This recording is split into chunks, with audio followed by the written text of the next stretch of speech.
Tick-tock, the clock counts away. Jaren is about to improve your day. That's what he do when he performing at the highest. You'll be telling all your friends about how he is the flyest. Get hype, get up, time to learn something new. 5 minutes left, so do what you gotta do. Grab a drink, text a homie, smash the like, share the show. It's almost time that he goes live from the studio. Ooh, you feel that energy rising? Nothing but the truth, we are never compromising. Open your mind, let's take a ride. Jaren's almost here and the crowd's electrified. Lights down low, crowd tuned in. Truth unlocked, let the show begin. Red pill, take a no, fake a no shield. Jaren ain't no sellout, he always keeping it real. What's that? If that was whack, it was fake out the gate. Close a fact, I went back, now I gotta shake the hate. Bad research by bad guys with bad intentions, filled with lies. You can tell the shape of the ground, just look up in the sky. Always honest, and sometimes right. He's seen the lies and he fought the fight. Now he's on a mission here to flip the game. While he's been growing, y'all remaining the same. Looking for the best, you got the place right. Home court advantage for Mr. Friday night. Always push forward, leave the lies behind. Dig a little deeper and see what you can find. He's been around, he's seen it all. 10 years of flat back to that ball. Share the show, smash the like. Ooh, Jaren's on tonight. Ooh, open up your eyes. Pay attention to the size. Earth's too big to see the curve. Eyes up here, you got some nerve. Was right, but that was black, it was fake out the gate. Close a fact, I went back, now I gotta shake the hate. That research by bad guys with bad intentions, filled with lies. You can tell the shape of the ground, just look up in the sky. Grab your drink, take a seat, let one knuckle to this beat. You will laugh, you will cry to find the truth, expose the lies. It's not flat, now it's clear, he was wrong for hella years. He just could not come to grips with living on the sphere. See the tricks, I ain't blind, truth over hype, I stay prime. Think for myself, vocal sign, do what's right, never fall in line. Skeptic minded, I break through, no brainwash, just straight truth. Fast talk, don't make facts real, show receipts, so there's no deal. So buckle up, buckle in, the show is about to begin. Time to face facts, you know the earth, it ain't flat. Once you go flat, only the cool go back. Was flat, but that was black, it was fake out the gate. Close a fact, I went back, now I gotta shake the hate. That research by bad guys with bad intentions, filled with lies. You can tell the shape of the ground, just look up in the sky. He's a man who admits his mistakes. The mother little boy just saying see if he was fake. Waiting on the man, myth, legend, and host of the show. The show's about to start. 4, 4, 3, 2, 1, go!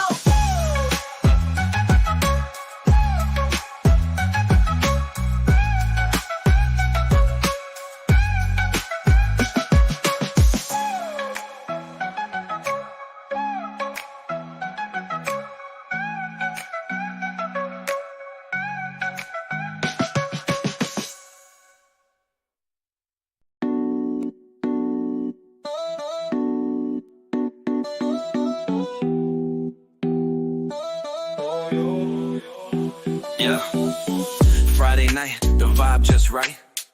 Always honest, sometimes right my plight. Weekend here, the hustle unwind. Kick back, chillax, leave the grind behind. F you to the stress, F you to the grind. F you to the worry, ease your mind. F you to the noise, F you to the hype. F you to the drain, we're living life. Unplugged from the chaos, remote control. Soul on pause, now I take the stroll.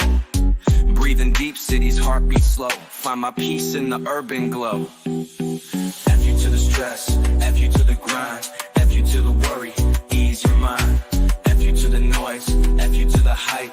F you to the drain, we're living life. Honey in my tea, rhythm in my veins. Weekend remedy for weekday strains. Lyrics lace the night, moon spotlight. Unplugged symphony till the daylight. F you to the stress, F you to the grind. F you to the worry, ease your mind. F you to the noise, F you to the hype. F you to the drain, we're living life. F you to the stress, F you to the grind. F you to the worry, ease your mind. F you to the noise, F you to the hype. F you to the drain, we're living life.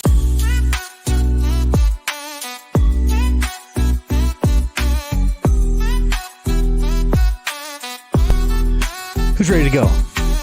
It's Friday Unplugged. Season 2. Episode 3. Coming right at you.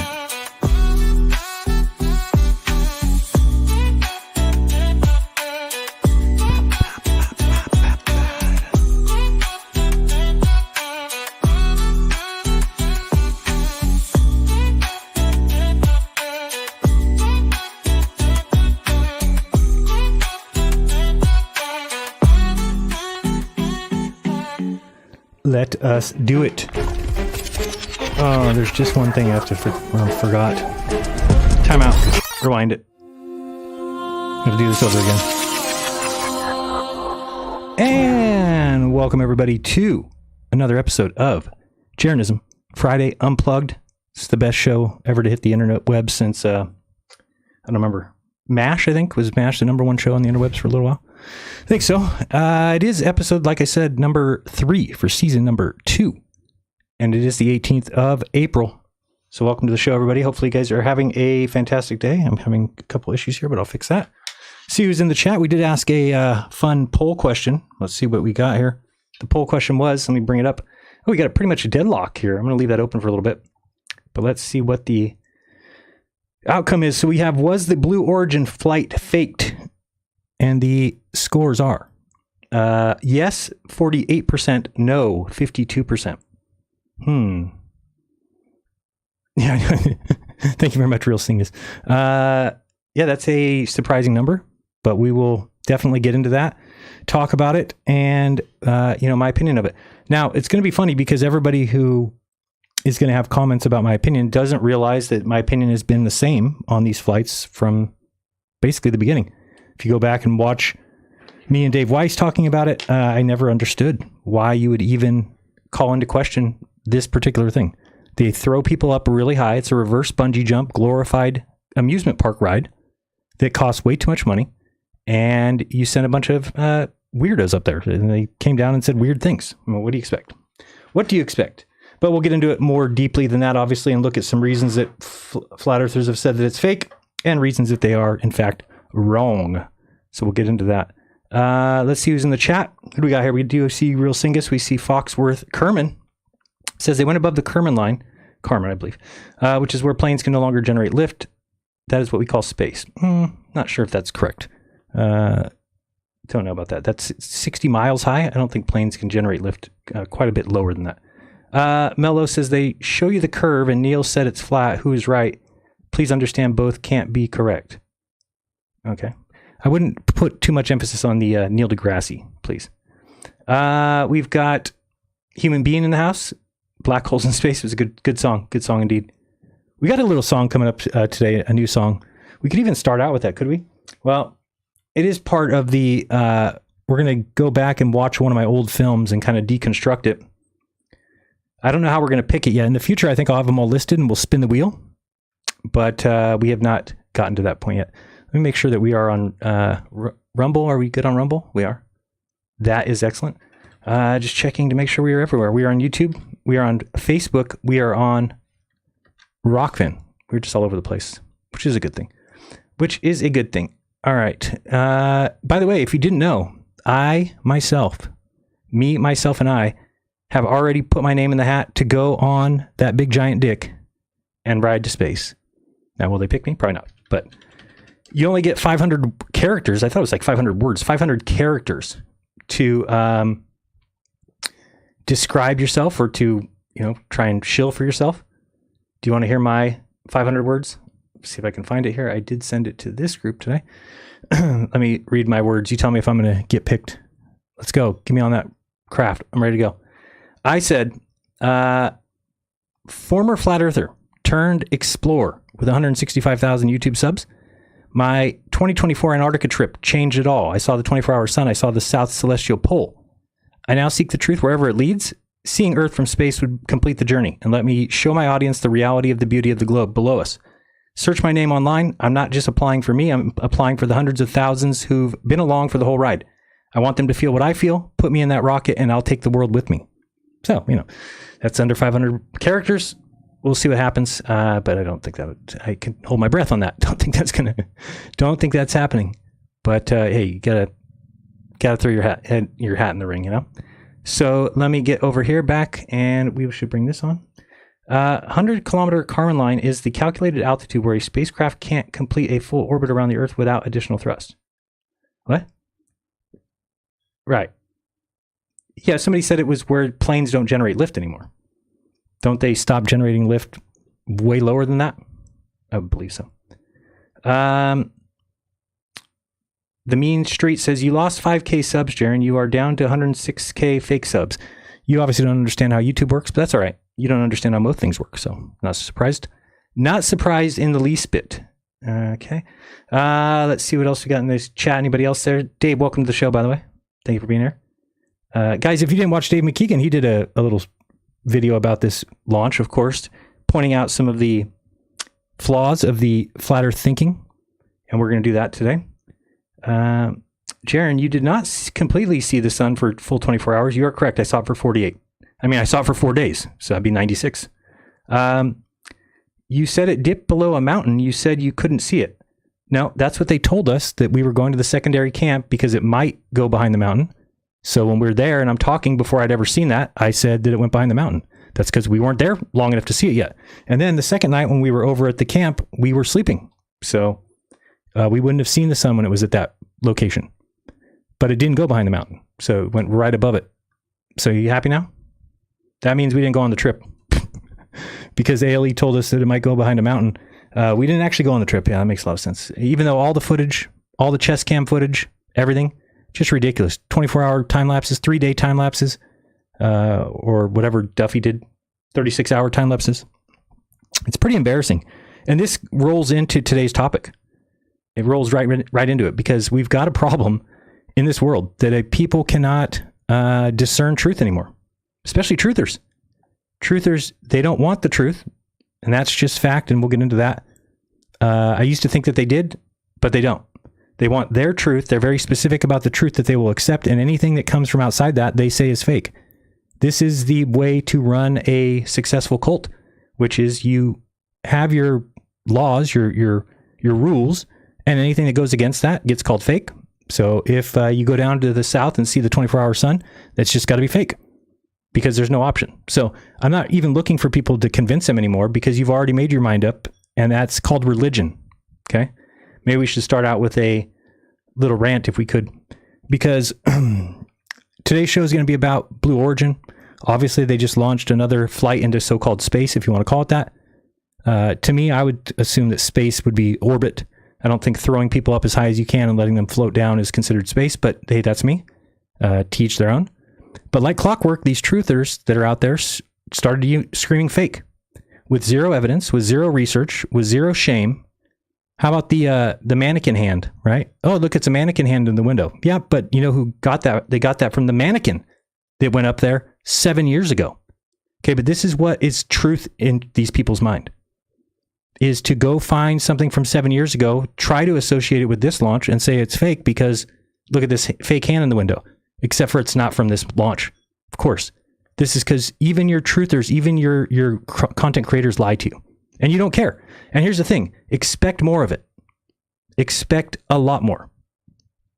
Because when you don't care, when you haven't kicked Alfonso, Soriano, the liar, doctor, professor, PhD, president, limo driver, cab driver, stock race car driver, when you don't kick him out of the community, what do you think's happening? What kind of signal are you sending to the rest of the content creators? You're sending the signal that says, lie to me, baby.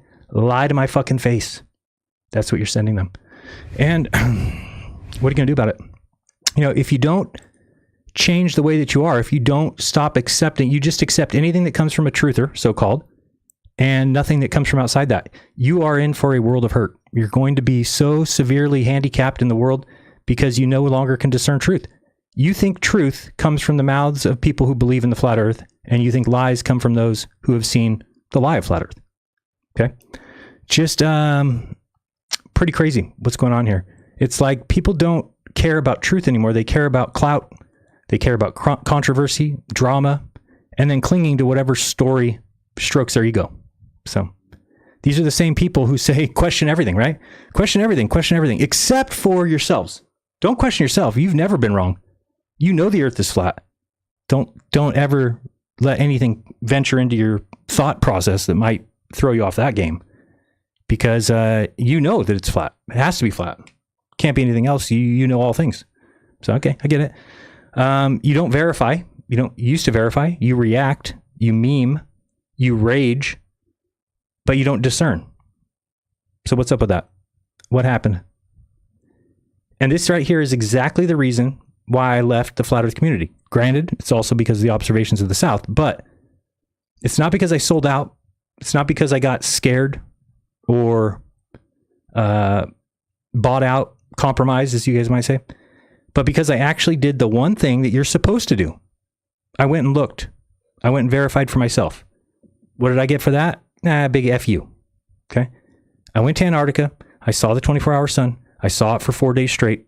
I saw the South Celestial Pole from Punta Arenas. I chased the truth, not the trends. I didn't cater to my audience and tell my audience what they wanted to hear so I could make more money. It's not what I did. Okay. And here's the hard truth for anyone still trapped in that echo chamber, which many people are. You are not seeking the truth. Not if you dismiss every single piece of evidence that ever didn't fit your script. So what you're doing is not called research. It's called religion. Okay. That's not critical thinking. That is the lack of it. It's called delusion. Okay. So today we're going to talk about Blue Origin. We're talking about what is real, what is fake, and how you can actually tell the damn difference. Some people can, some people can't. So let's unplug from the fantasy. It's Friday. Weekend's here. Let's have some fun. And just maybe we can start giving a damn about facts again. What do you think? Should we try it? Ladies and gentlemen, it's Friday. We're about to get unplugged. It's Jeranism. Friday Unplugged. Let's kick it.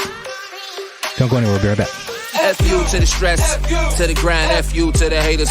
Every time F you to the drama, to the hype, F you to the mainstream, pushing lies. Unplugged from the matrix, it's Friday night. Unplugged with Mr. Honest and sometimes right. F you to the left, to the right, and F you to the elite parasite. F you to the noise, F you to the fakes, F you to all you weak snowflakes. Friday Unplugged, unfiltered and real. Are you offended? How you feel? F you to the sleep, F you to the woke, to the trolls in the chat, you're an effing joke. F you to the sleep, F you to the woke, to the trolls in the chat, you're an effing joke. This ain't a trap house, but your mind's getting drugged. Top of Jeranism, Friday Unplugged. This ain't a trap house, but your mind's getting drugged. Top of Jeranism, Friday Unplugged. That's right. It's Friday. It's time to get unplugged. Got to get unplugged from that fantasy matrix that many people are locked into. Lots of ways we're going to do that. I'm going to start out with a little story I think will help you. Maybe there's some flat earthers listening. If there are, welcome to the show. I want to tell you a story and see if it helps you to understand things a little better. Okay, so I've been talking to some people this week about the sun in the south, which I think is the biggest proof that there is. It's just a no-brainer kind of proof, but people aren't understanding it. So let's get something straight. If I tell you that you're looking in a certain direction, okay, then left and right. So if I say to you, we're looking west, everybody's looking west. Okay. Then left and right become absolute, right? We're all looking west. And so your left is my left and my right is your right. A lot of people keep saying that the left and right sun is perspective. We're not talking about the direction of the sun where it's going right now. We're talking about how it sets. Okay. So I want you to think about something. If we were to, let's say we live on a flat earth. Okay, we all live on a flat earth and we want to get up and we want to chase the sun in an airplane. Okay, which you could come close. You could stay behind a little bit, but let's say we're going to chase the sun. So we're definitely going to the west, right? The sun's going off to the west. We are following it in an airplane a little slower than it. What way would we have to turn the plane to keep up with the sun at all times? So we're flying the plane. We're trying to follow the sun. Which way would the plane be banking the entire time? Would it be banking to the right or to the left? Okay, hopefully people know that. The answer is to the right. If you're following the sun on a flat earth, the plane would be banking to the right. Okay, easy. Everybody would agree with that. I don't think anybody would disagree. Now, does it make a difference if all of a sudden we are following the sun, but we're doing so from way below the equator? We're down near the Tropic of Capricorn. But does that change our direction of flight? No, right? We're still turning to the right. We're following the sun. So we have to turn to the right. Let's say instead we go way up north. So now we are up, in Canada. Does that change the direction of our turn as we follow the sun? The answer is, of course, no. We would still bank and turn to the right. Okay? So now you have to tell me why it is that on the... I'm going to try and bring this up here. I don't know if it's this one or this one. So why is it in our world, okay, in the south, once you go below the equator, all of a sudden... You know which way you'd have to turn to follow the flight or to follow the sun? You'd have to turn to the left. That's a problem for flat Earth. It's such a big problem that it should tell you that the Earth cannot be flat. We've been wrong. It's okay. Get over it and move on to bigger and better conspiracies and leave the crap behind, the crap that is not true. Leave it behind. Stop teaching your children lies. Stop teaching your children that the Earth is flat when it's not. Okay? We were wrong. It's okay. You've been wrong before. You're wrong again. Okay? Just because you don't quite understand it yet doesn't mean that the Earth is flat. It can't be flat. And that the reason I just told you is the reason why. Okay? If you are flying an airplane following the sun and you're south of the equator, you're going to have to turn to the left, not to the right. That right there ends the flat Earth. Okay? Now, how do I know that that's the case? Because I went to Punta Arenas and saw the sun set severely right to left. Now, when I say right to left, I mean we're all looking west. If you're looking west, right to left is a direction. How would that be involved? Imagine if somebody told you on a flat Earth, they said, oh, to chase the sun, we have to turn left. Would that make any sense? You'd be like, no, you don't. You have to turn to the right. The sun's going that direction. Yeah, but in this world, we have to turn to the left. Well, why would you do that? Well, let me show you. Let me bring you aboard here, and we will show you what's going on and see if this makes any sense to you. Now, the people that don't want to get this, that's on you. I can't really help you if you don't want to get it. This is another Andrew Marsh model, okay? But I'm going to just concentrate on the sun here, and we're going to take this little marker, and we're just going to go up here to the north to start. Okay, so we're saying we're up here in, well, let's go all the way to the North Pole. Okay, so we're up here. Now, when you're at the North Pole, this right here is your sun path. We're going to change our date and time to sometime near December. There we go. We're at the North Pole. Sorry, sometime in June. There we go. Okay, so now look what the sun does. And to all those people saying, oh, they could just make a fake South Pole. I'll show you why they can't do that either. Okay, but we're going to now move the date and time. We're going to move the time and watch the sun just circle around the person in the north. Now, remember, we're at the North Pole or about there. Pay attention to the fact that if you're inside that circle, the sun is just going around you left to right. It cannot go the other way. It just goes left to right. See that? When we're winding it, this is going left to right around you. Now, it doesn't matter which direction you look. Doesn't matter. You can't change it. It's going left to right around you. It's the North Pole. Okay? Now, as we start to move the location, so you see here I'm bringing this down, you'll notice that the sun lowers and lowers and lowers until it dips down below the horizon, right about there. Oops, that didn't mean to go that far down. How do we end up over there? Okay, we'll just get down to like Greenland. Okay, there you can see the sun is just about to hit the horizon. Now it's going below it. We're going down further, and watch us go over here. We're going to go towards the United States. Some our people have been. Okay, we're in the United States now. See that? So now, again, like I just said, watch the sun. If we turn to its east, where's east? There is, okay. So we turn here.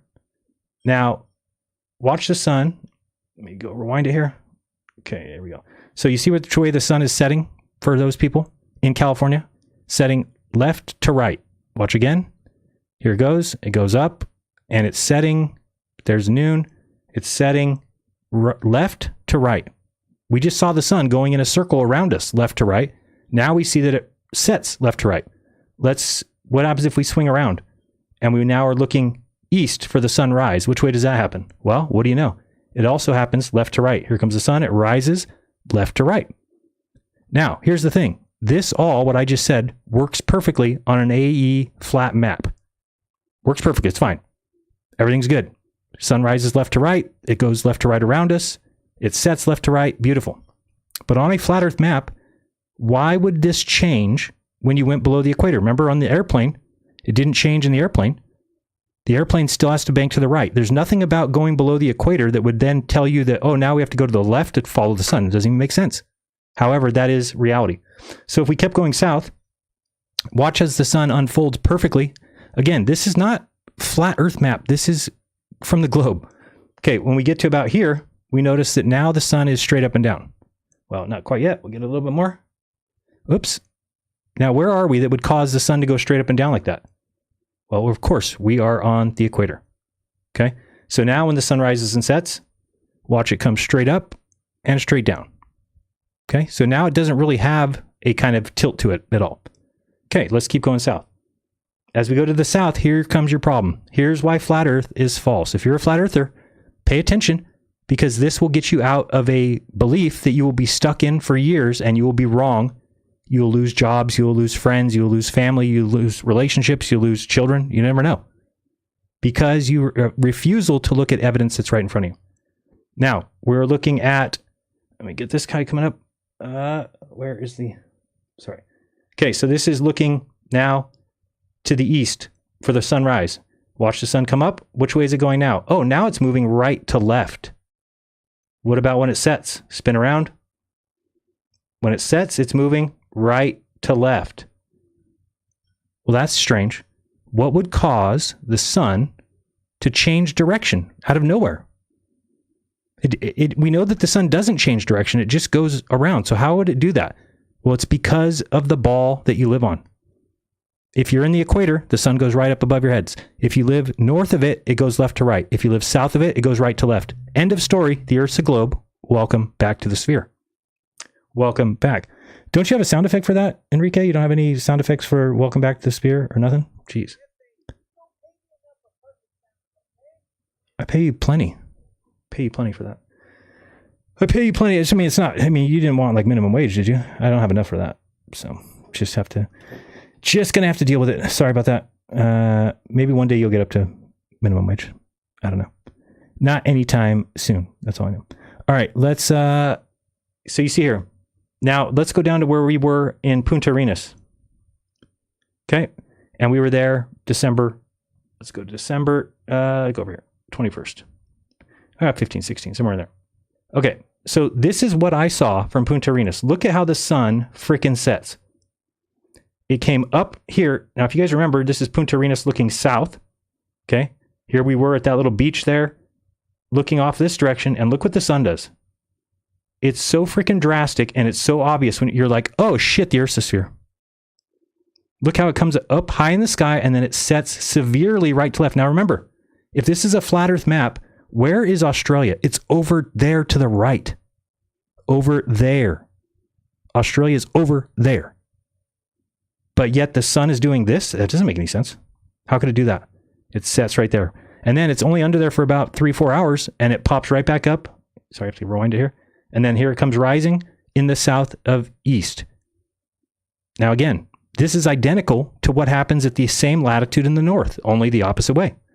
So now let's go down to Union Glacier and look at how the sun unfolds and it becomes right there. Now here's the thing. Everybody who doesn't understand as a flat earther, when they say, where's the South Pole? And they say, oh, it's just a ceremonial South Pole. They could take you anywhere. No, they can't. Let me explain why. See the tilt here of the sun? The tilt that we saw from Union Glacier, right? We saw it at a high of 35 and a low of 15. Okay? High of 35, low of 15. And I knew that if I walk towards the sun every day, so if we move this light till it's at the southernmost spot, which would be about there, I said, oh shit, if I walk towards the lowest part of the sun every day, every 69 miles, I'm going to gain 1 degree. And eventually this circle would pop out and be 25, 25. Here we go. Watch us go towards the South Pole. It unfolds and boom, you get to the South Pole and now the sun goes around you. If you're not at the South Pole, this wouldn't happen. Do you understand? They can't fake it. They can't take you somewhere else because the globe has a very specific observation that has to be made. So now the sun just circles you. Okay. Now we didn't see that. We didn't go to the South Pole, but you can infer that it exists clearly, just like you infer that the North Pole exists through the Polaris. It's below Polaris. So below the South Celestial Pole is the South Pole. Okay. So the Earth works perfectly as a sphere. Let me show you again, just so you can see this part. As we move here, watch that circle. Actually, can I get on the side of this? Yeah, watch this circle. We're going to back up a little bit just so you can watch this, what happens. And watch this. So as we go up, look at the sun. As it bends, goes underneath the Earth, keeps going, wraps around it, goes back to the north. Goes again, back down, flips. That's what the sun's path does. That only works on one shape. Anybody want to guess what that shape is? Anybody want to guess? Okay, so imagine this now. If you're dropped somewhere, if you're just dropped anywhere on Earth, as long as you wait for the sunset or the sunrise, you'll immediately know, number one, am I in the north or am I in the south? Number two, or am I at the equator? Number three, you'll be able to know if you wait until the stars come out, whether you are at what latitude you are, because you just need to measure your angle to Polaris or to Sigma Octantis. Okay? So that to me has been set up for a reason. It's been put here for a reason so that we know where we live and we can't be lied to. The only way you can be lied to is if that's what you want. If you want liars, if you want lies, then you can be lied to. If you don't, if you really are a truther, then you don't need anybody from the outside. You don't need NASA. You don't need professors. You don't need books. You don't need anything. You can go determine the shape of the earth tomorrow, if you cared to. Okay? Some people don't care to, I guess. But this is as perfect as it gets as far as a model. This is why when anybody says that the globe doesn't have a model, laugh at them, please. The globe does have a model. Okay? Now, many of us, at least me, I thought that there was a chance that the south was a lie and that the earth was flat. But as soon as you go down there and you determine that the south is not a lie, it's actually the opposite of the north, then guess what? Guess what goes in la basura? Do you know? Enrique? Do you know what happens? No, not gravity's a lie. Nope, that's not what I said. That's not what I meant. These random things are pretty funny. Pretty funny. Just press any of these. You never know what's going to happen. All right, so we've got... I'm trying to think if there's anything else I want to tell you about this. Pretty simple to figure it out. If we took a sunrise or sunset, let me just go here real quick. I'm going to go to YouTube. We're going to grab a random time lapse. See if people start to get this. Because for some reason they don't get it. I don't know why. Time lapse sun. Do I want to do 24 hour? Yeah, usually it's better. Usually I don't want just a sunrise sunset. Okay, so let's look at this one. Let's look. Where's this one at? Okay, I want to see one with the. Okay, this is a good one. So I'm not going to tell you where we're at. You're just going to look at it and you're going to tell me where we're at. Now that I've already showed you the screen, that's real good. Not exactly what I was trying to do. Okay, so tell me, is this in the north or in the south? You should know. We're just going to be watching this particular time lapse. Here comes the sun. It's rising. Looks like left to right to me. So where is that? Is that in the north or is that in the south? So this is something that flat earthers should learn, should figure out, because it will tell you where you live. It definitely is in the north. It rose left to right. Correct? Would you agree with that? Would you agree? Let me grab this real quick. Oh. Get over here. Okay. I just want to find another one. Okay. So that is in the north. So you start to see where this is a very big deal. You can't just dismiss this and say, well, you know what? The sun could do whatever it wants. The sun does anything. No, it doesn't. No, it doesn't. It tells you where you're at because there's no other explanation for it. Okay. Let's check this one out. I'm not going to tell you where this is. You tell me. Let's put it over here. Okay. Tell me where we're at. Are we in the north or are we in the south? Can you tell me? The sun is moving left to right. Where are we?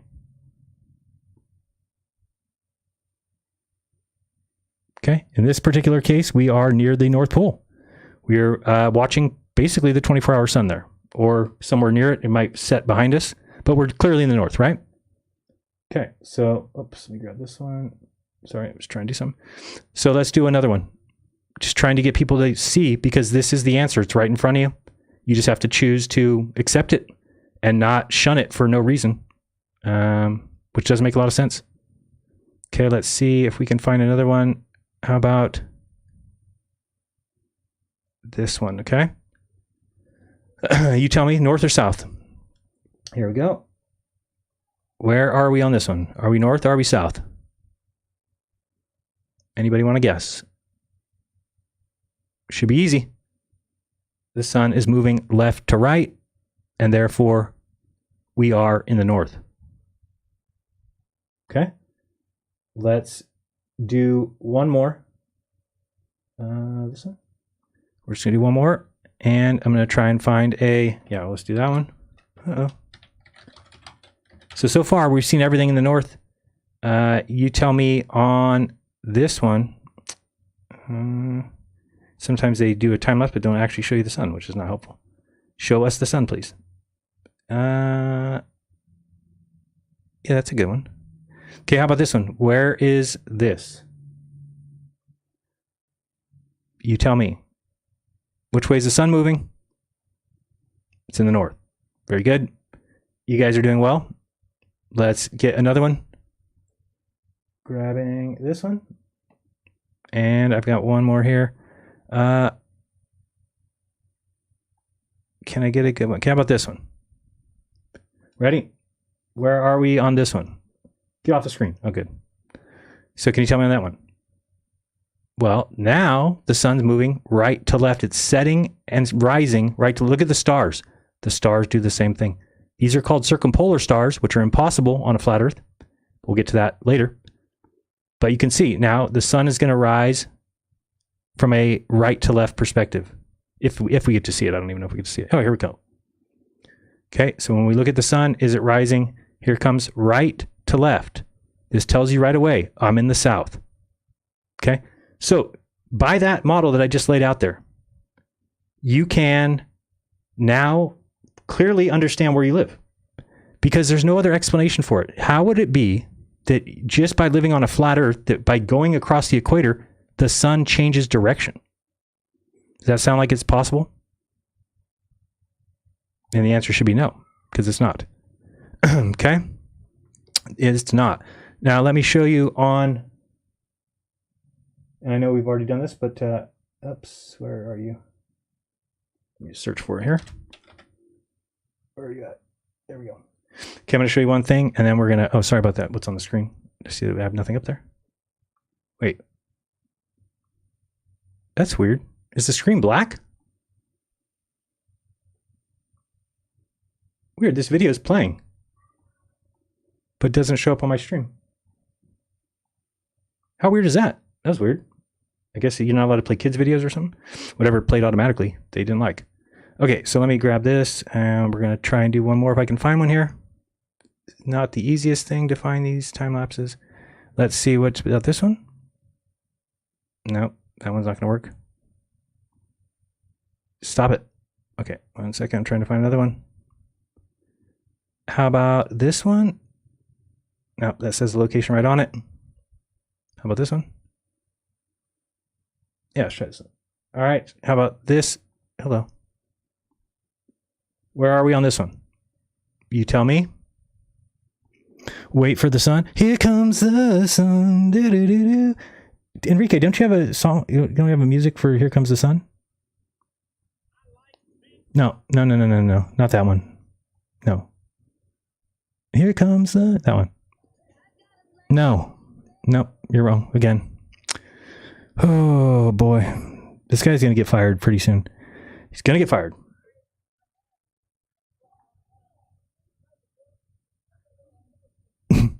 Okay. Gotcha. Okay. So did we... Oh, I didn't see it. Did we see? How about this one? Oh, that's easy.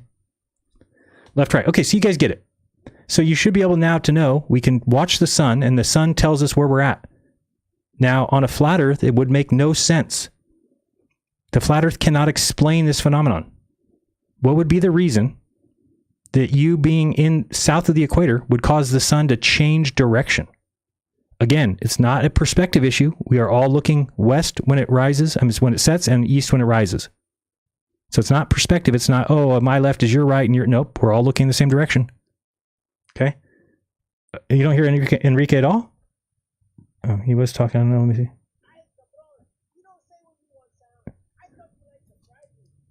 So you're not hearing that?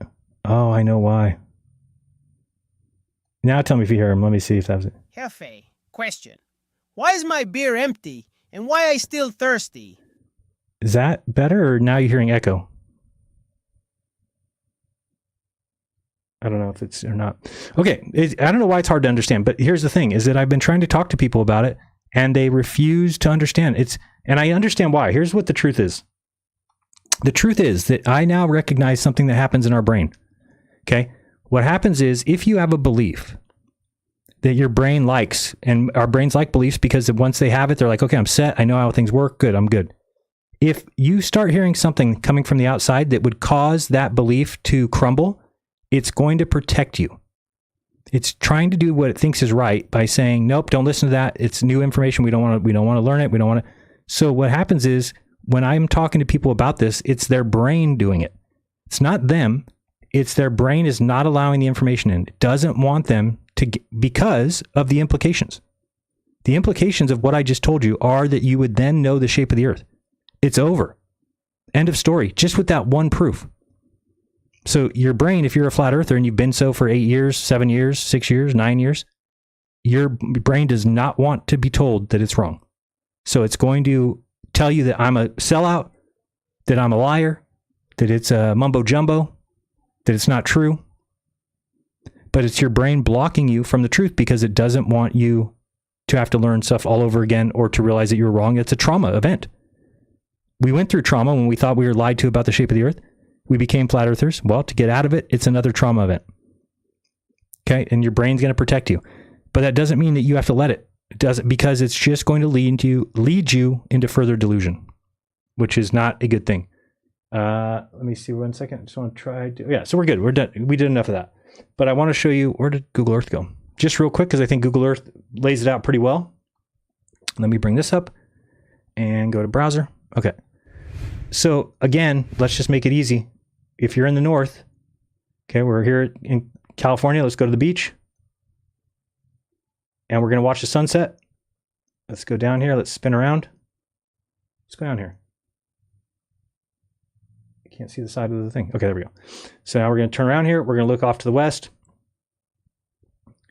Oops. Hello. West, I said. Thank you. Okay, now let's get down here. We're down at the beach. We're looking west. And this is always the case. So it doesn't even matter the season. You don't have to say, oh, well, if it's in there. Nope. It's always the case. So now we're going to go to the time here. And we're going to get a sunset. And here it comes. Okay, well, that's going to be, here's the sun above our head. Now watch when it sets. Okay, let's go turn with it a little bit. Where are we at? What's the date? We're in April. There's the sun. Okay, so notice that the sun sets left to right. You can't even see that well. Hold on. Let me move this down a little bit. That's better. That's better. All right. So see how the sun sets left to right? Left to right. Okay. That's because of the sphere that you're on. Okay. Now, if we move to the south now, let's see if we can look down here. And again, this the reason I'm showing you here is because we can actually watch this happen in real time. We're going to bring the sun back up over the horizon. There we go. We'll look up a little bit at it. And now we're going to kind of move to the south and watch what happens. Okay, we can get up there. Good. So now we're moving this way. Okay, you can see that we're dropping south. Notice that the sun is staying in the sky. You can see everything turning as we turn on the globe. Okay, now we're in the south. So now, just by being on a sphere, now when the sun sets, look at it setting right to left. It's that simple. It's that simple. That only happens because you're on a sphere. Okay? Again, right to left. And the further you go, get down to the tip of South America. Here we go down here. You're just getting a more and more drastic setting. Let's keep going. Now we're down around Australia. Let's go a little further. Go, go, go. We're getting down to the tip of South America here in a second. Almost there. Only question I have is, are you standing upside down in Antarctica? No, you are not. Everybody has the same down towards the center of the earth. So nobody's upside down unless if your arms or your head is towards the center of the earth, then you are upside down. So if you are hanging from a tree, you're upside down. If you are being hung by your feet as a child, you're upside down. But if you're standing on the earth, you can't be upside down. That would be impossible. Okay, so look at the drasticness of this sun. Now, please think about this, flat earthers. The sun is setting this way, but it has to go to the right. Do you get that? And I don't know why people don't get it. This is why flat earth should be done. It should just be over. We should all admit we were wrong and move on to real conspiracies and drop the nonsense. But instead, people want to keep up with the nonsense, even though it's been completely, totally debunked. So remember, if you're here and we are watching the sun, can you see that okay? Yeah. That's a little bit large. Let's get this down to, why does this thing keep doing this? Give me the right thing. There we go. All right. So we're taking we'll move this down to like 10. Oh, you can't see it very well. Let's move it like that. Maybe there. Okay. So remember that the sun is always going this way. So if you're standing here and you're looking west, the sun has to go this way. It has to hit here and it has to hit here. And what actually happens? We'll do the yellow as the real sun. The real sun sets here. rises here, goes here, sets, goes up, sets. Well, how the hell could it do that and bring light here and bring light here? Ladies and gentlemen, it's not a question anymore. So it pains me to have found the truth. This is what my goal was. As a truther, I want to find the shape of the earth. Guess what? We found it. Let's move along. But you guys are going to stay stuck and deluded into a nonsense belief that makes no sense in reality. And just because you've thought it for a long time, you're going to keep on to it. That's embarrassing. You're not a truther. You're not a truther. You're not following evidence. You're not succumbing to evidence. You are holding onto a religious belief so tightly that you can't even see the truth anymore. Now, anything that comes up, oh, wait, Katy Perry went to space? It's fake. How come? Well, it's because it has to be, even though you don't even think about the implications of what you're saying. They've already sent around 100 people up on that craft, maybe more. So you're saying they all are lying to the world? It doesn't even make sense what you're saying. They would not give their secrets away. They would not tell these celebrities, oh, by the way, the earth is flat, but we just lie to people and tell them it's a globe. So now you got to go on a fake space flight and we'll give you $10 million. People that are already loaded rich, what the hell would they even do that for? But this is the world that you live in if you believe that. You have to believe in the impossible being that the government keeps it secret by telling all the celebrities, giving them money, telling them to lie to the world and never tell a soul. But again, it's a deluded way of thinking. It very much is. Because it just isn't logistically possible. Think about all the people that race to where that thing lands and they get out. Bunch of cars show up. So what you're saying is somehow that craft didn't have them in there, or it did. This is the thing. No flat earther will ever tell you exactly how this goes down. They just tell you lies. So anyway, this is all you need to see. This is the answer right here. On a flat earth, the sun would always go this way. And that's why I said if you're in an airplane following the sun, you would always be turning to the right. Okay? If you all of a sudden went down here and said, now we're in the south, but we're going to still follow the sun, would you now turn left? No. You would turn to the right. You're following the sun. But guess what happens in reality? In order to follow the sun in the south, you will have to turn left. Why is that? Well, because we just showed you. This is the way the sun goes, to the left. See that? Right to left. Okay, so that's basically all I wanted to show you with that. It makes all the sense in the world. It answers all your questions about everything that we see. Does it answer the upside down sun and moon? Yes. Does it answer them going backwards? Yes. Does it answer why in the south we see the sun go right to left and in the north it goes left to right? Yes. Does it tell us why the equinox exists? Yes. Does it tell us why the Tropic of Capricorn and Tropic of Cancer exist? Yes. Does it account for all sunrises and sunsets? Yes. Does it account for seasons? Yes. Does it account for all observations that we make? Yes. So stop denying it.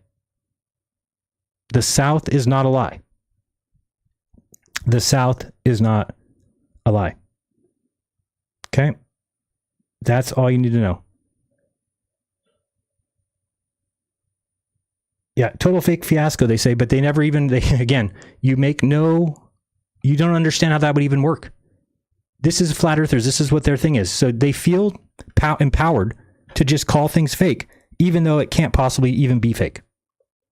It doesn't even make sense. You're telling me that that's an easy thing for them to do. They just threw it up as high as they could and let it float down. And people are denying that. Like, what are you doing? Why would you deny that? What difference does it make? It doesn't even make any difference to the shape of the earth. And people are just losing their minds. It's funny.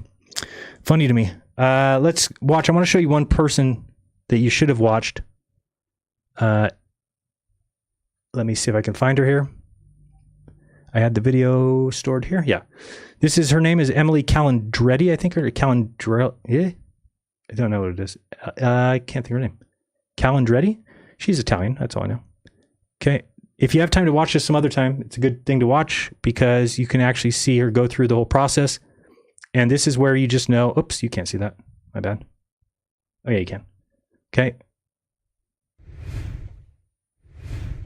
So this is not faked. Okay, you might just be looking at it and say, oh, it's fake because I think it is. No. Nope, this girl's a mother. She's a wife. She's not faking for you the shape of the earth by going up in a fake plane and doing parabolic flights and lying to her children and lying to everyone in the world. You might think that, but you're deluded. Okay? This tells you what they do with the training. It reminds me of our trip to Antarctica. We went to Antarctica and people called it fake. Why? Because they just couldn't accept the implications. It's the same thing that's going on with this flight. Okay, so she's talking about where they put them up for 3 days, how they get ready, what they're doing for training. And pretty cool story about her dad. And then this is her in live time when this thing took off. Which I think this is like the flight before the last one or the one before that. I don't remember. 2 or 3 flights ago. These people are not all there watching a fake launch, as you might think. As Jake the asshole might think. People that want to call this fake and then slack off everyone else and be like, oh, if you call this real, you're deluded. No, you are deluded. You've lost your touch with reality. Okay? By the way, I heard, Jake, you were with Rusted Soul a long time ago. That's pretty funny. Pretty funny. So here she is going up there, and then this is the... Oh, this is actually kind of cool when you hear the sound. Let's listen to this. Standby separation. Standby separation. This would scare the shit out of me. Oh my god. Oh, there we go. Take your time, guys. Don't worry about it. So they have like 4 minutes only. It's just a glorified ride. It's a carnival ride. Okay? But obviously it looks like you can see the curvature of the Earth. Now, many people have pointed out before that you can only see a circle around you. So this could be flat Earth as well. The problem with it is denying it and calling it fake. You just are trashing the flat Earth completely. Anybody who's ever thought into, well, maybe you're just destroying it because you make up stupid lies that don't fit reality. What do you think this is? You think this is all a screen out the window? Is that what you think? So you think all these people are lying to their children, lying to their husbands, lying to their coworkers, lying to their friends, lying to their family, their mothers and fathers. And they're going, you are deluded. Do you understand? You are a deluded person, if that's what you think. This is a real flight. They throw them up there and they come back. It's not worth the money. And people say, oh, you would land so hard you would hurt yourself. No, there's a blast of air that comes out right as it lands. You act like that's impossible. It just blasts a bunch of air out from underneath it so it lands like on a cushion. Watch. You can actually get to see it from the inside. Yes!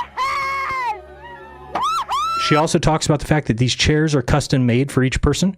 So when you buy your ticket, they take you into these chairs. They craft them for you because of the G forces that you might experience and because of the landing to make sure you don't get hurt. Okay, so it is a real thing. Get over it. Now, what did Flat Earthers say? What are the reasons for... I'll show you that they showed this today, which as soon as I saw it, I'm like, oh my God, these guys are lost. These guys are lost. Let me show you. And by the way, I've not just changed my mind on this. If you go back, you will see that I've always said these flights are real. I've told David Weiss, why are you denying this? What difference does it make? Oh, I know that Bill Shatner didn't go and this, whatever you say. Whatever you say. You don't know that. In fact, it's a stupid belief.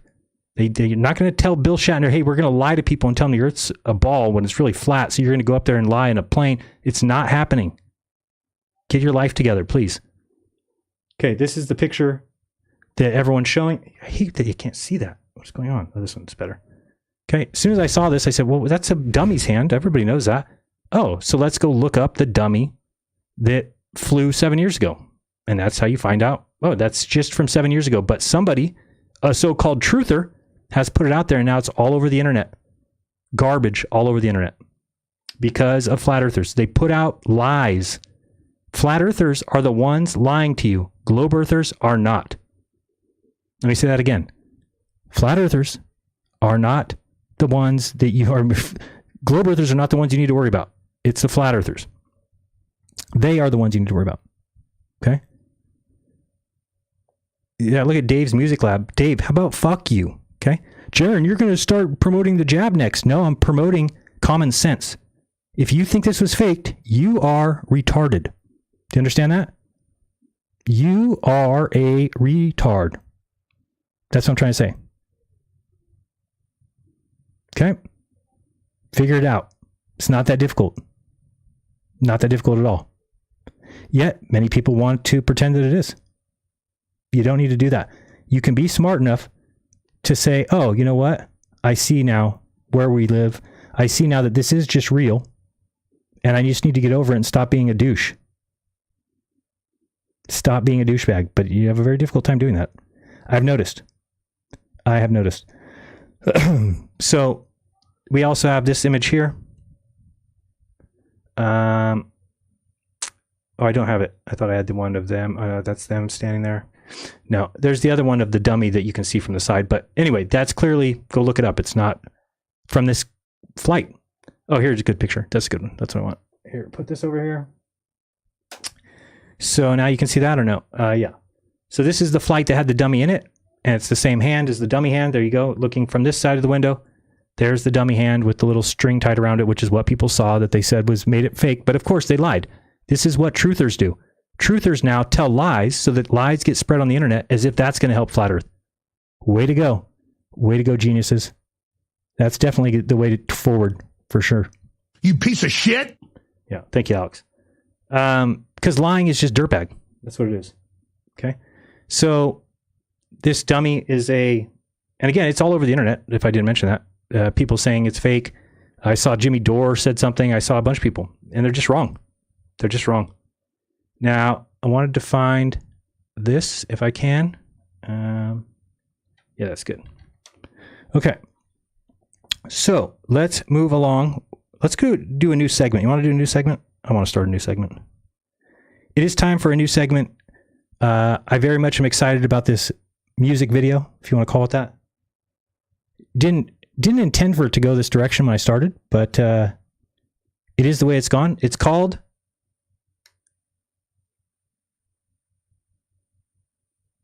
where is it at over here? Oh, Flashback Friday. I couldn't find it on my list.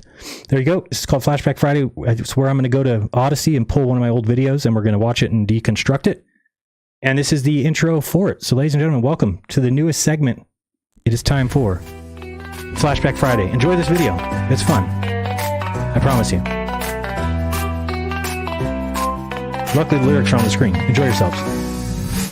Flashback Friday, can we roll that tape? Let's date, rewind to when I thought I had it straight. I said some wild shit. Yeah, to that there's no debate. Now I'm laughing at myself. Ha! Ain't growth great? Yeah, I said it, and I was wrong. I get it. Okay, that's my bad. I'm sorry if I led you all astray. But let's not waste time and dwell on yesterday. But if we must, here's a list of losers that I hate. Mark, Sargent, Pete and Peter, Dr. Zach, Eric Dubé, Flat Earth Dave, No Fanfare, Rory Cooper and P-Brain, Kyle Adams and Nathan Oakley, the mute button soulmate, QE and the crayon munching retards on Flat Earth debate. Princess Warrior, feeding seed in this bitch, Natcha Ketsu. Haters gonna hate, talking shit is all you two can do. Grandpa solving rats, always panel are just lame and dumb. And look how unhinged 5'6" Jake the asshole has become. His baby dick is tiny, yes. His closet home is tiny too. I think rusted soul, something rusted cause she chose to sleep with you. Q and F-E, you gross, that dude's a piece of shit. King Nico is no king, the guy sits when he takes a piss. Karen D lost a thread, so did Orphan Red. Alan and Shane have the answers, well not really, but they said Flo Sanchez is the slowest that ever did exist. Drop a one in the chat if you expect the stupid to persist. Egghead Anthony Riley is so smart but still says flat. I'm not saying he's big bone, saying sleeping warrior's fat. Conspiracy music guru is going down with the shit. He and Steve Falconer blocked me cause they both a little bitch. Retard Russian kids and banjo say Jesus is the shit. Ronnie and Jason are so dumb they seem the perfect fit. Stipulation explains how level-headed William is rising up. So will the real Deltardians please shut up. Iron Horse K, Podgy fits flat earthers on TikTok I hate. While Caleb thinks he's winning by minding his own debates. Taboo conspiracy won't get it and Marty Lees is too weak. Brian's logic, take the shit out your mouth before you speak. Rick Hummer on Strange World now, a puppet, that's his role. Joe Hanvey got the whole world in an upside down salad bowl. Who said all flat math predict a 24-hour sun? I know who. Liar, pilot, doctor, Professor Victor Steven, I lie so much. Alonzo PhD, that's who. Allegedly Dave, Sean Griffin, and Zen Garcia makes me furious. Steve from England, Phuket, Word, Matt Long and DJ Curious. Pastor Dean blames Satan while he throws little fits. Lowry agrees, Nicole and Daniel Pratt have some great hits. Nathan Thompson is lurking outside of a school. Scary. Santos Bonacci is at Lowe's cause he's a fucking tool. Harry, many more to blame for lying to the masses. Flat Earth is over, it's done and pack it up, jackasses. But Flashback Fridays isn't for us to worry about. The past of Flashback Fridays, it reminds us that Jared's great. Earth is a ball, it's a fact, and it's that there's no debate.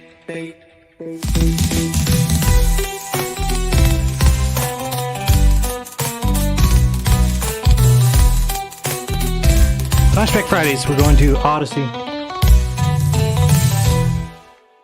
We're going to, I don't know how to do this. What should I do to pick the video for today? Should I just do it manually? That's the question. Because I didn't have time to put anything on the wheel of danger, or whatever you want to call that. So we got to figure out how we're going to do this. Well, that first one that comes up looks pretty good. Should we watch what happened here? Sorry, I don't know why that happened. What did I bring that on there for? Hold on one second. I got to move this down. Yeah, that's better. Weird. Okay, how about I've got Antarctica is not what you think. We could watch that one. See what else we got in here. Let me search by oldest. Let me show you what's going on so you can watch with me. And you help me decide. Maybe I'll pick a number and we'll count down that many numbers and see whatever it ends up on or something. I don't know how to do it really. In the future, I have to write them all down or take them all down. So we could watch this one. It's kind of the main one on here. So many videos. There's like 900 videos on here. And we should be able to go through. Where's content? Oh, up here. Content. There we go. So I don't know how to pick which one. What do you want to do? Pick a number? All right. Somebody type a number in the chat. First one to type a number. Make it 1 to 50. And we will go that. No, I don't talk down to everybody. Dave's Music Lab. I found the truth. It's not talking down to you. It's I found the truth. If you don't want to know the truth, then leave. It's that simple. I don't care. If you don't want the truth, get out. I thought you were a truther. Dave's Music Lab. I thought you were into the truth. I thought you were looking for the truth. Guess what? I found it, and you don't give a fuck because you don't want that to be the truth. You're not a truther, Dave. Do you understand? I am a truther. I follow the truth wherever it leads. You are not a truther. You follow the truth as long as it's what you want to believe. Big difference between you and me. Quite a big difference. What was the first number? Sorry, you have to go back up. Addicted to Gaming, 22. You win. All right, we're going to count 22 videos on here. See where we end up. 1, 2, 3, 4, 5, 6, 7, 8, 9, 10, 11, 12, 13, 14, 15, 16, 17. What? 16. So 22. No, 20. 24. Oops, 22. This one here. Apollo astronauts, why so shady? Should we deconstruct that? Why not? We'll try it.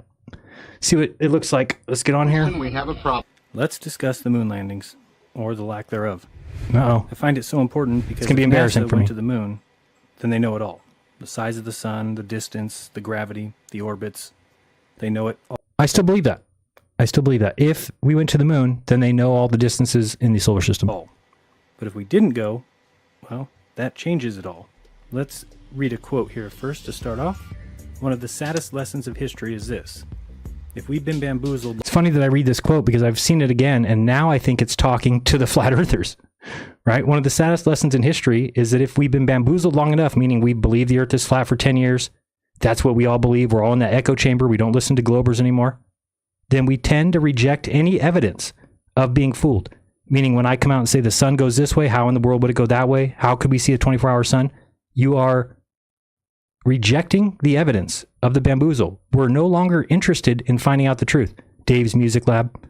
The bamboozle has captured us. He's been captured by the flat earth. That's all he cares about. He wants that truth, and he will not take any other truth. So he's not a truther. It's simply too painful to acknowledge, even to ourselves, that we've been taken. Once you give that charlatan, Dave Weiss, power over you, you almost never get it back. Guess what? I took it back. Long enough, we tend to reject any evidence of the bamboozle. We're no longer interested in finding out the truth. The bamboozle has captured us. It's simply too painful to acknowledge, even to ourselves, that we've been taken. Once you give a charlatan power over you, you almost never get it back. Surprisingly, that quote is from Carl Sagan. Of course, he is talking about religion and how we were fooled, and then when we are confronted with the evidence of the bamboozle, we reject it. It's just too painful to acknowledge. But truth be told, science can also pull off a bamboozle of its own, especially if they were able to put something in textbooks and then call anyone who questions it a nut job. Now, I will say this about that and why I changed my mind about that. That it is very difficult to tell a crazy lie, right? So think about this. Every lie has to have some truth to it, or else it just doesn't work.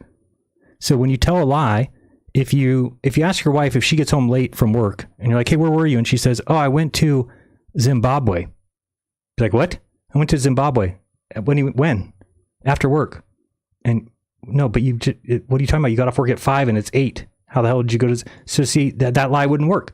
A better lie would be, oh, I was at my friend's house that's in town, right? So you have to tell some kind of, it has to be believable. It has to be somewhat feasible. You can't just make up something. You can't just tell people, oh, you know what? You live on a spinning sphere in the middle of space, because that lie would have so many observations that would have to be made that would have to equal that. Well, guess what? That's what we have. All the observations match the sphere. None of them match the flat earth. Now, again, people are very confused because they're like, well, how did you believe it for 10 years? Because I thought the South was a lie. And what you don't understand is if the South is a lie, then the flat earth still works. If the South is not a lie, it does not work. It's garbage. It's gone. And guess what? There'll never be another flat map. Ever, ever, ever, ever, ever. Never.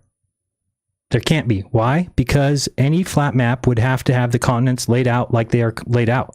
Therefore, it becomes the AE map, it becomes the Gleasons, and it's already been debunked. It's already been falsified.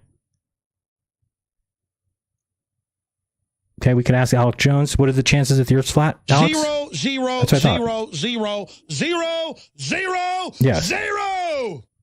0. We got it. We got it.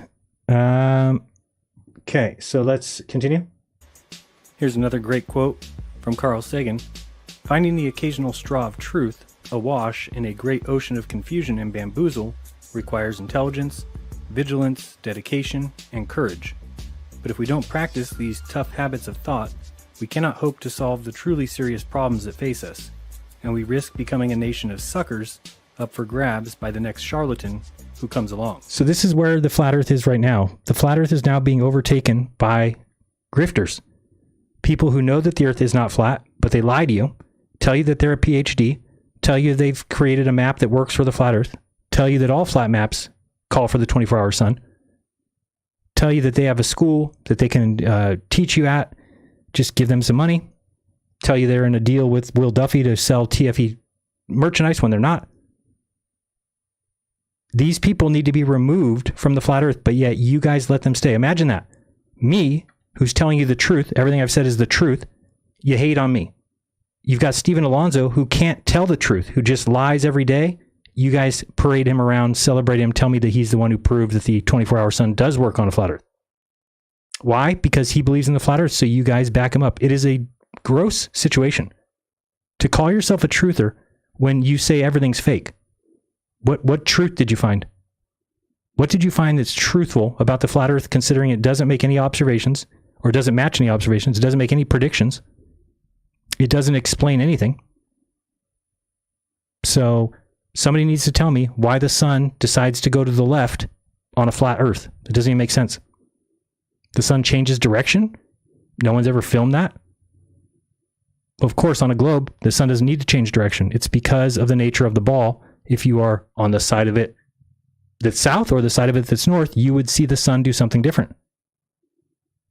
It just so happens that the north matches our observations on the flat earth, so everybody believed it because nobody went to the south, or people that live in the south weren't smart enough to say, hey, here's what we see in the south. Flatzoid, people like that. Let's continue. And finally, a third quote from Sagan. If we are not able to ask skeptical questions, to interrogate those who tell us that... And this is also true. And I stand by this. This is why I will never cuck to science. What I mean by that is, despite my... I'm going to be the same person I've been the whole time, which is I'm going to be truthful to myself. But I'm truthful enough that if I'm wrong about something and I'm corrected and shown the evidence, I can change my position. Now, there's no other truthers that do that, by the way, because they care about their audience. They care about patting them on the back. They want those accolades. They want their audience to love them. So they don't tell you the truth. They tell you what you want to hear. I'm different than that. To me, I want to ask skeptical questions. I want to say to them, for instance, with this moon landing discussion coming up, I want to say, if you want me to believe that the moon landing was real, go back. It's that simple. Go back. Because what you want me to believe is that 50, 60 years ago, you went 250,000 miles, and since then, you've gone 250 miles. Do you understand that? 250 to 250,000. That's a 1 to 1,000 ratio.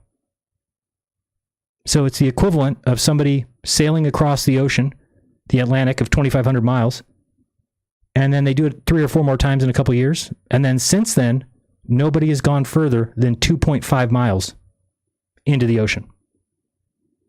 They went 2,500 miles 50 years ago, but now they just take a little dinghy out 2.5 miles and they turn around and come back. So that would cause anybody to question it. With technology moving the way it does, you would expect things like that to be done. Now, the latest I've heard is 2030, maybe later, for taking man to the moon, when it was supposed to be early 70s, which became the 80s, which became the 90s, which became 2000, which became 2010, which became 2020, 2024, 2028, 2030. So sorry, it's not my job to just believe you because you've got one camera on a set or on the moon, either way. If you want me to believe it, then go back. It's not that difficult. It's not that difficult. We've seen you get into orbit almost every day. So take your little craft and go to the moon. Now, if you're going to tell us this whole story about, oh, we threw the technology away. Okay, yeah, great. We can believe that. Oh, you got rid of the Saturn technology. Yeah, we get it. So shouldn't you be able to make better equipment today? Shouldn't we be further along? But we've got Elon Musk, who still is barely relanding his rockets on the Earth, when 50 years ago we were taking rockets and landing them on the moon in a strange environment with no practice. Okay, we just landed there, okay, yeah, you could say we practiced by going in orbit or whatever, but we certainly didn't practice landing, not in an environment like the moon. So the problem becomes, this is the way it should work with everything, is that if people want you to believe something, they have to provide the evidence for it. Now, the problem with flat Earth is there's no evidence there. So what I'm saying is move past the stuff that we've debunked. The Earth cannot be flat. It will never be flat. Mark my words. It cannot be flat. It will never be flat. You'll never wake up and it's flat. You'll never change the world. You'll never overtake the globe. It is a useless waste of time. That is the honest truth. Flat Earth will never go anywhere. It will never do anything. It's embarrassingly wrong. Now, the only thing that flat Earth has going for it is that the globe itself is very counterintuitive. Okay? That's admitted by everybody. Nobody feels like they live on a globe. Nobody walks around saying, this feels like I'm on a sphere. It's not how anybody feels. Okay? Everybody accepts the globe because of evidence. Because the world around you tells you where you live. Let's keep going. Something is true. To be skeptical of those in authority, then we are up for grabs for the next charlatan, political or religious, who comes rambling along. And so that's what I'm doing. Being skeptical, asking questions. Like, why are the facts around the moon landing easily forgotten? Let's start with Neil Armstrong and his greatest memory, that first step. One small step. It was a step, right? Or was it a leap? Let's see if he can recall. Men walk on moon. The stage, the scene was this. Sunday, July 20th, as for the first time in our world's history, at 4:18, landing on the moon. After several hours in the module, at 10:56 p.m., one Neil Armstrong emerged, stepped down, placed his foot on the moon, and said, "That's one small step for man, one giant leap for mankind." And why did you say those words, Neil Armstrong? Well, it was a natural thing. It was a step off the lunar module, a very short step, only about 6 inches down from the step. But more than a third of a million Americans had been working for a decade to make this happen, and it had been a lifelong dream. So it's another one of my issues, though, with the moon landing, that I don't think you would ever for instance, right now they're talking about going back, right? So did they pass out to 20,000 companies and 400,000 employees the plans for that rocket? No, because nobody would ever do that. Okay, something that was so particular, something so new, something so fresh, something without fax machines and without email, you would have been sending paper documents, paper plans to people, paper blueprints. I don't really know how that information would have been transmitted. Let's say they did have fax machines. Still, you've got a very difficult task of having to have phone calls with people and talk to them on the phone about what they're building. They say that 20,000 companies contributed to Apollo, 400,000 employees. That's the only reason you would do that, in my opinion, is because you want to get the country's buy-in. And if you have 20,000 companies and 400,000 people putting their hands on something that they think goes to the moon, then you have got a good buy-in in the fact that everybody in the country knew somebody who worked on the Apollo 5 or Apollo on the Saturn 5. It was a big step for all of those people. So you may have noticed there that Armstrong said that more than 1/3 Americans had worked for a decade to make this happen. Oh, maybe I'm about to talk about it. A big step for all of those people. He also says it was a small 6-inch step. Now listen to this. Okay, I can leave that 1 foot up there and both hands down to about the 4th rung up. There you go. Okay, now I think I'll do the same.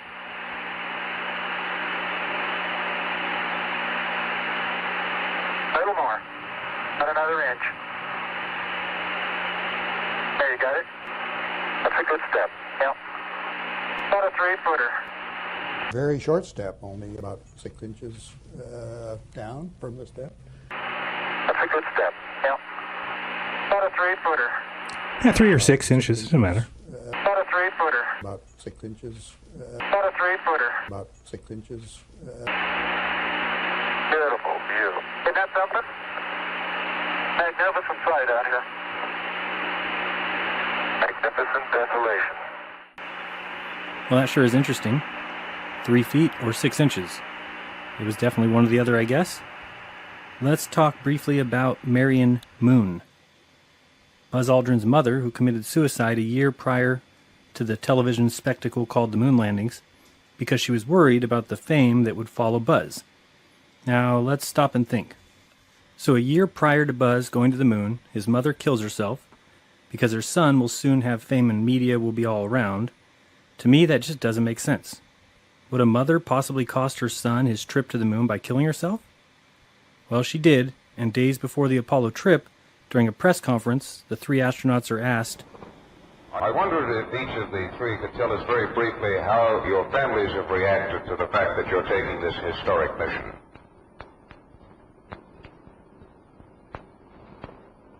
Well, my mom committed suicide. Who wants to take a crack?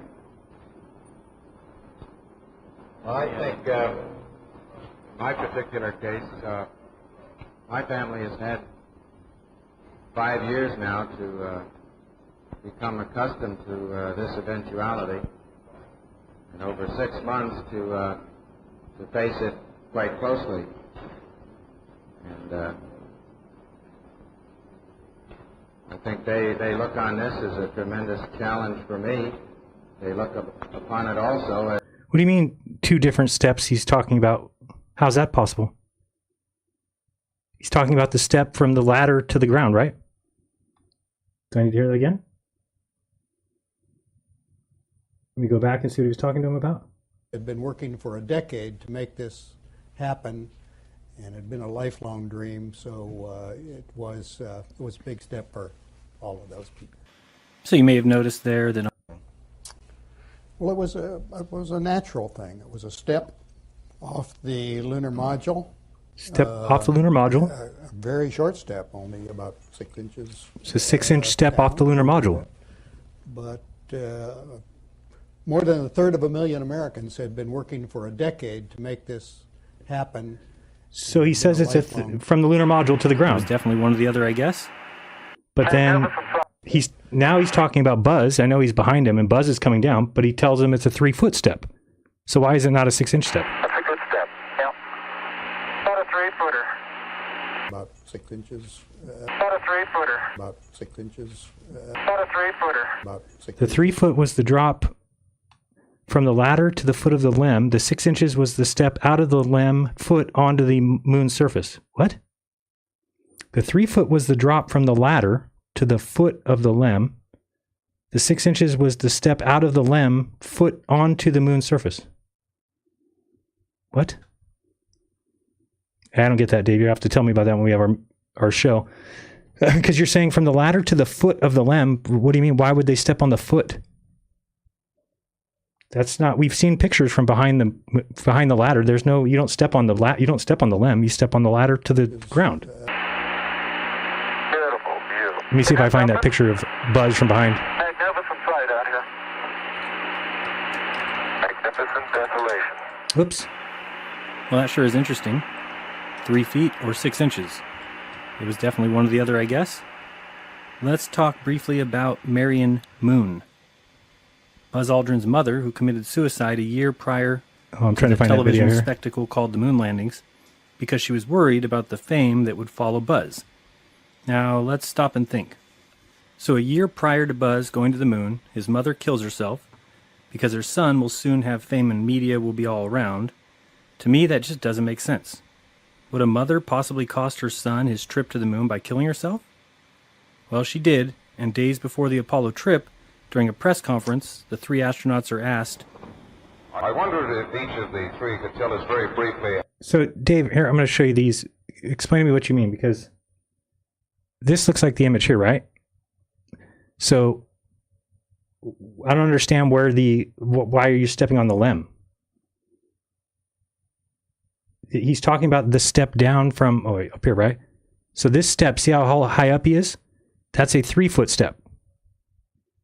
Right? It's a big jump to get down there. But you're saying that Neil Armstrong's talking about stepping on the limb itself? Where would you step on the limb? So you're saying on the foot pad? The 3 foot was the drop from the ladder to the... Oh, wait, sorry. I'm reading an old one. Where's he at here? I missed him. Did he leave? Jaron, I looked it up on Google. There's like a 3-foot gap to the foot, and the foot's cupped so you can step there and then step to the ground. I'm looking at chat. See, I don't know what you mean, but I'm going to bring this up here. But this is the kind of thing I'm talking about. This is what I want to know that I'm wrong on. So you're saying that he has to step from here onto the pad of the ladder, and then from there it's 6 inches? Is that what this okay, so like here, hold on, I see another picture that might help us. So you're saying stepping onto this part here? So he came down the ladder and then steps on here, and then he's talking about 6 inches from here, but it's 3 feet from up here? Is that what you mean? Okay. I could see that, if that's how that's set up. It seems kind of weird to say that you stepped from there down, but I could see that if that's the way he came down. So the other thing I wonder, Dave, did you ever look into the linguistic expert on Neil Armstrong? Because I do find that strange, unless they're trained to do that or something. I'll bring it up here so you can, I think I have it on my channel somewhere.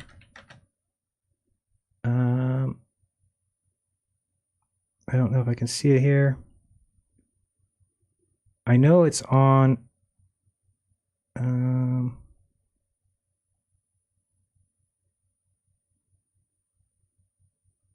don't see it here.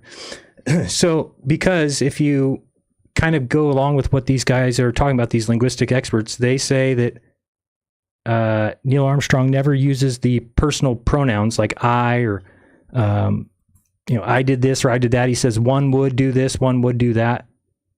Let me see if I can find it here. I don't remember where it went. I've got it in my folder. Should be here. But I wonder if you ever saw that.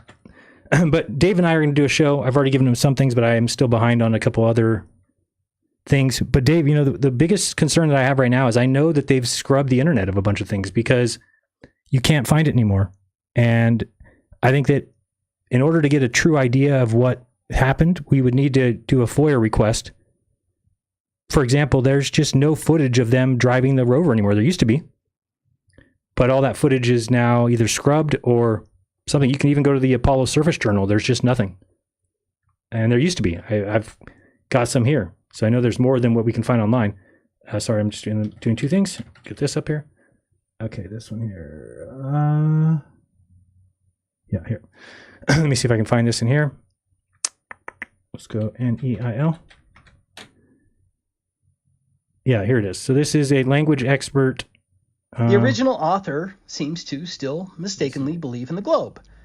But I think you'll enjoy this analysis of the fake moon landings. And pretty much all of us started with the one small step of the fake moon landings before being able to see the Earth is indeed flat. Now, it's not flat, but I still have questions about the moon landing.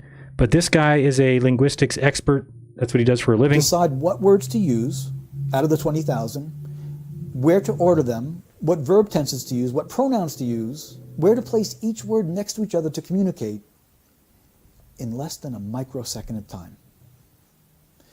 That is a process that, when disrupted by deception, we catch. When someone uses an unnecessary word, unnecessary phrase, unnecessary detail, we deem it as doubly important. So if you watch this, this, what happened, he starts going through his... Personally from the statement. The use of passivity is found in concealing identity and or responsibility. And he never says the words in this interview at all. He doesn't say the word I, even when asked specifically. You know, the Earth is the only... Let's go back here and just listen to this. There have been some reports of seeing planets. Let's go back a little This bit. leads to a question. Is viewing the space between the Earth, if the subject was in a crowd, and strength of experiential memory, its absence is noted. Even with influence from the interviewer, the expectation is the experiential use of I saw in some part of the answer. Next, we note the use of passive voice. And I've talked about this too. If you notice one thing, when we went to Antarctica, anybody who's ever asked me about it, I have an answer. Why? Because I was there. Okay. However, when Bart Sibrel approached Buzz Aldrin and said, hey, you faked the moon landing, what did Buzz Aldrin say? Did he say, no, I was there, I did this and this? No, he says, don't talk to us, talk to NASA. We were just passengers on a flight. That'd be the equivalent of me telling you when you came asking me questions about Antarctica, and I say, don't ask me, ask Duffy. I was just a passenger on a flight. Of course, that wouldn't make no sense. Why would I ever say that? Because I was there. So I'm certainly much more than a passenger on a flight, but that's how Buzz Aldrin referred to himself when accused of faking it. He said, don't talk to me, talk to NASA. We were just passengers on a flight. With when viewed from the moon. Passive voice removes the subject himself personally from the statement. The use of passivity is found in concealing identity and or responsibility in statements. For example, the gun went off is passive voice. If the subject was in a crowd and did not know who fired the gun, this would be appropriate. Here, the subject is describing a universal viewing and avoiding the singular experience that is expected. Next, when viewed from cislunar space, the space between the Earth and the Moon. This is similar to the universal pronoun you that is used to describe a common experience. This leads to a question. Is viewing the space between the Earth and the Moon a common experience that listeners would readily relate to? The Earth is the only visible object other than the sun that can be seen, although there have been some reports of seeing planets. This is his second sentence after reporting in both passive and universal language. He tells us in general terms what you, universal unnamed, can know, similar to what would be reported in a textbook. Please note the inclusion of some reports. He has thus far avoided giving us personal experience that is highly expected in such an event. This is an indication of avoidance of the response. There is no linguistic connection here between the subject and experiential language at this point. The rule of the negative. Truthful people tell us what they saw, heard, and experienced. Right. When one tells us what they did not see, a la part one, or hear or experience, the analyst recognizes that this sentence increases in importance. I myself did not see planets from the surface, but I suspect they might be visible. Here we not only have the rule of the negative, but we have the unnecessary addition of the word myself. Since he experienced something highly unique, not only does he report what he did not see, but he feels it necessary to input himself into the sentence where no such imputation should be needed. Who else would be answering this question or not seeing what he did not see? He offers a weak assertion. I suspect they might be visible, appropriately matching might with suspect. Being that he has thus far not told us what he has seen, it is interesting to note the inclusion of the word suspect. What other word might he have chosen? I think they might be visible would be an appropriately weak assertion where one lacks certainty. The word think is the most commonly chosen. Therefore, we note the use of suspect or suspicion within his vocabulary in context of his answer. We continue to wait to hear him tell us what he saw.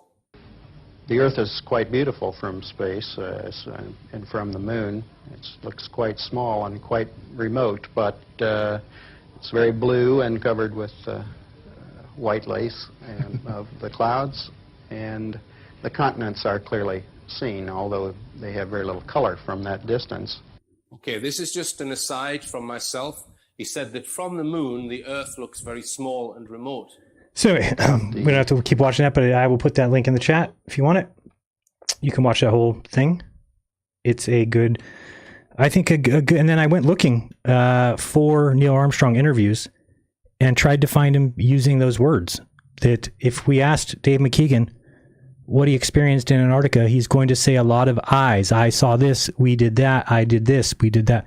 And not a lot of one would see. And, well, if you were, he's not using the ownership words. Now, again, there's possibly an excuse for this.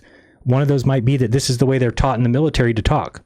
Is it definitely sheds them of personal accountability, almost like they're a team, right? He's talking as part of a team. So he never wants to say the word I did this or I did that, but it's still strange. Here he's talking about we see rather than I saw. The boundary between the black part of the moon. And so the reason that I still hold that maybe the moon could not be true is because it's much different than everything else that we get nowadays in the way that there's multiple cameras and there's no feasible way for some of this stuff to even be faked, like the Blue Origin trip. Okay. But with this, I don't think it's impossible that they would do it. Now, again, am I open to the idea that they went? I'm open to it. But I think that the only way you're really going to be able to convince me of that would be to go again. And I don't think that's a tall tale or a high ask. Again, this is the equivalent of me telling you that 50 years ago, I used to bench press 4,000 pounds. And today I can bench press 4. Now, I could bench 4,000 today, but I don't want to. You can watch old videos of me doing it, but I can't really do it today. I've lost the muscles to do, but I can only do 4 now. Wouldn't you question that? Wouldn't you question me saying I used to be able to lift 4,000 pounds?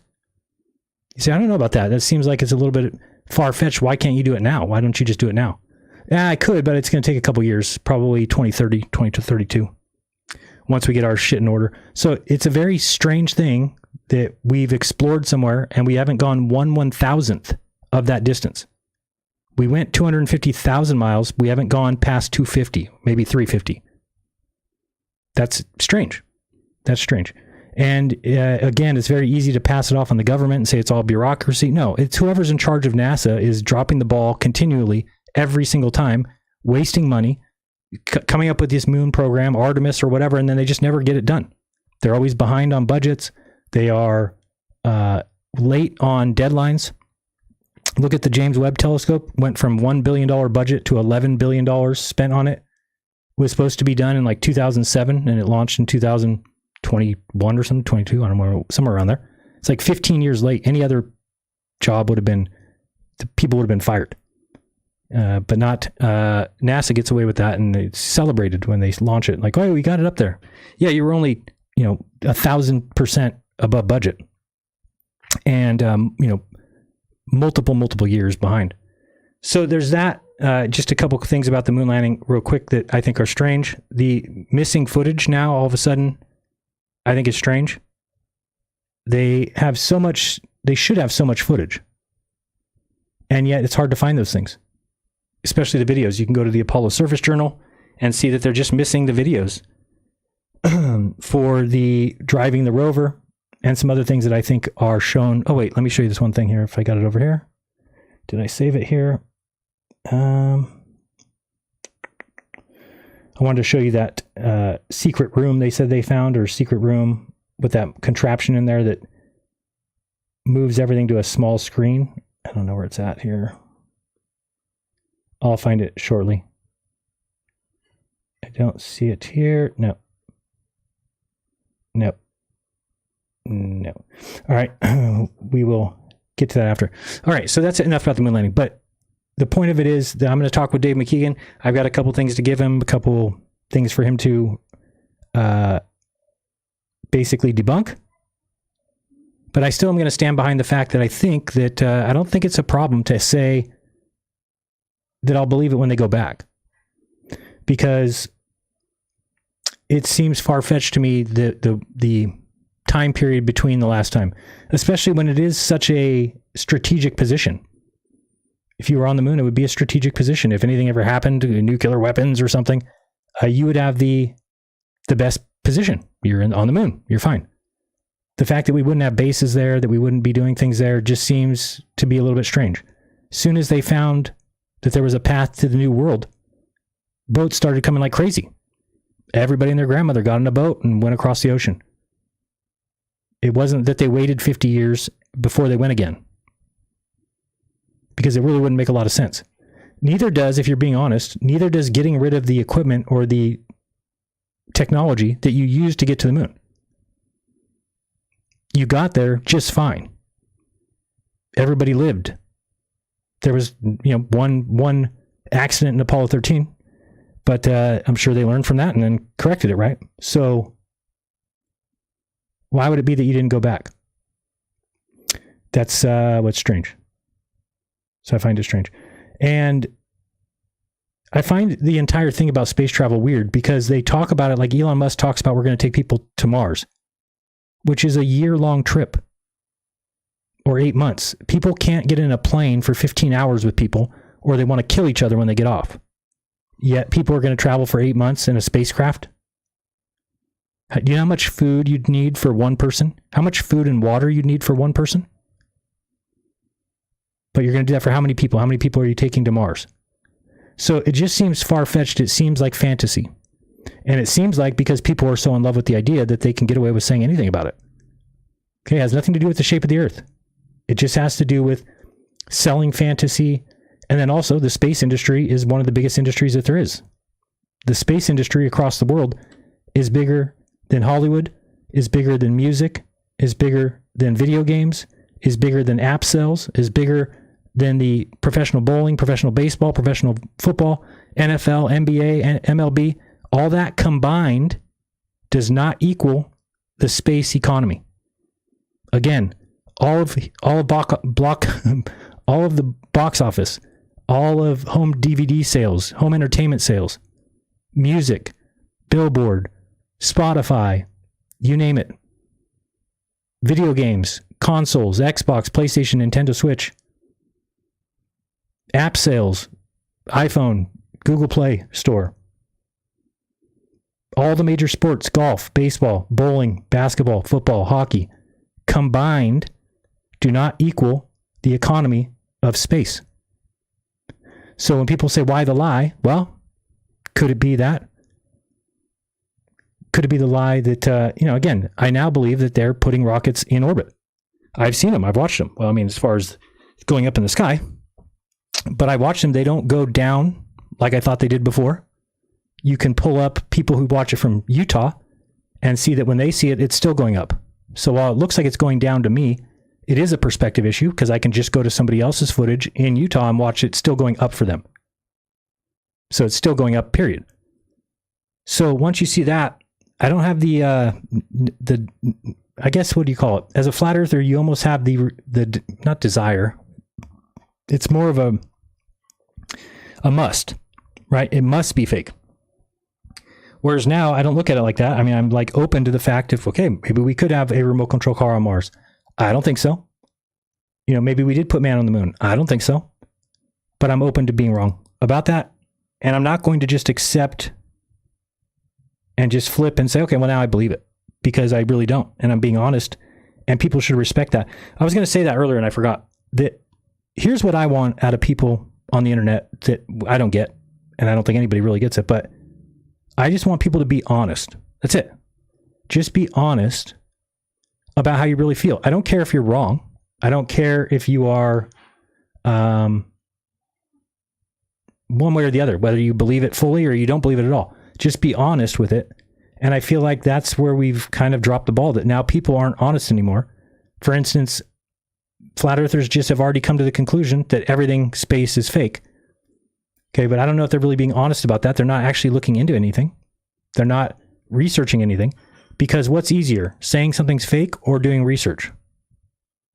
Clearly one of them takes work, the other one takes none. And so it's this hive mind of, well, I can get away with saying it's fake because everybody else does. And so that's the easiest way out. It's funny because we used to make fun of Globers because we said that they want the easy way out, so they just believe what science tells them and they don't actually do any research for themselves. Well, guess what? That has become the flat earthers now. They have taken over that position and said, okay, now we don't need to do any research. We don't need to actually work on anything. If anything goes against our worldview, we just call it fake. If anything happens in the world that we don't think matches our model, like going to space and looking outside of a window, then we'll just call it fake. And that's not the way you want to go about things, in my opinion.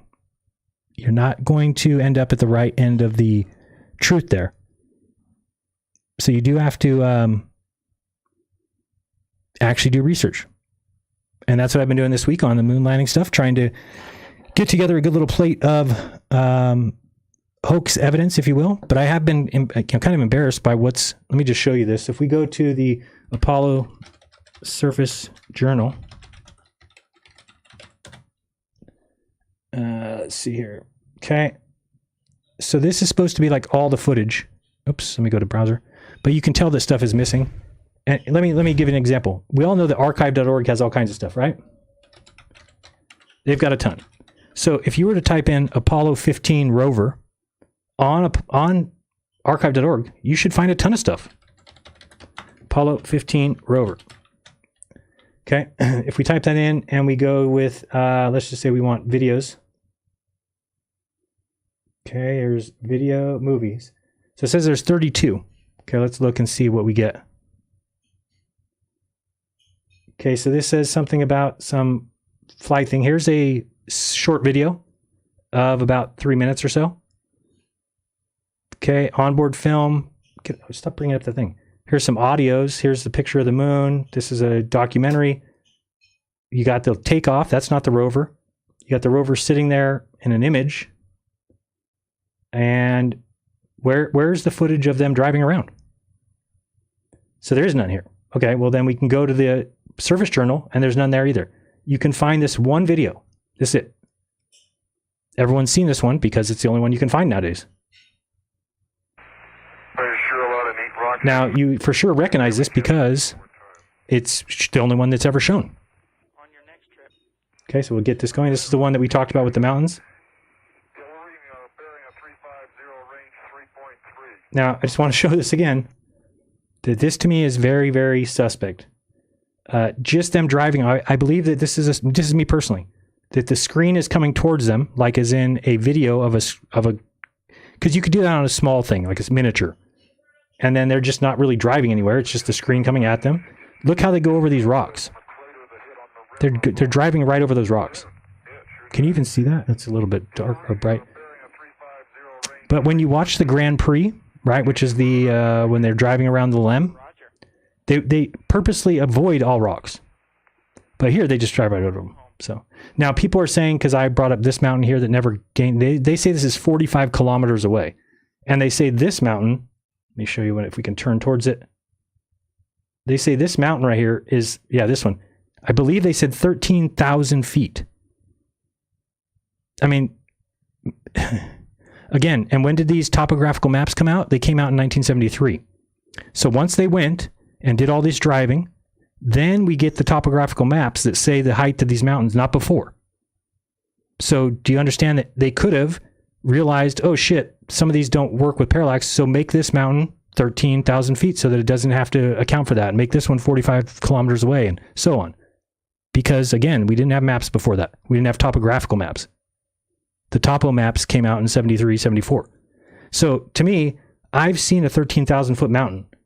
And if we look at this, does this look like Mount Rossman does in Antarctica? A little bit, right?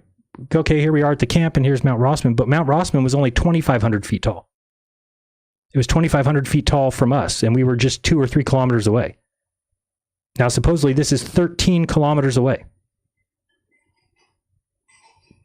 I mean, again, it's just them putting numbers on it because it doesn't look like that. Nobody would say it looks like that. So you have to believe them again. There's no way to determine that for yourself. That mountain does not look like it's 13 kilometers away or that it's 13,000 feet taller than we are. Look at, they're just going through a rock field. Just going right over those rocks like it's nothing. In metal tires. On a go-kart. Seems strange to me. But again, I get it. People are like, they hate when you say it seems strange to me. Well, it should be strange to anybody unless they just believe it outright and they say, well, I don't even want to question it, which is what most people do. So, what's that picture? So again, just going back here, you can see though that we've got no other footage. That's it. Here's some practice rounds. But you're telling me that on the entire Apollo 15, the entire thing, that's the extent of our driving in the rover? It seems like it's weird. It seems like it's not enough. Let's see if there's anything here. This is them just practicing on some field with actual tires, not with metal tires. So again, archive.org usually has all this stuff. I mean, this we can watch if you want to laugh hysterically. This is not, I mean, again, how is somebody going to prove to me that this is real? Go back. Because you can't prove that this is real. It's insanity. Stage pushed. Engine arm is descent. Okay, I'm going to get the pro. 99, proceeded. 3, 2, 1. Ignition. Right away, Houston. Regs are good. Ag side. I mean, where's the, so that blast is enough? Ignition. And that's gone. Right away, Houston. So that blast is enough that puts you up into orbit? You don't need any thrust? I mean, it's crazy. Roger, you have good thrust. Do they have good thrust? Okay, 30 seconds. I mean, so... Yeah, that to me, I just have questions. I mean, we've seen what rockets do. They get up there. Okay, great. But this thing went... How high did this go before it pitched over? I mean...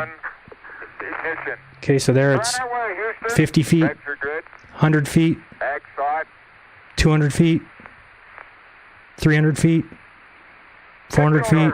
Now it's pitching over at 400 feet. It's 400 feet above the moon and it's pitched over. Come on. And now it's going down. Okay, 30 seconds. 308 your number. Okay, coming through 1,500 feet, and H-dot looks good. So he was at 1,500 feet, he said, but 1,500 feet and you pitched over? I mean, that's extremely, extremely low. But again, I get it that people are just going to say, well, no, don't you think that physicists would have figured it out? Again, I said this to somebody in my chat yesterday. If you told me, Jaron, you're going to have a rocket built for you, do you want a conspiracy theorist or do you want a physicist to build it? I would say, oh, a physicist, 100%. Thank you very much. If you ask me, Jaron, we think the moon landing might be faked. Do you want a physicist looking into it or do you want a conspiracy theorist? I'd say 100% conspiracy theorist. I do not want a physicist who already thinks they know the truth looking into the chances that the moon landing was faked. Because they're not actually looking. They don't actually look. They already know it's true, so why would they look? And that's the case. And then they want to act like there's never been a PhD or anybody that's thought that it was faked, but there's an entire site, Aulis, where it's full of people with credentials, and you just go to aulis.com. And you can see here that they've got these people, and they believe in space travel. They believe, there's craft on Mars and stuff. They just don't believe we went to the moon. But again, you can find out the people. I forgot where you go in here. Publication support, reviews and testimonials. Somewhere here you can find the list of people, all his publications, stream movies. A lot of good movies in here if you want to watch that. Origins. Where's the? Right here. So there's just a lot of articles in here. You can find out who wrote them. But, so this is mannequins and miniatures. So this is these guys think that these are miniatures being used, like remote control cars. I forgot what they say the reason is, because they don't see any movement or something. But, you know, with sets like this, you can make miniatures. See this? This is like a, it's, you know, basically they're pointing out that there's ways that you can fake this. If they show you like the rotoscoping, do you know what rotoscoping? Oh, this is like showing it here. So they're just showing here the painted background, which is what I believe. And I think that there's evidence of that. Let's see what this guy's saying here. It is simply impossible to film such a dust plume with full-size model in a terrestrial condition traveling at a speed of 36 kilometers per hour. That is twice as fast as the rover's speed. Sand does not rise to a height any greater than 1 meter. I don't know what they're talking about there. But I've seen, oh yeah, I've actually looked at these. If you pull up sand, is that so bright for you? Hold on a second. I want to see why that's not picking up the right color. Let me try properties. I think you have to put it on automatic. There we go. Sorry about that. But anyway, these cars, they do lift up the same thing. And when you lower it to, maybe I have one here. If you lower it to half speed, all of a sudden it does look like the moon. Now, I know people have said, Craig from Fight the Flat Earth, and some other people have done analysis on it. Well, I want to see them do analysis on the dune buggy sin. Again, they say they've done analysis. I have not seen that myself, but I want to see that. Let me show you here. I thought I did save it. Yeah, sand buggies. Here we go. So watch this one here. Okay, so this is a sand buggy, and I'm going to turn it to speed half. Now, again, it wouldn't be exactly half because they would be smarter than that. They would do it at 0.6, 0.7, whatever. But look at this dirt there. That, to me, does not look much different than what the moon looked like. Let's watch them as they go from the side here. This car is going to come around here and turn around. Watch what it looks like. Remember, we're half speed. So let me find the Grand Prix picture, actually, so we can look at them both. Grand Prix, going to be here. Apollo Grand Prix. Because what bothers me is the people that just are so, so guaranteed fact. This is a guarantee that we went, and that they try and say things like, well, there's no way you could do this. There's no way you can make it look the same. Yet you can find it looking the same. So let me show you. Okay, so watch this car right now as it goes by. Remember, this is half speed. And you tell me if it looks like the rover does. Look at the dust coming out. It's kind of hanging up in the air. You'd be like, wow, that's hanging up in the air because the gravity's lower. Now let's watch this. And you tell me if it's any different. This looks to be in slow motion. If you want to deny that, that's your business, but it looks like it's in slow motion. It looks like it's been slowed down. The car handles in a way that cars don't handle. Now, granted, it's on the moon. I get that. It's not going to handle like it does on Earth. But I would even think when you make a sharp turn like this, that there's a chance your car overturns. If you've only got 1/6 the weight holding you to the ground, if you make a wide turn, well, you wouldn't go over over end? Maybe not. But watch when this car comes. Remember, it's almost doing the exact same path we just saw. That dune buggy was coming down the hill. Watch this car. It's coming across here, our view. And we're going to see the dust do the same thing. So what is the dust doing differently than we just saw? Just like it's in slow motion. Look at it. Go back to the sand buggies.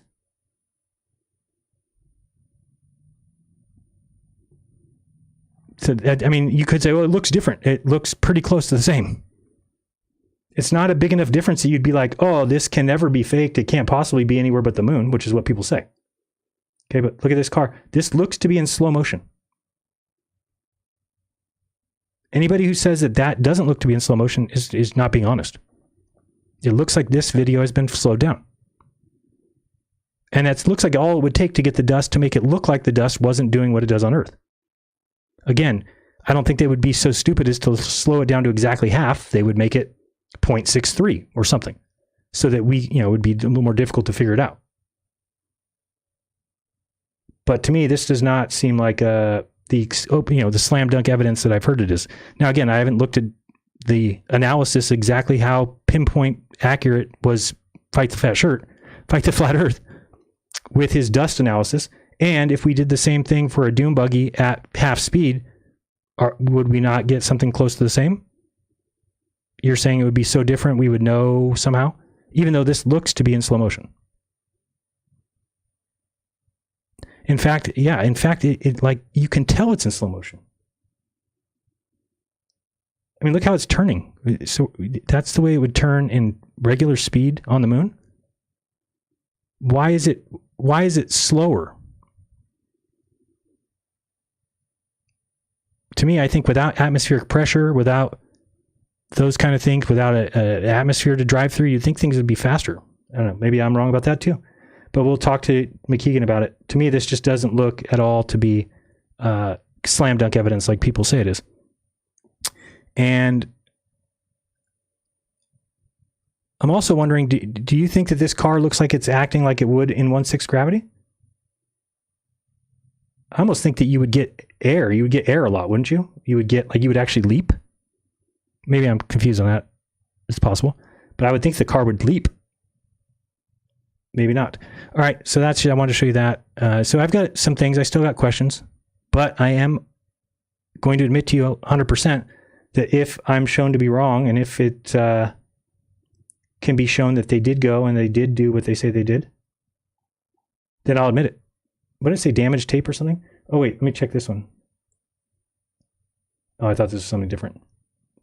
Same thing. And then see, like this one here, what's hard to tell is, now, is this one in the real speed or the other one? See, it's very difficult because now they've sped. Obviously, this is not the same speed we just watched. So which one is the actual speed that we're supposed to believe? This is moving much faster. See it now? Now it's actually looking like a car. Still looks like it's slowed down. Oh, this is perfect. So I had a bunch of these and now I can't find them.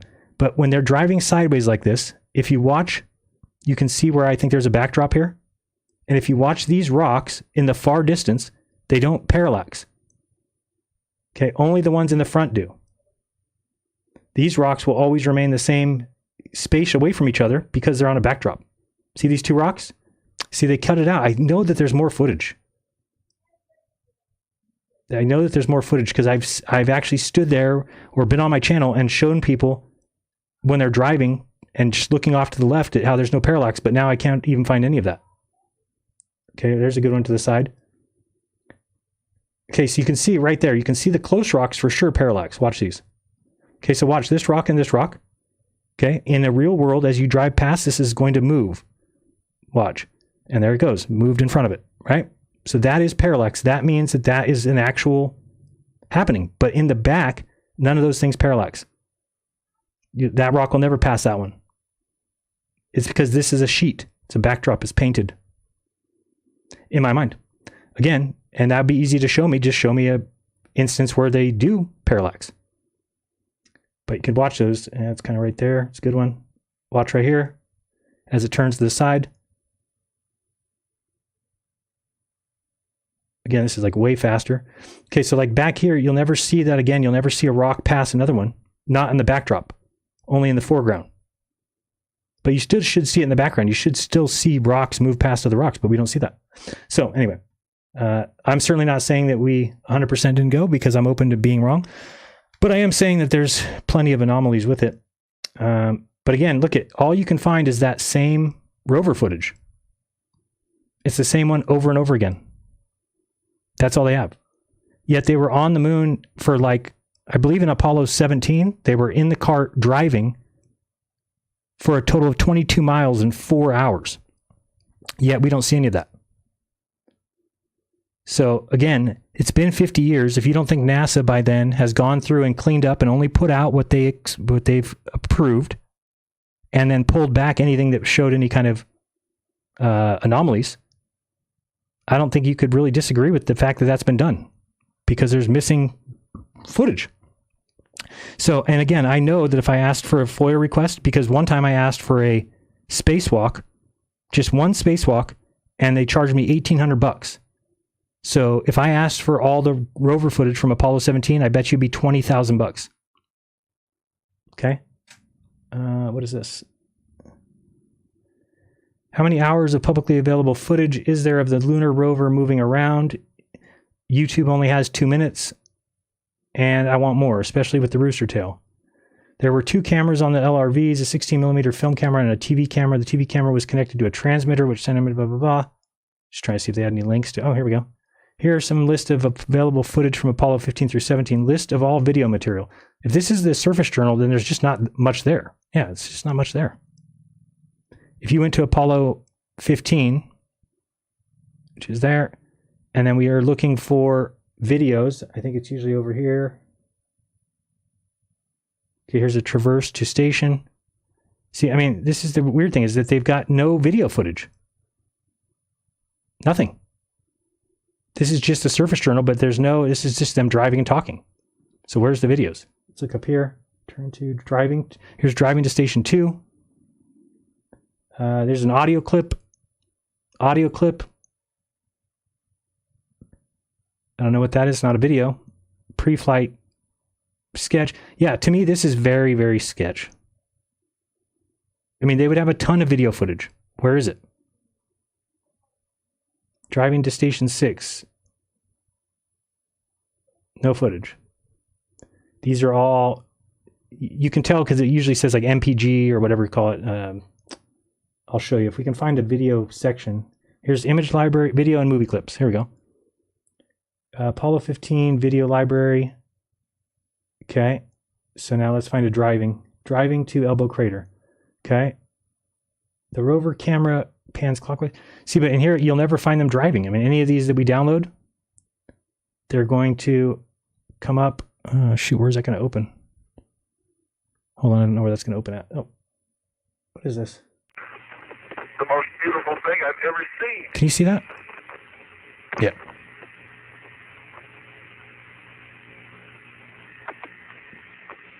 Surface tech, and we have a cross, and as a matter of fact, underneath the up.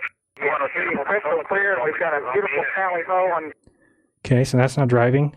They got all these real clips, but if we pull them up, what?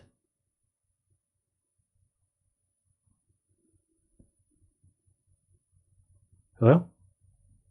Oh, there it is. So let's go with this one, Apollo 15. What is this opening with? Wondershare unit converter. Not driving in. And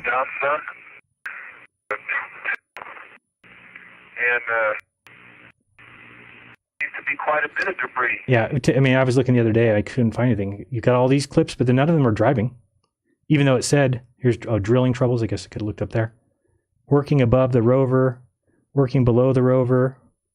The Genesis rock. Heat flow reprise. The dreaded Station 8.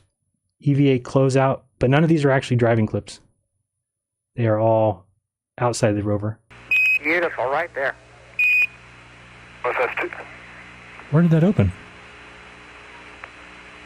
That's over here. So anyway, I mean, I don't know how anybody doesn't have questions and at least say, oh, it's a little peculiar.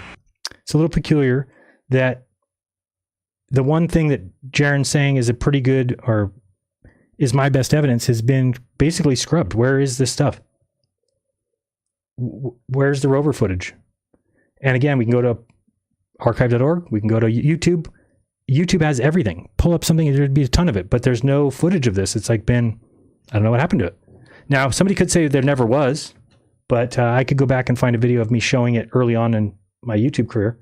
But if we just type in Apollo rover, whoopsie, and see how much footage we get. Rover. Okay, there's the one we see every time. This is them undoing it. What's here? EVA 3. Yeah, there's no driving in this one. We've looked at it before. This is them out and about. No driving there. No driving there. No driving here. No driving. There's the Grand Prix. Grand Prix. No driving. Grand Prix. Should we listen to the turd incident real quick? It's just funny. Have you guys heard this one? Let's have a good laugh, just for the fun of it. Oh, who did it? Who did what? Who did it? Give me some. Where did that come from? Give me a napkin quick. There's a turd floating loose. I didn't do it. It ain't one of mine. I don't think it's one of mine. Let me tell you right now, this is the #1 evidence for it being real. These guys are sitting around in the capsule talking about whose poop is that that's floating by them. And they're talking about whose poop it might be because it's not his. And mine was squishy and mine was stucky. Mine was a little more sticky than that. Oh, anyway. God almighty. What do you think? Nothing, that's enough for me. Heroes. Yeah. Nice going there. No more turds are going to fit in there. Is that waste compartment full? No, hell, there's nothing in there. It goes all the way down to the deck. When I got in there, I had to stick my... Okay, we're getting away from the point here. Oh, wait, is this a side? Nope, it's Grand Prix. What was that one? Nope. Grand Prix. Now, I don't know if anybody else would agree with me that there was more than this. There used to be several scenes of driving. What's this one? Again, this is that same one we always see, just slowed down. Same one we always see. So, I mean, again, I guess you could say that that's all there ever was, but I don't know if that's the case. And I would love to do a FOIA request. It's just you watch how much they try and charge you for that. You watch. It will not be pretty. Grand Prix. So, what's this one? EVA rover. Guidance internal. Over 4 billion ascent stage takeoff. Burned through the right lunar rover. The first. Now, and this over here, we've got Apollo 15, the Mountains of the Moon. EVA. I don't see any rover footage though. That's the one we always see.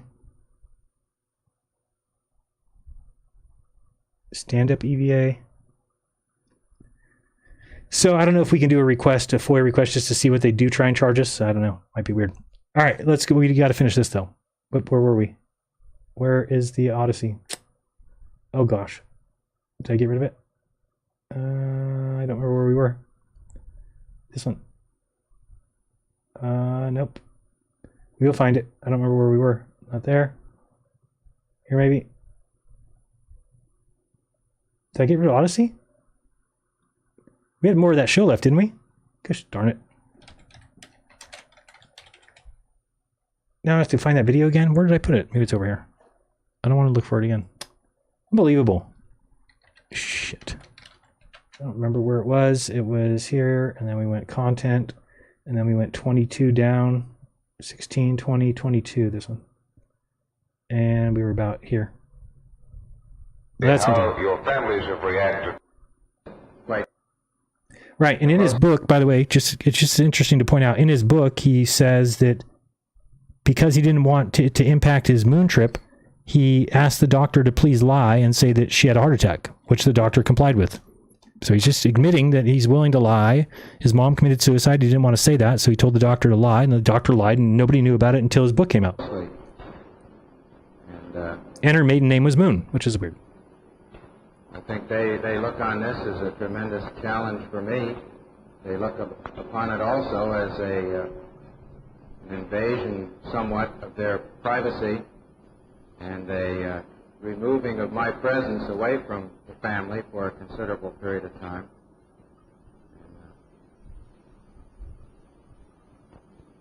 I'm not sure exactly whether this is the overriding feature over and above some of the other more pleasant aspects of the particular job that I have as far as it affects my family. Doesn't mention that his mom killed herself. And so that was an interesting answer. Of course, he can't say his mother committed suicide because Buzz and his family, according to Buzz's book, told the coroner to lie about his mother's death and to say it was heart problems. And then only after the fact did Buzz come out and say that his mother, much like his grandfather, committed suicide. The lie was to make sure that there was no unneeded press attention brought upon Buzz or his family, but it's proof to me that lies are no big deal to Buzz Aldrin. Also, just wanted to point out on this timeline that they launched July 16th at 9:32 a.m. Eastern Daylight Time and landed July 20th, a Sunday, almost 4.5 days later. The first step on the moon was 6.5 hours after that, and then they launched from the moon July 21st, 1969 at 1:34 p.m. Eastern Daylight Time and splashed in the ocean 3 days later on the 24th of July at 12:50 p.m. Eastern Daylight Time. An estimated 600 million people watched the Apollo moon landings live on TV, a record that stood until the wedding of Princess Diana in 1981. Remember, they wanted everyone watching live, and that's why Nixon made the federal and state governments, as well as city employers, give employees the day off on July 21st. So let's think. Do you really think the government would want people watching live if something were to go terribly wrong?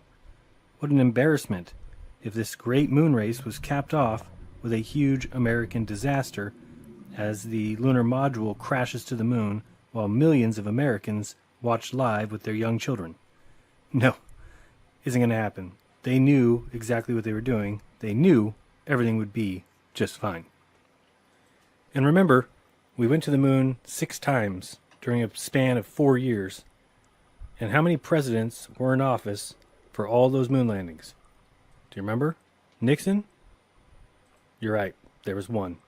Just Dick Nixon.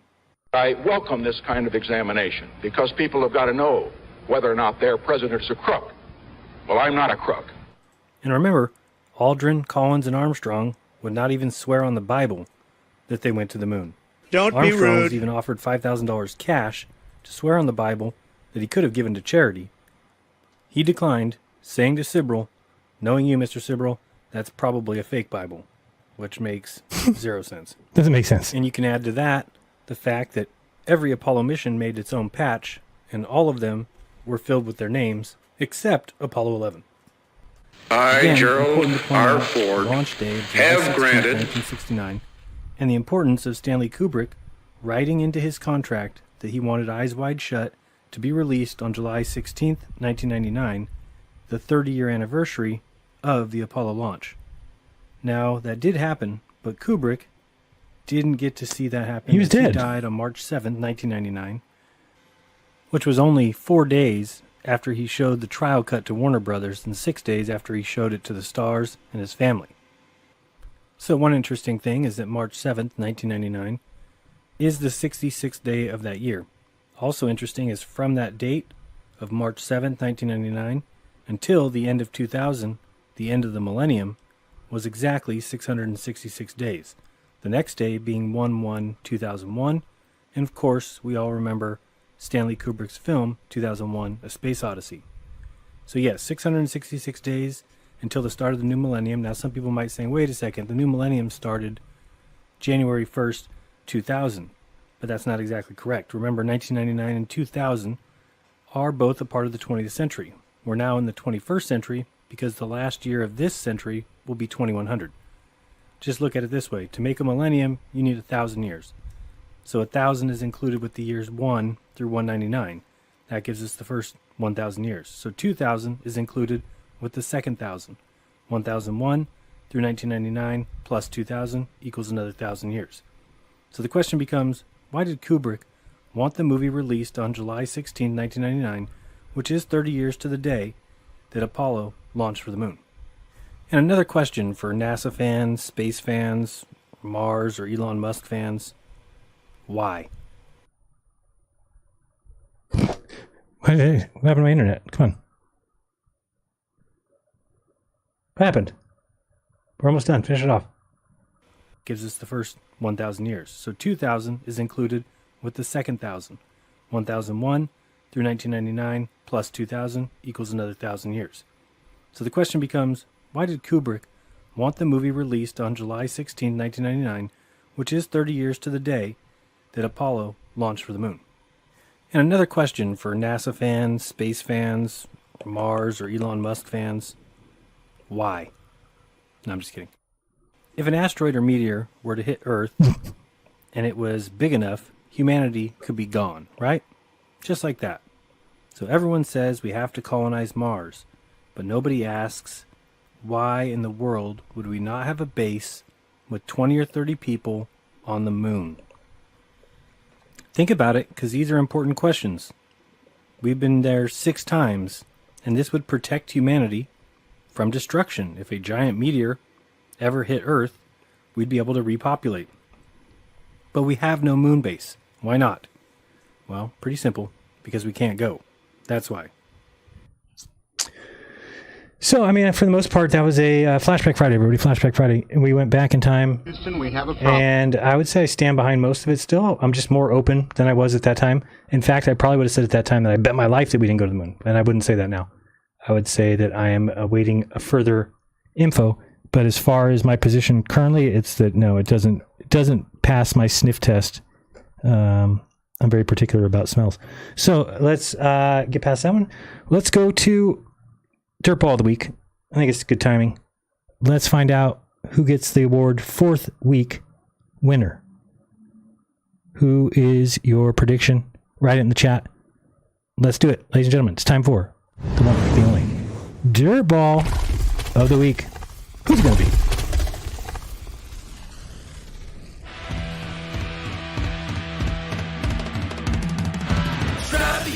Well, it's weak on the mind, there's no way that you can escape it. Hard to believe you when you did that stuff. Such a dirt ball, that's a mistake. History repeats itself, try hard and you'll succeed. Every Friday when we name another dirt ball of the week. You're the best around. Devil of the week, enjoy your crown. You're the best around. With dirt ball levels of just a sound. You're the best around. Ain't nobody that can keep the step around. Alright, who's it going to be? Watch out for the shovel, please. Don't get hit by that up. The winner is the one and only Marty Leeds. Marty, that wasn't even close. You took it home. You took home the title for being a dirt ball for many reasons. We're going to go over some of those in a second. Ladies and gentlemen, your week 4 winner and dirt ball of the week. Dirt ball of the week, Marty Leeds. You're the best around. The very best double pound for pound. You're the best around. Not just in your town, you're world renowned. You're the best around. It wasn't even close, you want her down.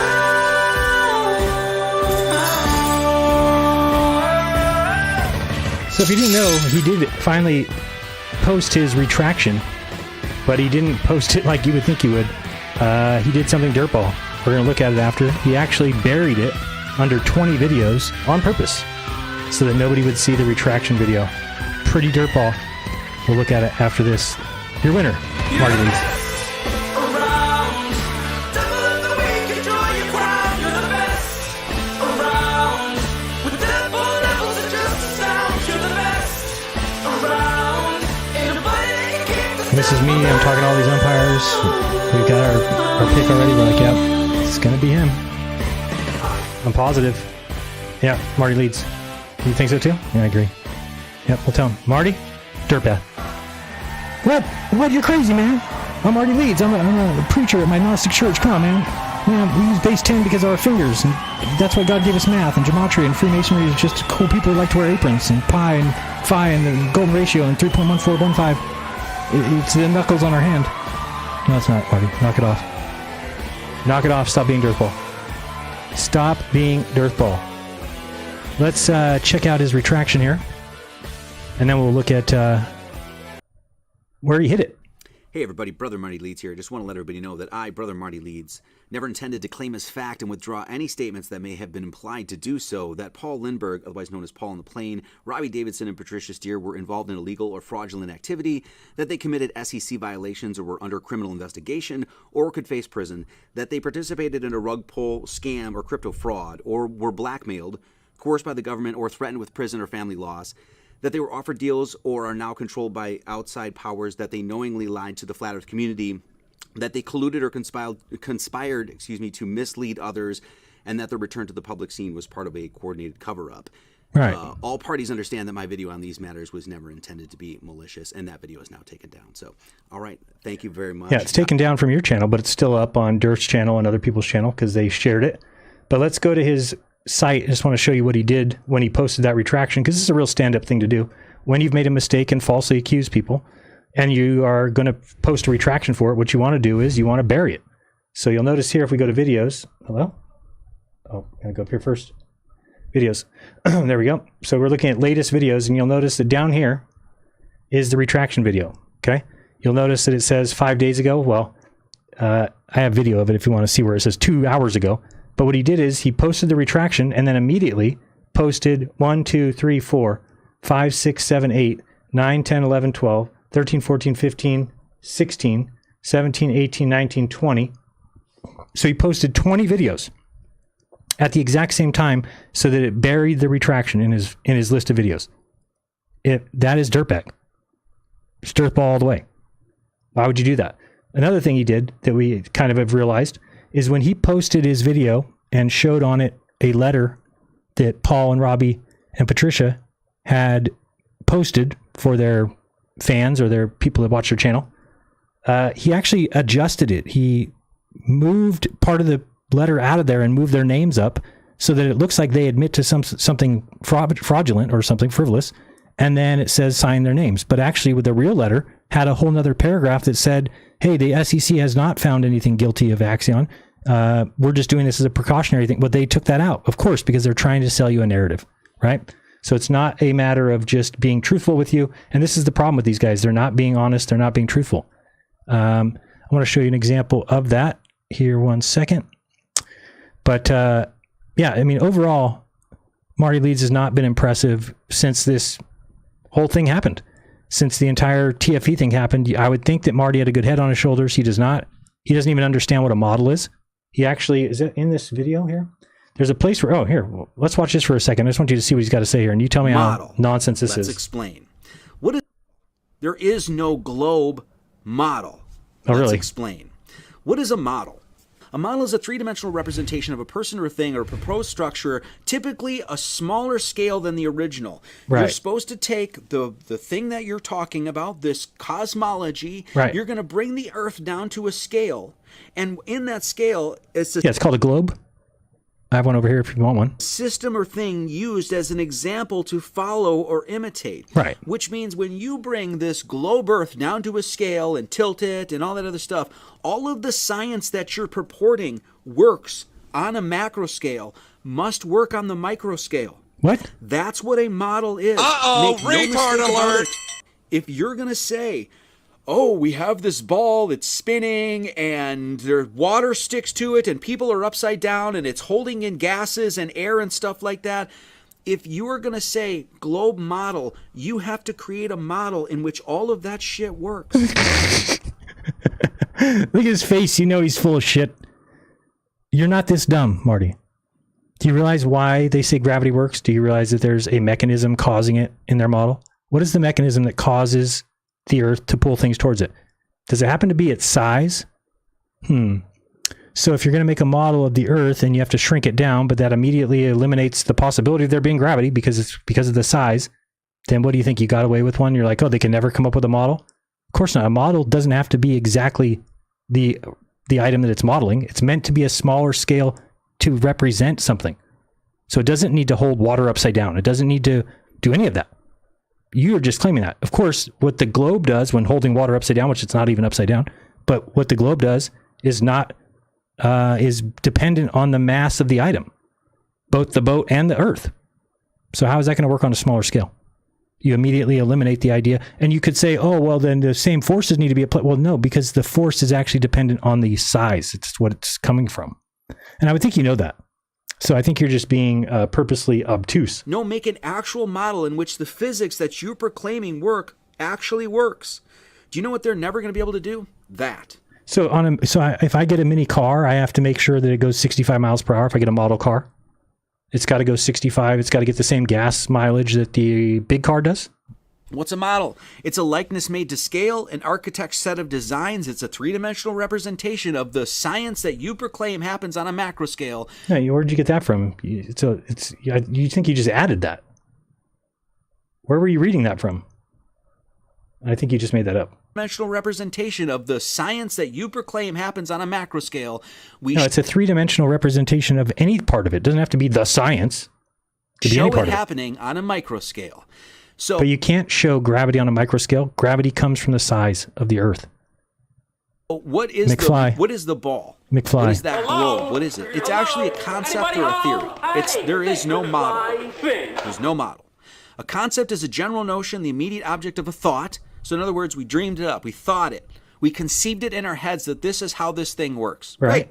What is a theory? Essentially that. It's a conception, it's a mental scheme. So Right. do we have a concept and a theory of the globe? Sure, no problem. We can all imagine a globe. We've seen the alleged image or pictures, which are images that are actually just not pictures at all, right, of the globe, so we can conceive that in our minds. Do we have a model of it? No, we do not. Wow, really? Because in order to have a model of it, what is a model? As you guys know, as we just said, it's just like this. It's a model, like model railroad sets, model car. Those guys would have to make a model just like that in which all of their science works. Now, what's so beautiful about this is that they've got all the opportunity to do this in the world. Do you know why? Because of that bullshit that they placed in our classrooms. Globes. You have a quote-unquote representation of what you think Correct. conceptually what the earth is. Right. Now that you have that, make any of your science work on that thing. Then you would have a model. In order for that... Yeah, I mean, these guys are just like finding loopholes or what? Well, what, does gravity come from the sides? Then tell them to shrink it and make it do the same thing. They'll never be able to do it. Yeah, of course. It's kind of the point. It's only can be done on a large item. What do you mean? I don't get it, really. Don't really get where you can actually make that as an argument and feel good about that. I wouldn't. And a model of the Earth, I'm just looking up here, Google, seeing what it says, see if there's anything we can catch from it. It does say, a common model of the Earth is a sphere, also known as a globe, which is a good approximation for many purposes like geography and astronomy. For more precise modeling, an ellipsoid, a sphere with an oblate shape due to its rotation, can be used, and for even greater detail, a geoid. Earth's surface is the absence of other forces is used. Finally, a common Earth model is used in the oil industry to represent a specific geological area. Here's more detailed look at these models. So there's a spherical model, ellipsoidal model, geoidal model, common Earth model. In addition to these models, there are also scale models and computer simulations used by engineers to study the Earth's structure, predict natural disasters, and model spaceflight. So I don't think you understand what a model is, Marty. Just going to make it whatever you want. But again, I had a lot of higher praise for you before you went. You said it's easier to fake the sun than it is to fake a rocket launch. So that is hilariously wrong. No one has ever done that. No one has ever done that in the history of Dota. So we're done with him. Marty Leeds, you are the Dirt Ball of the week. Congratulations. Nothing's gonna ever keep you down. You're the best around. Nothing's gonna ever keep you down. And let me show you. I want to show you the awards here. By the way, nobody has ordered theirs yet, which is weird. We've got the Dave Weiss version of the Dirt Ball. Let's see here. Is this best to hold? So you can see there. Psh, Dave Weiss. And it says Dirt Ball of the week, #1. So we got Dave Weiss. He's up here on the counter. We got Karen B. She was second. We've got Flatoid. He won third. There you go. If any of you want these, I'll mail them to you free. And Marty Leeds, here is your Dirt Ball. Congratulations. You did very well. You are winner #4. Dirt Ball of the week. All right. Excellent. We are going to be right back. And I'm going to go to the restroom. And when we get back, we're going to just touch on Blue Origin again. Make sure we round that out well. And look at some super chats if there's been any. And we'll go from there. Let me get this on here. And we will be ready to go. All right. We've got a... Oh, I didn't put that in here. All right. We'll do this. Going to put on a song real quick. And we'll be right back. Enjoy the music, even though everybody hates my musical taste. I don't care. I like it. And I like this next song. I thought it was very cool. Where is it? And I don't know what's wrong with me. I do like AI songs if they're actually finessed. I don't like when somebody just types in, do a song for me like this. But if you get it, you change the lyrics, that's what I did on the song that we heard earlier that nobody liked, but it's all right. I don't mind. I like it, and that's all that counts. All right, so we've got, oops, that's not where I want to go. Oh, I forgot that I had that now. Okay, shared garage, and we got to go with this one, and this one's great. Okay, be right back. Don't go anywhere. It's Jeranism. Friday Unplugged.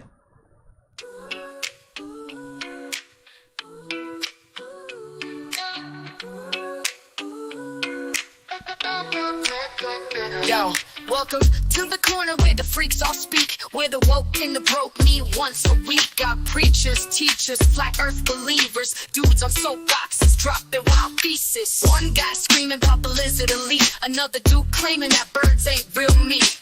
Karen's on the mic trying to cancel the Pope, while a dude with no teeth says the moon's a hoax. A mic check, 1, 2, let's go. Say what you want, don't hold back, bro. Truth or lies, we'll never know, but grab the mic and steal the show. Yo, look, here comes a dude in a tinfoil cap, saying AI's taking over, it's all a trap. Then a stoner with a bong saying, bro, relax. Aliens built pyramids, that's straight up facts. A feminist screaming, men ain't shit, next to a pimp talking about monetize your bitch. And in the back, there's a Jesus guy telling me I need to pray before I die. Nah, I'm good. Mic check, 1, 2, let's go. Say what you want, don't hold back, bro. Truth or lies, we'll never know, but grab the mic and steal the show. This spot got scholars, gangsters, preachers, hobos, weirdos, OnlyFans teachers, a vegan and a butcher about to throw hands, while a nudist in the back yells, fuck your pants. Man, I love this place, so raw, so real. Everybody talking about how they feel. No rules, no filter, no fucks given. Some preach hate, some preach living. But hey, that's life, that's the street where madmen and prophets meet. So if you got something to say, step up and shine. Just know, once you drop the mic, it's mine.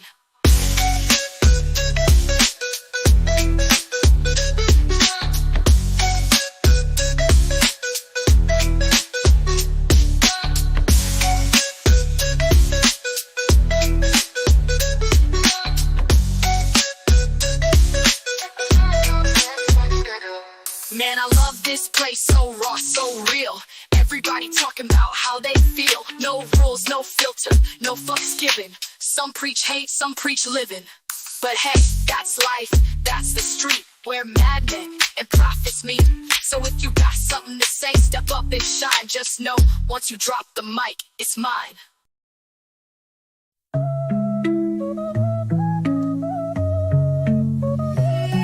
On the shot clock, hold on, don't start. Snack stash deep, hit the fridge, hit the cart. Popcorn popping, microwave sound singing. Phone buzz loud, group chat still pinging. Wait for it, 2 minutes just a flash.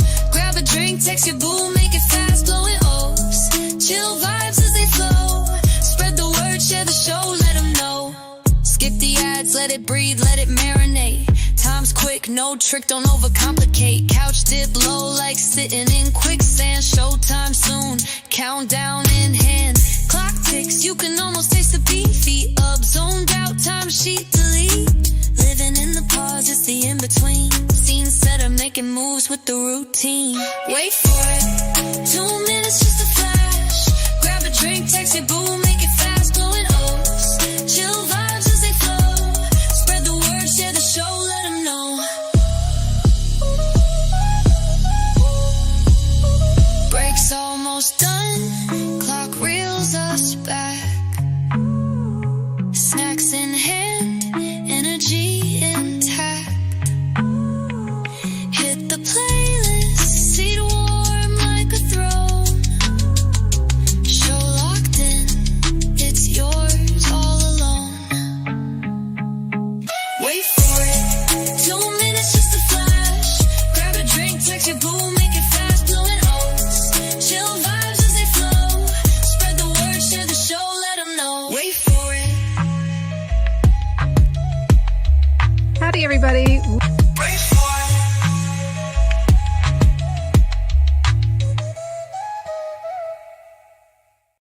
And welcome back to the show. Thank you guys for... Oops, stop that now. I heard that one. Thank you very much. All right, I just want to point out one thing. We're going to bring this up real quick just because I need to show you when somebody's being... the reason that the Dearth Ball of the Week is named Dearth Ball is because of the Dearth Ball I'm about to show you, who was on another podcast this week. And I hope Flat Earthers are watching, because you need to see that it's the Flat Earthers that are lying to you, not the Globe Earthers. I didn't tell you any lies today in today's show. When I talked about the sun setting, when I talked about the way the directions would be, all that was all truth, fact. Now I want you to hear a little bit of Dave Weiss, and you tell me if you think he's also being truthful. I want to get to a certain particular part Actually, I think about the last 15 minutes was very questionable. But let's go to here, see what we got. Just 5 drops under your tongue twice a day, and that's it. Super easy, super simple, and it doesn't even taste bad. I've tried countless supplements, and while... Okay, selling stuff. Right? So I'm just talking about the stuff that we are physically experiencing here in this physical reality that we're having. And the Globers want you to say everything's physical, and if you come up with anything that's non-physical, like God, they don't believe in God, okay, then you're crazy. It's amazing. So we did not talk about this being spiritual warfare before. So tell me more about that. Well, I believe we live in a soul system, a system made for souls. Okay. Makes sense. And they want us to not understand who we are. We are connected to this living system. Everything from the moon, the stars. Let's go a little bit past this. Air. What is air? Maybe we're breathing in consciousness. Then the other thing is water.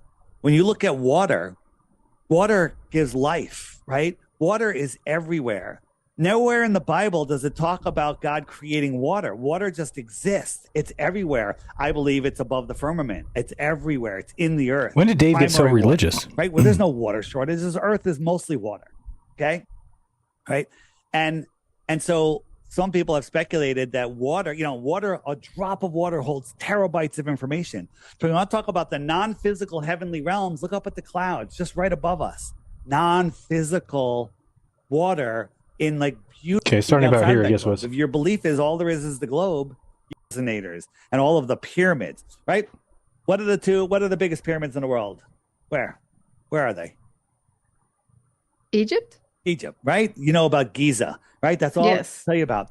There's pyramids in Bosnia that are way bigger than Egypt. That's why I said Egypt. I was wondering. There's in China. There's one then Giza. Watch that. There's zero possibility that you can watch that and then believe that there are tombs. Fear, you live in lack, you live in limit. Your thoughts can't expand. But if you live on a flat Earth where there's abundance, right? They tell us there's 8 billion people on Earth. The number's closer to 1 to 2 billion, but they don't want you to know that. What do you mean? They want you to think. It's amazing. If you had the app. Gotta get the app though. Yesterday's video, if you click here, or the last couple of days, there's a video. It's called "The Final Warning," by a guy named allegedly Dave Moore, and he lays it out in a way that like no one has laid it out before on what is going on in this world, and I highly recommend that you watch it. Thank you. How many people have the app? There's over 200,000 on the friend finder. So that's like number one lie, by the way, because they got his data and there's only 30,000 accounts. Let's see. So that's a made up story. Oh, you know what? 214,000. Because obviously not all flat earthers have the app, but is that number growing? It's growing every day. It's growing every day. Even though the final experiment happened? Well, they literally spent a ton of money hacking my app. In October, they did not spend a lot of money hacking his app. That's another lie. Able to break into the server. It was all on the API, which could be accessed by sending it API requests. That's not hacking into a server. And they stole all the information. Now, let me tell you what. Okay, they stole all the information. Now what? Information they stole. When you sign up for the app, you know what KYC is? When you sign up for something, you have to prove your identity. Like if you sign up for an account or a crypto account, you have to take your passport and your license and all this stuff. This is non-KYC. This is put in any name you want, any email you want, and any information that you want to share with the other users, right? So instead, Dave Weiss, I did not want to share my home address with other users, but that's the information that was leaked. So are you telling this girl right now that the only information leaked on your app was stuff that people purposely gave out to others? That is a blatant lie. Instead of hacking the app, they could have just paid the $3 and looked at everyone's information that everyone's sharing. Like if I went on Facebook right now and found you, I could hack your information. I could take all your information. You could not find her home address if you went to Facebook, Dave. But people have my home address now. Why do they have my home address? You're telling this lady that I wanted people to have that home address.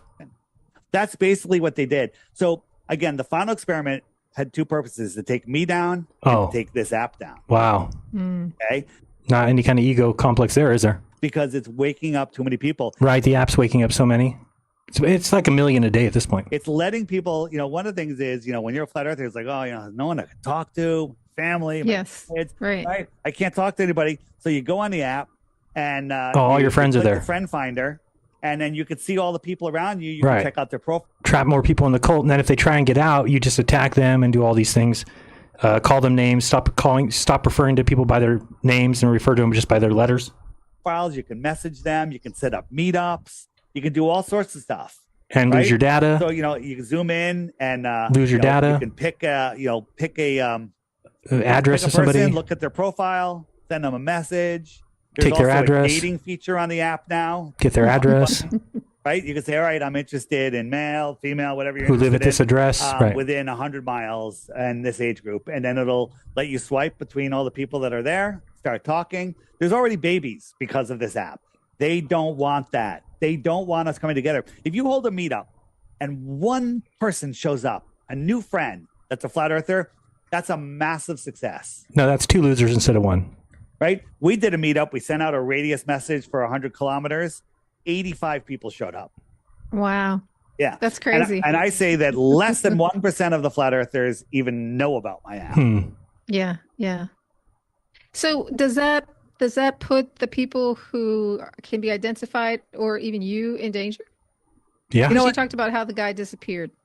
Well, he was stopped. I don't think he's dead or anything like that. He literally, my guess is he was told, don't ever talk to him or you're going to be poor. Right. Dave has this belief that if anybody stops talking to him, they got talked to by the government. If anybody was saying something and then they don't say anymore, government compromised. If that's your mindset, do you realize what kind of a world of delusion you'll be under? That's how you motivate a rich person. I mean, think about this. So I now understand the brain and what it does with conspiracies. So for instance, when Dave was sending me down, he said, Jaron has a 0.0% chance of coming back and being compromised or lying. Okay, that's what he said. We went down there. I came back and reported the exact truth of what I saw. And then what did Dave say? He's compromised and he's lying. Why? Because that's the only explanation his brain can come up with of why I would ever go there and come back and say something different than Dave believes. So I must be a liar. And rather than think about it or actually go and weigh those up, just say it to everybody and everybody believes you because they're all flat earthers and hate me. So it's an easy way out. It's a cheap way out. And it's gross. It's disgusting. Person. I don't know. But the thing is, I'm not afraid, right? Because I don't think... Wrong, Daryl Davis. Daryl Davis says, anyone can pay $25 a month to a company who will give you all your past addresses you lived at, Jaron. No, you're a fucking liar. I had hid my address for 7 years. You couldn't find it. On purpose. I did it on purpose. Okay? Yeah, your address or somebody's address that's public, but nobody knew my address. Big deal. What's the big deal? Yeah, do you have a bunch of crazy flat earthers after you, making you death threats, threatening your family? Or is it just me? So I thought. Keep your mouth shut. They can touch you. I think they could only put you in fear, and then you allow. Can you imagine this guy? He's actually making excuses. Daryl, you're making excuses for David Weiss for all the information being leaked, and he keeps pushing the app? You're discussing. You're exactly what I'm talking about. You've given up your morals in trade for whoever's on the flat earth side. Doesn't matter what Dave does. He could give out everybody's data, and you just be like, well, you can pay for that. You can get that information anywhere you want. You allow anything that happens to you, you're allowing it. That makes a lot of sense. Anything that happens to you, you're allowing that. People who have lost their house, people who have been raped. It's anything that happens to you, you allow it. A lot of people to take in, but you attract this stuff in your life. And the thing is, if you're worried about being tracked, get rid of your phone, get rid of everything, get rid of your router, get rid of everything. Because why would I need to do that though? Nobody knew my address, Dave. Nobody. We have a PO box. Nobody knew my address. Now they do. It's all tracking you. It's all tracking. Yeah, but they couldn't find it. Do you remember MC Toon put out on his video a $100 reward for somebody who found my address? Guess who collected that money? Nobody. Why do you think there's so much hostility against people who agree with flat earth or even just curious about it? Yeah, because when Derp is afraid. I mean, he's afraid of any information that's going to change his current belief. And so when your belief is so dependent on, and I get it. I mean, look at what's happening to me. I can't find a job. So I'm going to have to find something. So that's the most unfair thing, is that I go on a trip, I come back and tell the truth. I have to get out of the flat earth community, and, the support all dries up. Dave Weiss gets to lie about me, gets to lie about the earth, gets to make money, and continue doing so because the community. So this is what I'm saying. The flat earth has an open invitation to any scammer. They've already got Dave Weiss there. They've already got the Alfonso Soriano there. More will come. I tell you, there's people in this world that look for these situations. What is the situation? We have a group of people who will not be swayed from their beliefs despite evidence. What better mecca, what better avenue, what better ambiance, if you will, is there for a scammer than a collection of people who will believe whatever you say no matter what? And in fact, they don't even care if you lie to them. If you tell them you're a pilot and you're not, they don't care. If you tell them that you don't give out their data and you do, they don't care. If somebody complains about their address being given away, they come in the chat and they're like, well, what's the big deal? Everybody has their address. Big deal. Because they're protecting these scammers. Recognize that that's what's going on. These are the guys lying to you. Dave Weiss is a liar. He lied to you about my trip. He lied to you about me being compromised. He lied about me getting a house. All of it is all a lie. He hasn't called me one time since I've been home from the trip. He'd rather run his mouth than to ask me questions and get to the bottom of things. Again, it's a spiritual war. And the most people that fight against flat earth don't even know their own model. They're just fighting because demonic forces, this is my belief, literally are controlling these people and getting them to do and say, oh my God, they're saying all of your education is nonsense, and these people believe the earth is flat. That's so silly because everybody would fall off. Cats would push everything off the edge of the earth, and so it makes them feel powerful, like, oh my God, these stupid flat earthers, let me go attack them. And it doesn't make you feel powerful though at all. And we do this on TikTok every day, where we let these globers come on, and we're super nice. And we're like, what's your breast globe, proof of your globe religion? And the stuff they come up with is literally, we're just like, oh, really? But the stuff that I come up with and tell you, you blocked me. You blocked me from YouTube, so you don't see my videos anymore. Steve Falconer blocked me. Conspiracy Music Guru blocked me. There's a concerted effort, a campaign going on to block me. Why? Because I'm giving you the evidence that would actually get you out of the wrong belief. But you guys can't hear that. So you block me so you don't have to see any of my videos. And I sit here talking to myself every Friday. Really? I mean, that's all you have? No, we got plenty more. What's your best proof the earth is a globe? Do you have one? Well, how about the one that you had that you said if we see a 24-hour sun in the south, that proves globe? What about that one? Because we saw it. And you must know we saw it, or you must know what it does. It would prove flat earth wrong, because now you've gone down the road of it was faked. So the 47 bases in Antarctica, each filled with 100 people, it's a total of like 5,200 people that are there every year working, are all liars. Just like you assumed that people lied about this flight. In fact, you have a video on your channel. I'm sure at this point you do. I haven't checked, but let's look if Dearth has a video about the Katy Perry flight, which will be so wrong that it won't even be funny. Let me see if we find him here. Let's go to YouTube. My guess is he has one. He might not. Maybe it's going down the road. YouTube, and we're going with DITRH. DITRH. Let's see. Up. And what do we got? We do have something. Katy Perry clip. Katy Perry goes to fake space with Peggy Hall. Katy Perry debunks the globe. Oops, this is not right. Sorry, I'm looking at videos. So there's two. Okay, let's look at, how long is this one? 1033, 240. Let's see what he says about Katy Perry here.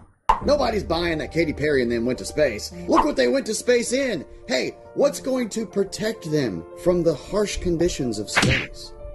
Oh. Look, first problem I noticed. Dumb. Look at the moon. Look at that itty bitty tiny moon. That's what it always looks like. Have you ever watched any footage at all ever in your life? Ever? That's what the moon looks like. Have you ever been in an airplane? That's what the moon looks like from an airplane. Have you left your house? Have you left your mom's basement? Thought to check the time and date and find out that the moon would be on the other side of the globe. They're launching from here and somehow seeing the moon from all the way over there. Monday, April 14th at what? At what time? Roswell local time 9:30. What time did they launch? I don't even know. But he's probably wrong. If anybody and this is what I know that Derp doesn't do. Derp will not verify. So I'm just going to verify. Let's see. The Blue Origin launch. See when it was scheduled for, when it launched. Blue Origin launch time. LAUNCH. Let's see here. What time is that? Does it say anywhere here that we can find out? What time was the Blue Origin launch? The Blue Origin Shepard launch, including Katy Perry and all-female crew, lifted off 9:30 a.m. Eastern from West Texas. 9:30 a.m. Eastern from Texas. So it's kind of a weird thing to say. So what would it be in Texas? So 9:30 a.m. Eastern's fine. In Texas, that would be, I don't know if it's 7:30 or, 10:30. I don't know if it's 2 hours or one. But let's go to MoonCalc. MoonCalc. And so we were doing, it was on Monday, correct? Monday the 14th. I'm going to go there real quick. Hang with me, ladies and gentlemen. Hang with me. So we're going Monday the 14th, and we are at local time, selected location. So let's go to location first, which is going to be Texas. Okay, put them in Texas there. And it's, what does it say? UTC -5. What is that telling me? Hold on. Where's the local time? 14 April 2025. It just says, okay, let's go here. Oh, I get it. We can put the time. So that would be, so we're -8 in the Pacific. So Eastern would be -5. So it's 9:30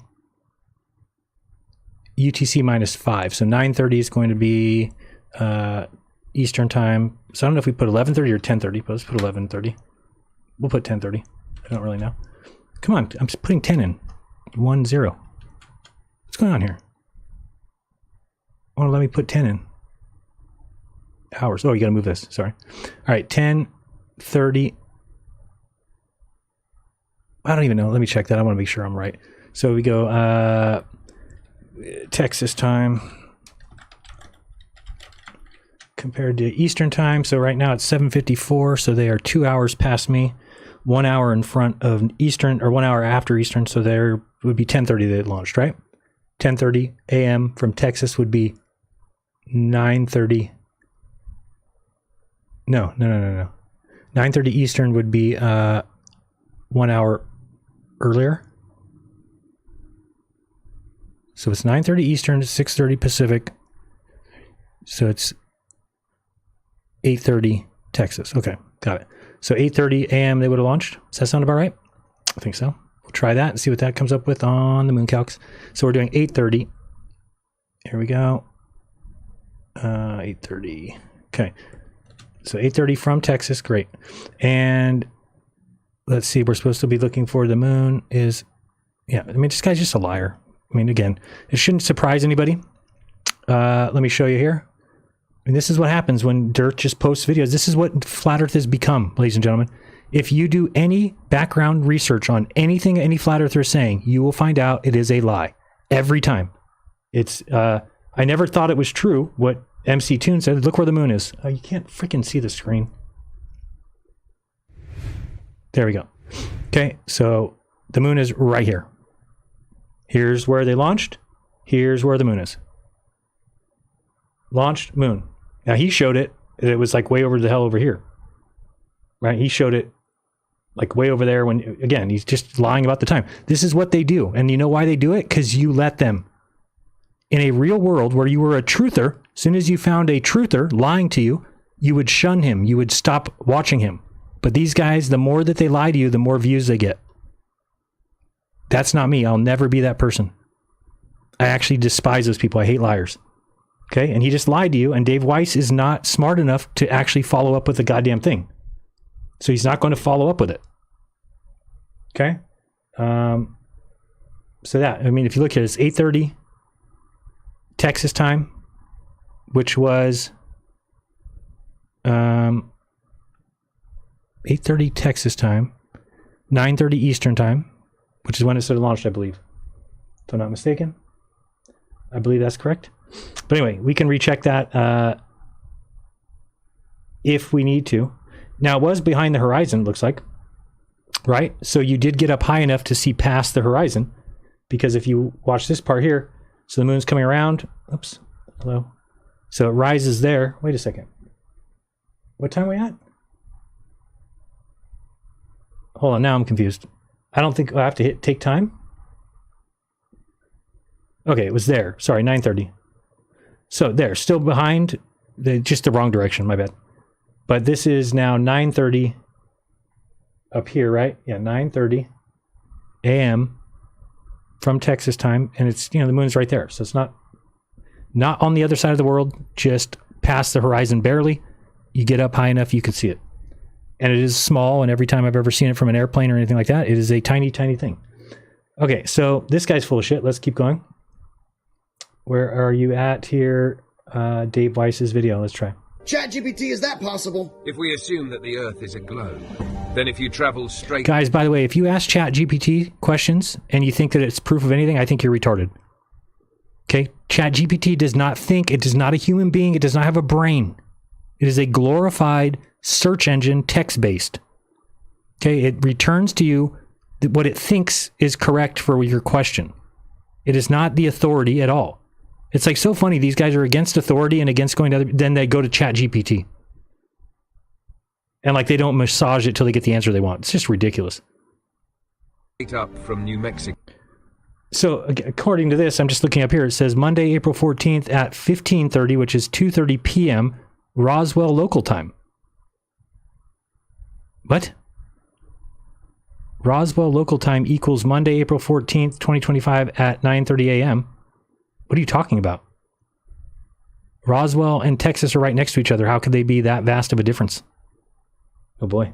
At 9:30 a.m. on April 14th, 2025. The Earth... I mean, look at this drawing, and you can tell Dave Weiss did this. Look at the moon down here and the guy up here. Oh, it's impossible to see the thing over. It's a lie. They're lying to you. He did no research. He did no verification. He did no quantifying, no research at all. It's lie after lie, and you are trapped in a lie system, and I don't know how to get you out of it. I don't know how to help you. Earth will block your view of the moon because it's on the opposite side of the planet. No matter how high you go, whether in a plane or in space, you won't be able to see the moon unless you're far enough above the Earth's curvature and in the right position relative to the moon's location. Yeah, did you give ChatGPT the right distance? And just so far away that it's little. Also, here's the patch that they all wore, and you see the rocket ship and the girls' faces. Right. And you flip it upside down, it's a Baphomet head. Not only that, but look at these hands holding torches here. What does that represent?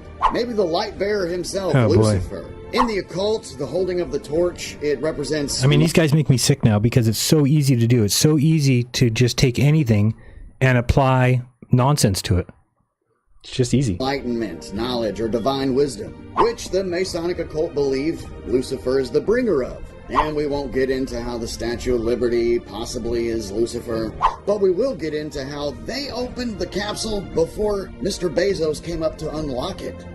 And I love... Thank goodness, because, if that craft ever crashed somewhere, you would think they would want to get out from the inside. Do you really think that they've closed it so that they couldn't get in, they couldn't get out from the inside? It just so happens the door has a mechanism to open it from the outside or the inside. And yes, they were told before the trip, hey, Jeff is going to be the one to open the door, so wait for him to open it. And then they forgot and they opened the door from the inside, and then they're like, oh, close it. We got to... Right, it's just a theatrics. It's obviously a whole show, but it doesn't mean that trip was fake. That's retarded. Of this meme. There's a shuttle from space coming through the atmosphere, right? And it caught on fire, and it's all crazy, and they gotta wait for it to depressurize and all that. Look at that, pristine, just perfect. Right, because when something comes back from space, it's going usually about, 15 to 20,000 miles per hour. So when something going that fast hits the atmosphere, it does burn up, it does catch on fire, it does get really hot. Guess what? This craft entered the atmosphere going 100 miles per hour. I mean, it wasn't going any speed. It was at the top of its apex. So it doesn't come into the atmosphere at a high speed. It doesn't burn up. These guys are just saying words. Perfectly clean, perfect, no harm done. My mom actually posted this meme the other day. So after this video, are you safe from believing that Katy Perry went to space in a rocket today?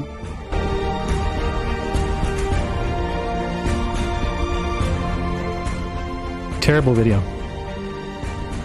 I mean, this guy is okay with lying to you now. He's okay with just feeding you bullshit.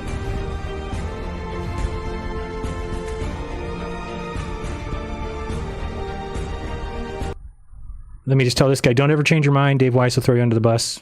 Just so you know. You're a flat earther for life now.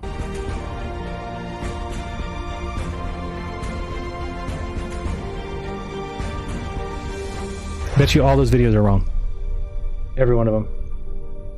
You can do it now. You can just go look for yourself. Let's go back to Dave Weiss's. I want to see what he... Oh, that's with Katie.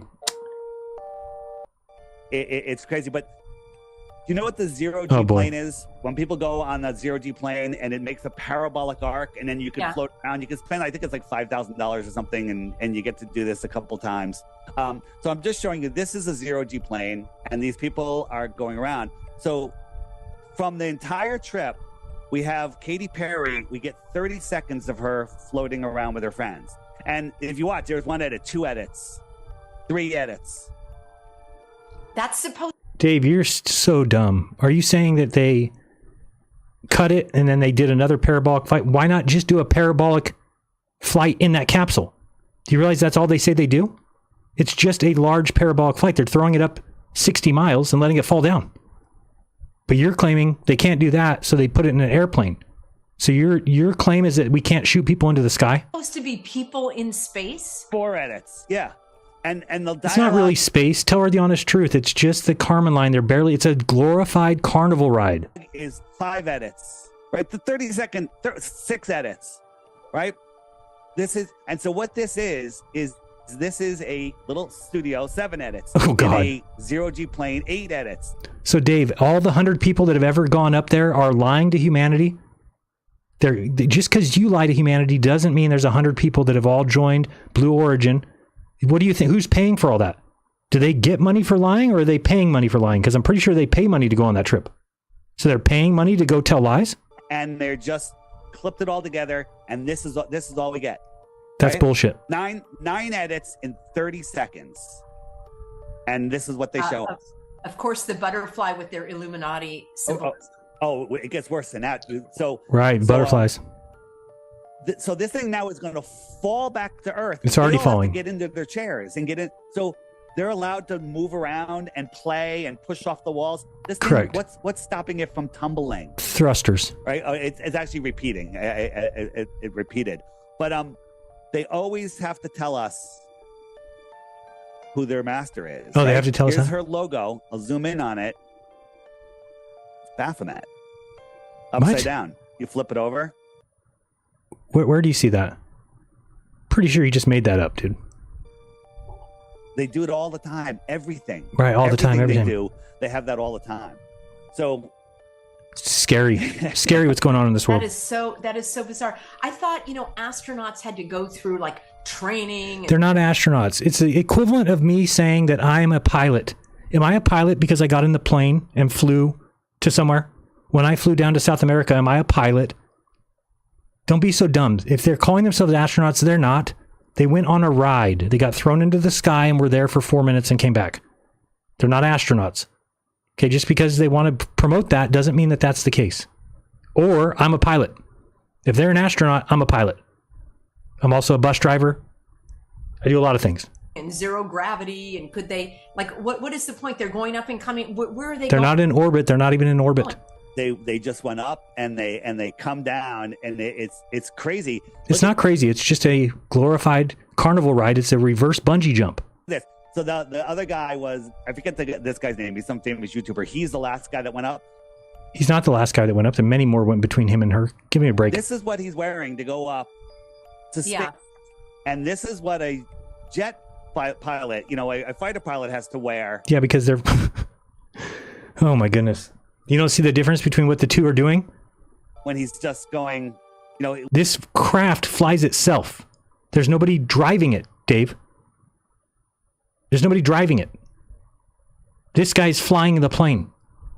When he's going up for 1,300 miles per hour, 45,000 feet.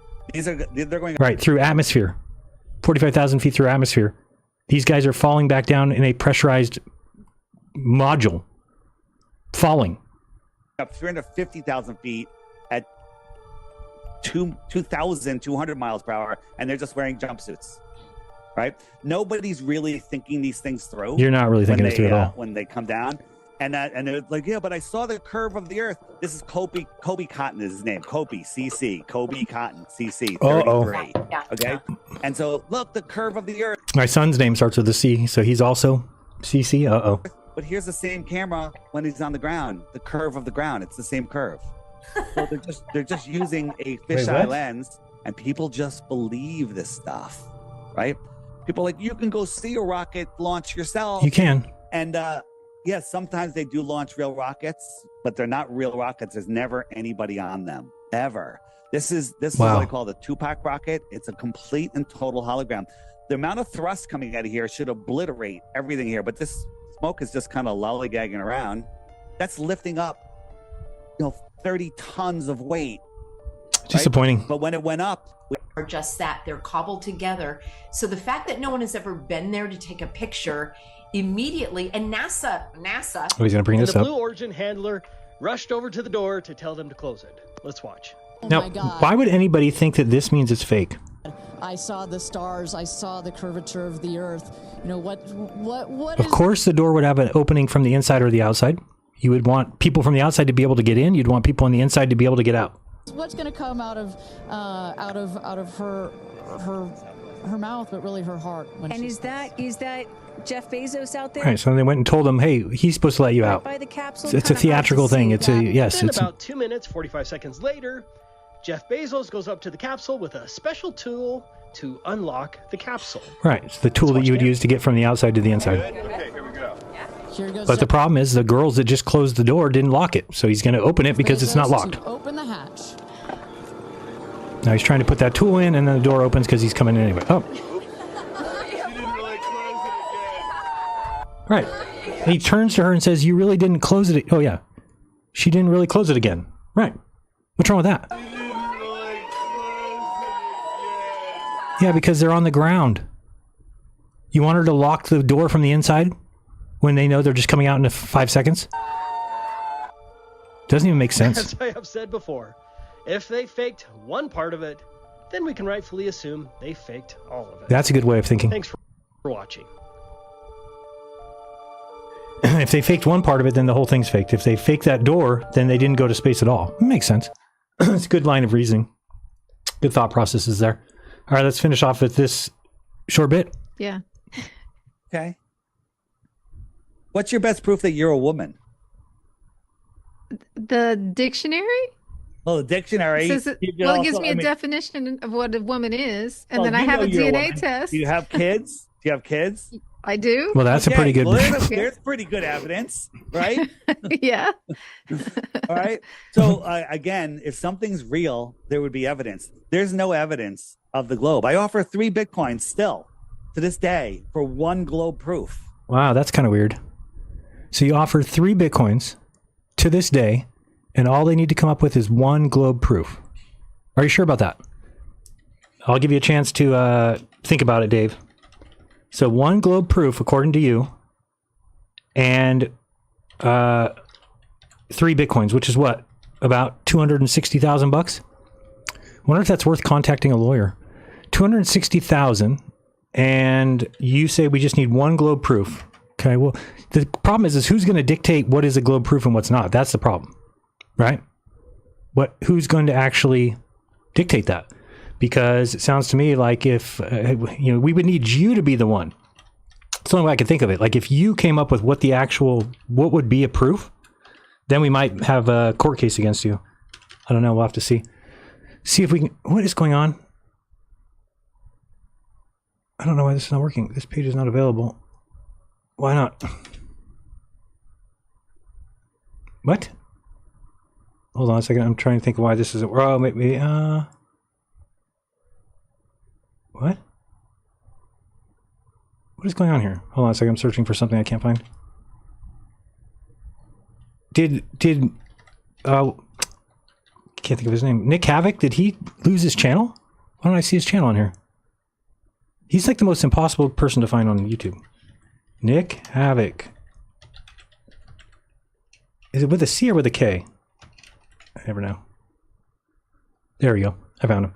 All right, we're going to show you this beginning just because I think that Dave actually told us what he would consider proof. In which case, we have a court case, my friend. Let's see. You want to book an Antarctic trip? You want to go to Antarctica? Yeah, absolutely. Go Let's down see. there and film the 24-hour sun and prove the Earth is a globe. Wait, what was Antarctic. that? Say again? You want to go to Antarctica? Absolutely. I want to hear that again. Go down there and film the 24-hour sun and prove the Earth is a globe. So go down there and film a 24-hour sun and prove the Earth is a globe.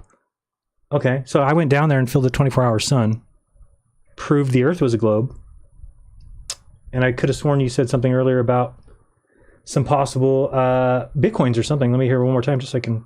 One more time. The dictionary? Well, the dictionary... It gives me a definition of what a woman is, and then I have a DNA test. Do you have kids? The evidence. There's no evidence of the globe. I offer 3 Bitcoins still, to this day, for 1 globe proof. Dave, that seems a little strange. But if you're just going to move the goalposts every time, so whatever you come up with is the proof, then when somebody goes and does it, you just change it and say that it was fake. That didn't actually happen. It was a laser beam plasma ball shot off of God's TV screen. The globe is, well, he's not going to pay anyway. Right. The final experiment is proof. It's Right. not proof. Why not? What is the sun? How far is it? It's all made up. What? Why does that have anything to do when you were the one who said, we played your own words, dude? One more time. Just make sure.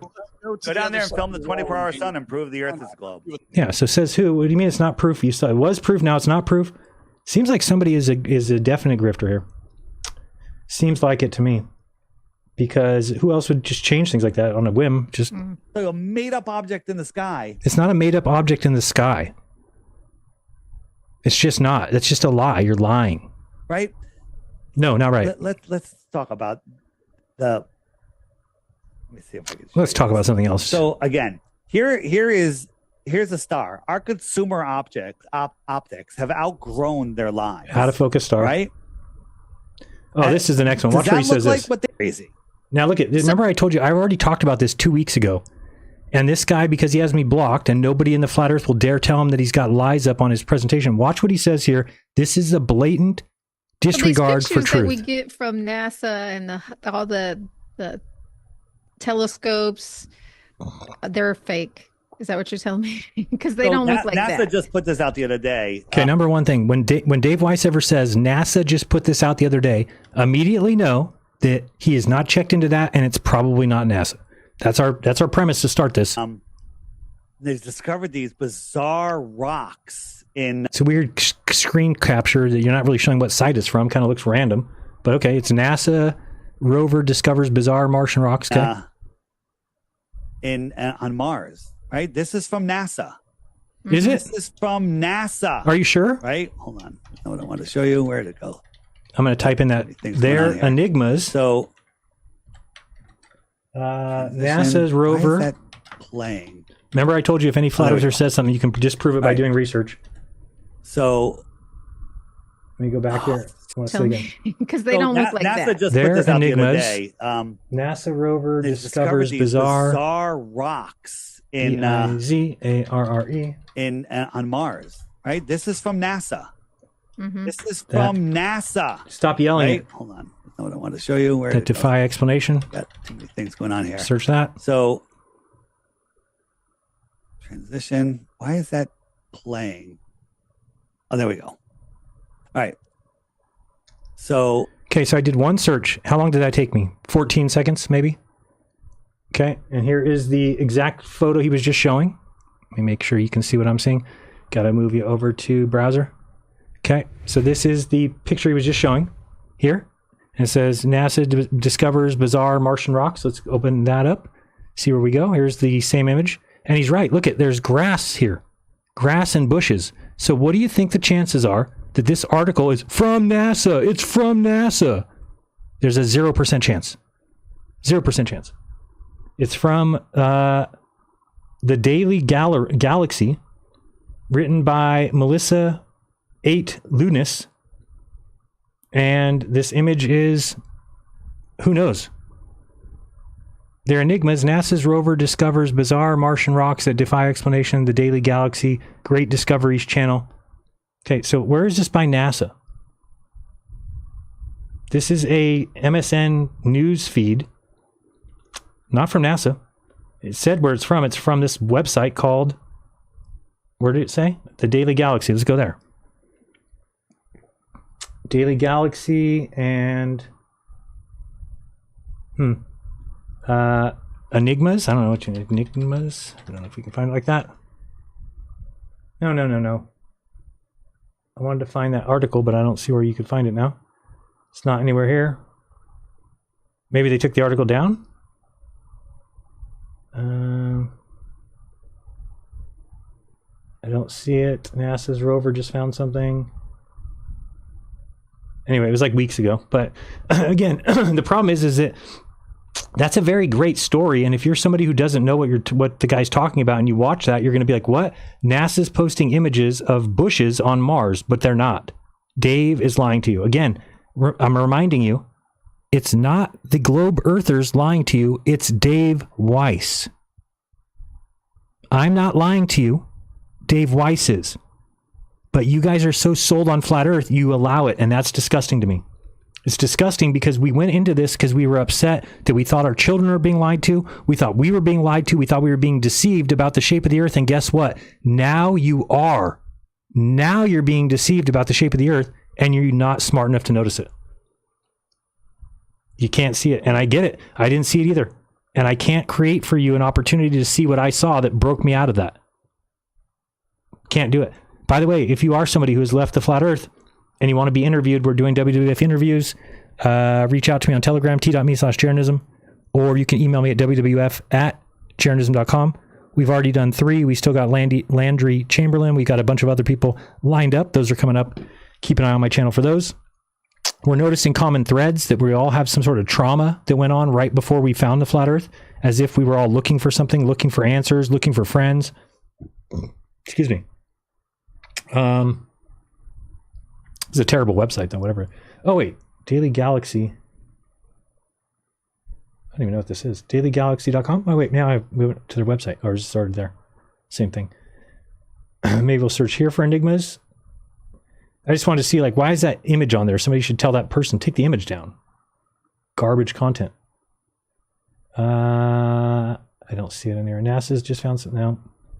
Don't know how to find it. We'll just put here Mars. See if we find it that way. Just found something. Mars might be home for life. It uncovers surprising moving rock. Don't you dare. Oh my goodness. Nope, you lost me. You lost me, Dave Weiss. But clearly it's not from NASA. Again, we should know that. But these are the things. Are we going to let him just lie to people? Everybody who's in the flat earth, you now have one of your main guys who's going on interviews and lying throughout the whole thing. Well, he didn't lie about the whole thing because he said something about me that wasn't a lie, but I don't remember where it was. Light. How does gas exist in a vacuum? It was 80 degrees at coin. So oh God, look at what he says here. People aren't able to think below surface level thoughts. So I don't know what happened to Jaron, but something happened to him. Nope. He literally, because of one observation of a Narnia object. Nope. If you listen to my shows, you would know it's not because of one observation of a Narnia object. It's because the South, David Weiss, is not a lie. It is the opposite of the North. If the South is the opposite of the North, we live on a ball. It's that simple. And I've got confirmation of that by watching the sun set right to left in the South, by watching the South Celestial Pole, by being 600 miles from the South Pole, by watching the sun go around my head for 4 days. Do you understand that that's not one thing? It's not.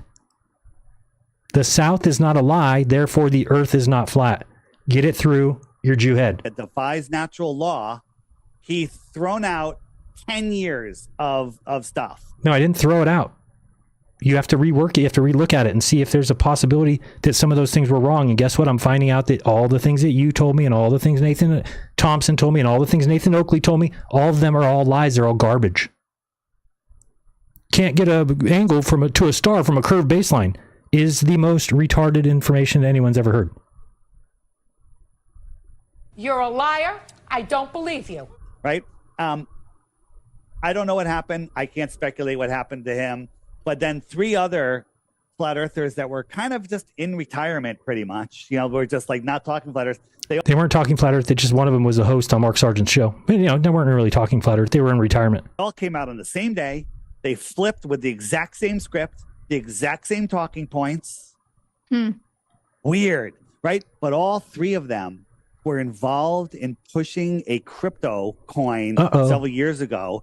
They had their own show that stopped abruptly when the SEC came after them. And so they were never charged, right? Because a lot of people, including myself, lost significant amounts of money. And each one of those violations comes with 25 years in prison. But they were never consecutive. They were never even accused. Perhaps, I can't think of a better explanation, that they were told that... No, how about this explanation? They were smart enough to recognize that what they've been pushing for 10 years was incorrect. They were smart enough to recognize that what they've been saying for 10 years doesn't hold up to scrutiny, and all you need to do to prove that, Dave, is go down to South. Start a GoFundMe. I will be the first one to contribute $100. You only need $1,500. Go to Punta Arenas in December and try to come back a flat earther. You won't be able to do it. They need to flip, have these talking points. They came out with the same talking points. No wonder why everybody in the flat earth community is just like this, right? If somebody says something that's against their wishes, no, they were bought out. They were bought. They're paid for. The government keeps secrets by going around and constantly paying off every single person they can at every moment to keep their secrets within. That makes a lot of sense. To keep our secrets, we're going to go and tell everybody our secrets and give them money for it. Points on the same day, throwing out everything. Two of them. It's not throwing out everything. There can be evidence, Dave, and it not lead you to the correct answer. Show up at a murder scene. You find a couple weapons. You don't know which one it is. They're all evidence. But only one of those murder weapons is going to lead you to the killer. And that doesn't mean the other ones don't become evidence. They're still evidence. They just didn't lead you anywhere. That's what the evidence of the flat earth is. When we say, oh, it looks and measures flat. Oh, water finds its level. We're not throwing out that evidence. You have to relook at it and go, would this work on the globe? Oh, on a globe, the water does lie flat and level. I got it. Oh, on a globe, we wouldn't measure curvature because it only curves 1/8 inch for every 660 feet. That's not even perceptible by our sharpest tools, by our best leveling equipment. We can't do that. Were devout Christians, and they were in Jaren's chats, like Jaren's doing this anti-flat earth stream, and they were in the chat. The three of them were in the chat supporting him before the show even started. Right, they're called friends. Jaren is the most anti-Christian person on earth. I'm the most anti-Christian person on earth. Wow. Okay, Dave. Wow, you got to be kidding me. You fucking crazy, man. You sound insane. I'm the most anti-Christian person ever. Medicated. Should be medicated. He said that Jesus Christ could S his effing D. 10 years ago, when I was upset at Red's rhetoric because he kept pestering me about religion. So I said that. But that's the best you got? Okay. On a show. Right. And that he said worse things. Oh, I said worse things. No, this guy is just so full of shit. I mean, come on. God. I mean, he's just like so lost. I can't even believe it. Unbelievable. You do sound insane. Alex Stein, what do you got to say? Wow. Just making sure. Right. And so these Christians that have just thrown out everything the Bible says, now they're saying the earth is a ball spinning in space, are they supporting him? It is clear that those three are being motivated by truth. In my opinion, I have no proof other than all of the proof, right?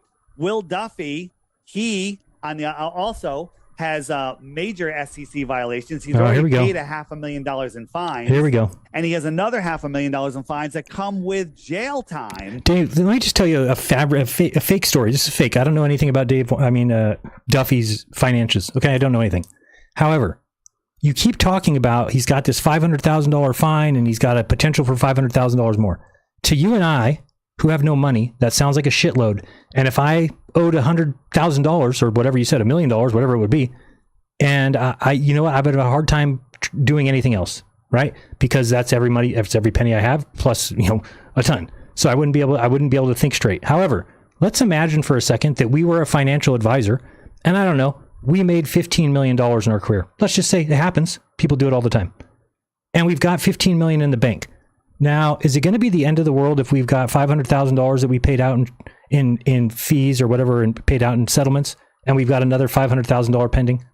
Is that the end of the world to us? Or do you think we can get over that because, okay, well, that's the worst of it. These lawyers are actually out calling his name saying, hey, did you get wronged by this guy? They're like ambulance chasers. You can look him up, search his name, and there's like all these law firms that are like, did you also lose money? Did you also get a bad investment from this guy? So of course people are coming forward and charging him, and he'll end up paying pennies on the dollar. You watch, that's what usually happens. But I'm just saying, you're pretending like people don't have any money. You're pretending like everybody's poor. And if everybody's poor, then yeah, when they've got $1 million in charges pending, that's probably not good. They're going to be overwhelmed with that. But if you had 15 million, and again, I don't know, maybe he has 2 million, maybe he has 0 million, I don't know. But I could see a scenario where he's got $15 million, and then you know what? Hey, honey, I'm going to take a couple guys on a trip to Antarctica. I want to prove this. I don't like that my friend is talking about flat Earth. How many people are you going to take? I might end up taking like 6. I might pay for 6 of them times 30,000. That's going to be, $180,000. Do you think that's okay considering we have 15 fucking million in the bank? I wonder if his wife would be like, absolutely not. You're not doing that. I'm not letting you take that adventure. I'm not letting you go down there and actually prove for yourself what you saw.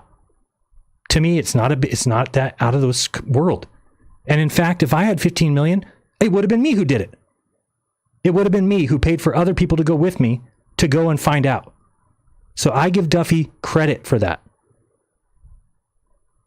Where you're just demonizing him and calling him a demon. You actually say he's not a preacher, that he doesn't preach at his church, that it's not a real church because you don't hear a baby crying.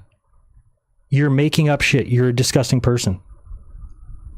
And these fines these charges were put against him in June, the latest ones in June, and all he cares about is settling the final debate. Yeah. Right? Who are you? Are you allowed to take what other people should be worried about and what they shouldn't be worried about? That's weird. It's weird.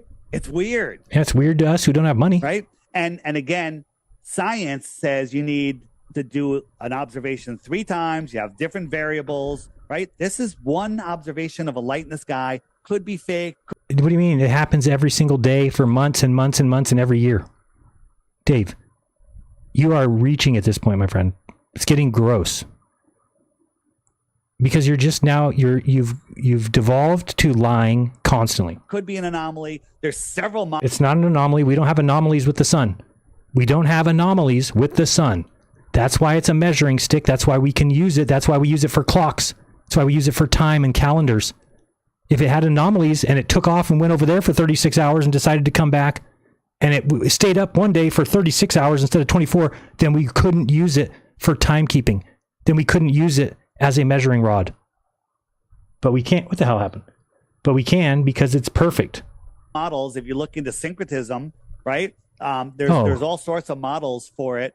And models for syncretism?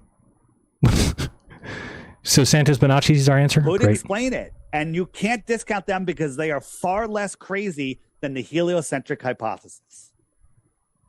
Well, I'm glad you brought up a lot of things, but the religious aspect, because I have heard that... Okay, let's go to the end here. And there's none. Like, well, he's not going to pay anyway. Right, you're not going to pay. Than all of the rest of everything. You're not going to pay. Shadow? Right? No, this right here and this. This is a little bush and this is grass. Here's the grass. Oh, I could just search that on Tinai. That is grass. Right. And here's a little weed. Uh-huh. So, yeah, so aren't you lying to us? There's life on Mars. So come on, guys. Who is so dumb? Tell me this. Is anybody so dumb to look at an image of rocks and it have not just one tree in it, but it's got bushes and grass and bushes and grass and bushes? And to think for 1 second that NASA put that image out, do you think anybody's that dumb? Can anybody be that stupid that they would think that NASA would accidentally put out a picture with grass in it? Think about it. Nobody's that dumb. He's a blatant liar. He knows what he's saying is false. Mars. Yes. Or they're not on Mars. Correct. Okay. Yeah. Or the image isn't from NASA. Do we need anything else? Yeah, we need images from NASA. I don't. do we? Yeah. I mean, it goes on and on. I mean, the amount of fakery in your presentation is unbelievable. Right? And what's up with this? Right? Here's the map of the world. It's an endless scrolling map. Look how big Antarctica is. It's bigger than all of the rest of everything. Do you know how projections work, Dave Weiss? What do you want Antarctica to do? Come here and just make a circle here? Because then what happens if you travel south from Australia? You hit nothing? What if you travel? I mean, you have to think about what you're saying. That's a projection. It gets distorted as you get towards the North and South poles. In fact, the South Pole is an infinite location here. That's because it's not a map of where we live. It's a projection. Mm-hmm. Well, it's just a projection, Oh, there Dave. we You go. don't understand. Right. What? It's going to come back, Dave. Yeah, it's massive. Yeah. Yeah, it's a projection. And you know, if the heat of the sun travels 93 million miles to the Sahara, then it's absurd to think that it could travel another 4,000 miles to Antarctica and it be super freezing cold. 93 miles and then 4,000 miles more. I don't think you understand how the globe works. And while they were in Antarctica, the sun never set. Why was it so cold? Why did it get significantly colder at midnight than noon? Significantly colder? Who said that? It probably varied from 5 degrees to 15 degrees. Is that significantly colder? And it's lower in the sky. At one point, it's 35 degrees high. At the other point, it's 15 degrees. There's your answer, Dave. Do you know what holds moisture on the ground as we walk around all day? It's called, or what holds heat on the ground? It's called moisture. It's called humidity. Guess how much humidity there was in Antarctica? 0.03%. So there is no water in the air. There's nothing to hold the heat down. Guess what's the most reflective surface that there is in the world? Ice. Ice on the ground reflects the sun right back from where it came from. It's got no moisture to hold the air or no moisture to hold the heat. These things all make sense if you just use your head. And the heat, it's because of its angle that it's not getting direct sunlight. So it's cold. Also, you're 2,500 feet high. Do you know that when you go higher, it gets colder? These things are not difficult to figure out. You just don't want to figure them out. Again, have you called me to discuss these things? Nope. You just keep lying about it and pretending like this, if the sun just goes around there, that it can't be cold all the time. It never gets above 32 degrees in Antarctica. Therefore, how is the ice going to melt? When the sun was at the same friggin' level. It was not at the same level. If it's at the same level, that's called the South Pole, dipshit. The sun never set. Why was it so cold? Why did it get significantly colder at midnight than noon when the sun was at the same friggin' level? It was not. Good point. It's not a good point. He's lying. There's a lot of good points. There's not. You shut your mouth. So you talked about being in Acapulco. Was that for a conference? That was for a here we go. conference. He broke On a something. tennis ball, the water Here we would go. fly because Now he's breaking out the globe. It was crazy. They're telling us that at the equator, you're lighter because the centrifugal force is pushing you away from the Earth. Right. And then you weigh more in the north. Okay. Because you have less of a centrifugal force pushing you out. A tiny You bit. understand that? So you're spinning, the world is spinning, and at the equator, because you're spinning, it's pushing you away, the centripetal force. Hold on, Dave. Can you make it right, though? Can you make the Earth spin once a day, please? Go ahead. Start spinning it. It was crazy. They're telling us that at the equator, you're lighter because the centrifugal force is pushing you away from the Earth. Right. So spin it once. And then you weigh more in the north. Okay, spin it once, because please. you have less of a centrifugal force pushing you out. Right. Do you understand that? Spin it once. So once in a day. No, once a day. Spin. Don't you dare spin that fast. Nope. No. No. Now you just went half in a second. Once in a day. 24 hours, Dave. That's how fast we're spinning. Once a day. Spin it once in the whole day. The world is spinning. No, you just spun it the whole time in 1 second. That's whatever that would be. How many seconds in a day? You just went that many times multipled. And at the equator. Now it's spun twice. Because you're spinning, it's pushing you away. The centripetal force Barely is throwing you out. Barely. Right? Like if you spun a tennis ball, the water would fly off at If you spin a tennis ball at one rotation per day, it will not. the equator. Right? But in the north, it would tip you over. It would push you towards the equator. But nobody feels that. But he says that it's What? that you're heavier in the north.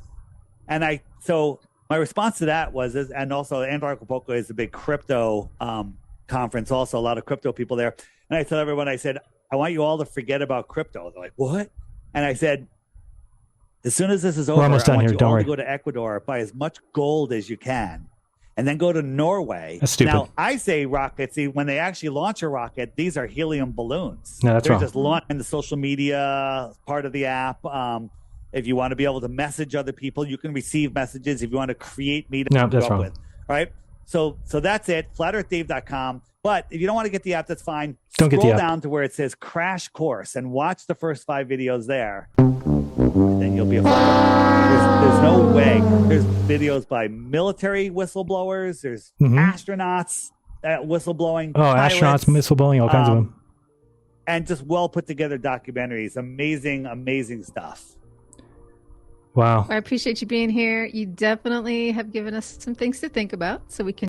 He's giving you lies to think about. That's true. He has given you some lies to think about. That's pretty disgusting, Dave. I don't like it. I don't like it, and I don't want to have to go against you and go after you, but you can't just show up to people's interviews and just lie through your teeth. Take down the fake NASA image. Stop talking about why did it get cold in Antarctica? Why didn't it stay hot? These things have answers. You just don't want them. That's frustrating because I thought you're a truther. I didn't know for 10 years I was in the wrong crowd thinking that these people all wanted the truth. That's what we were looking for. But I didn't know. And now I'm seeing it for what it is. It's people who are just happy where they're at, being contrarian, who will say whatever they can to get to the next day. You got Shane and Alan who just go around telling you what we see. Oh, yeah, here, if you're at the equator, the sun goes right over your head, goes straight, rises in the east, sets in the west. And if you're south of it, the sun goes this way. And if you're north of it, the sun goes that way. Yeah, we know. Now explain it on a flat earth. Oh, you forgot that part. You're just saying it happens on a flat earth, but just because that's what we see. Do you understand that's cheating? You're just saying what we see and then saying, and it's a flat earth. The globe explains, you do not.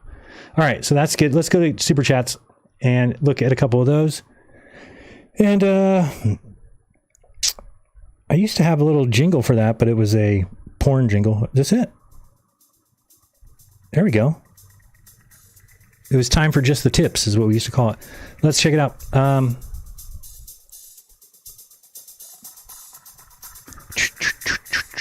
Let's go to fan funding. Let me turn that down a little bit, a little louder. All right, we've got Mars sign. Oh no, wait. Wow, there's a ton. You guys are awesome. Scoundrel, thank you very much. You are the man. Let me put this on screen so you guys can see these. Hang with me.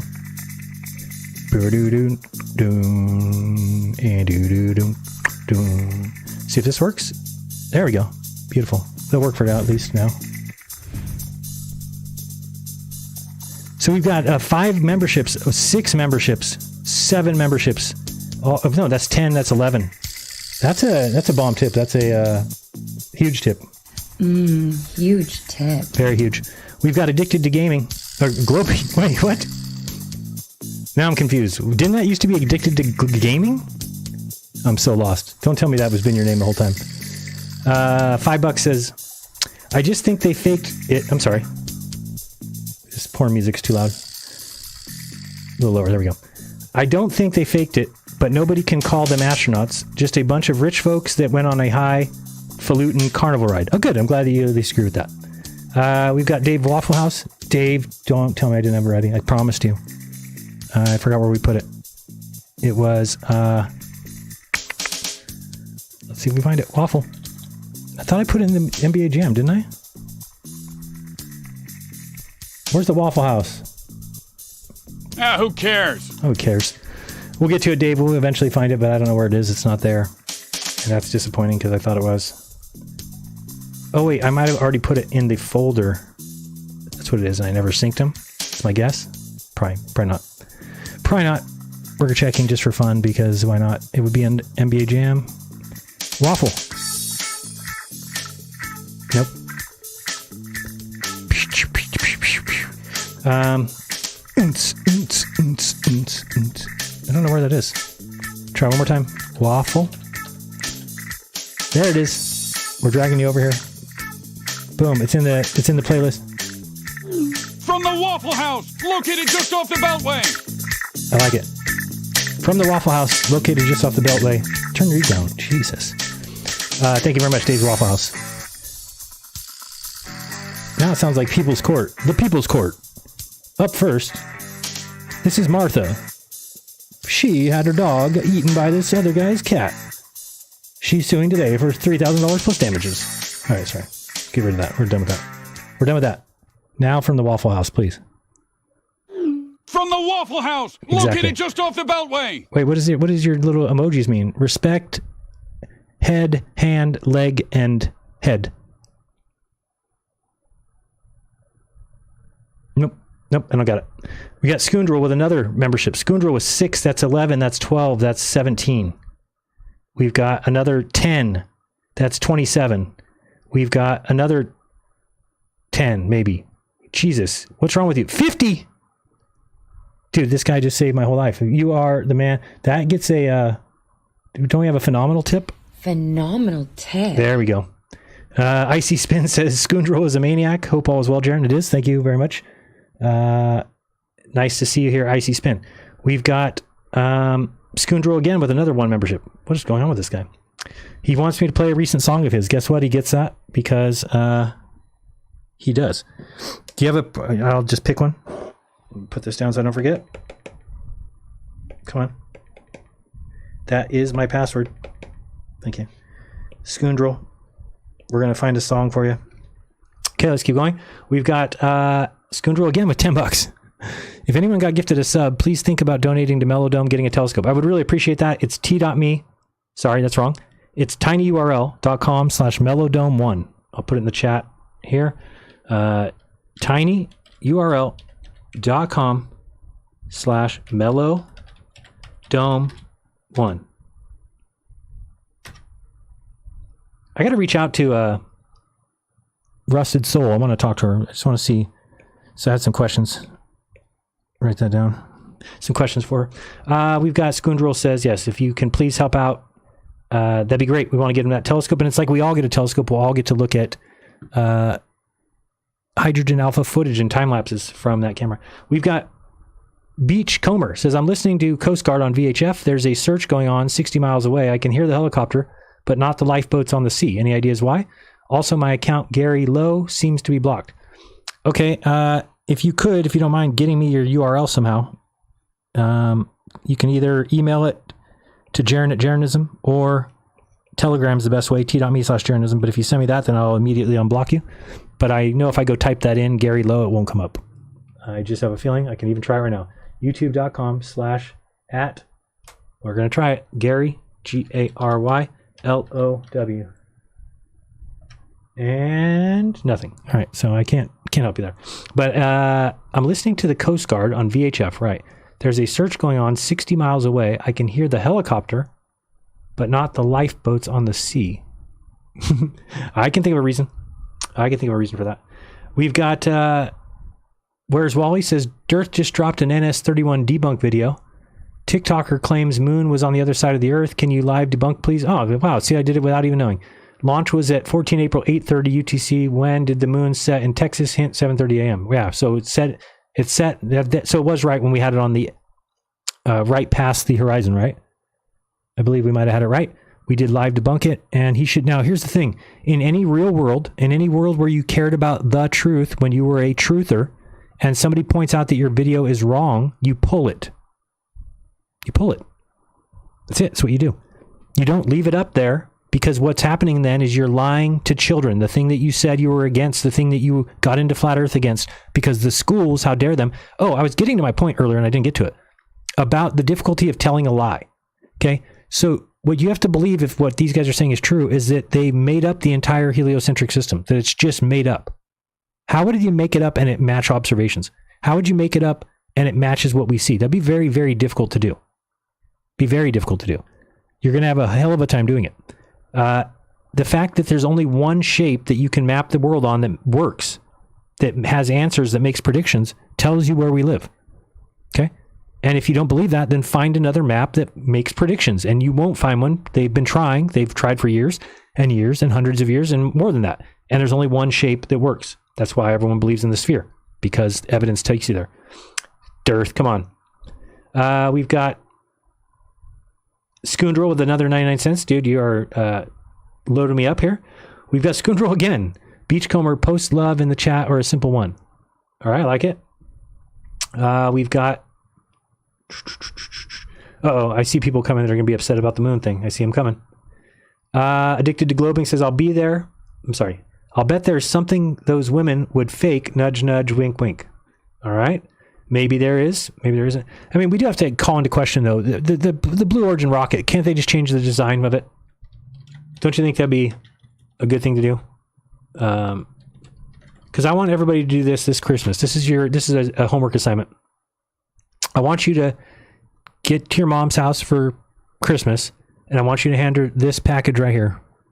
Okay, I'm going to show you. I want you to get her this and have her open it in front of the family. Oops, that's not what I was bring over. What's going on? What is it doing? Okay. So this is what I want you to do. Have this open. Oh, you can't see it there. Gosh darn it. Nothing gets shown there? It's terrible. There you go. How about that? I just want you to buy this for mom or grandma and have her open this on Christmas, and let's see what she thinks she got. And be like, oh, you see what I got you? And she'll be like, oh my God, honey. Oh, geez, dear, why did you get... Well, isn't it awesome? Powerful as fuck. Thing will just knock you off your feet. And watch mom turn as red as possible and then tell her it's just a rocket by Jeff Bezos. It's not what you think, mom. Even though at that point she'll be... Either she left the room or she's embarrassed, one or the other. But just stop her before she uses it. That's all I would say. It's not for that use, I don't think. Okay? It's not for that use. But that's just a funny looking thing. Come on. It kind of seems by design, does it not? All right. Okay, we're back to the Super Hayats. Let me go with which screen do we want? The chat screen. There we are. There we go. All right, we've got up next.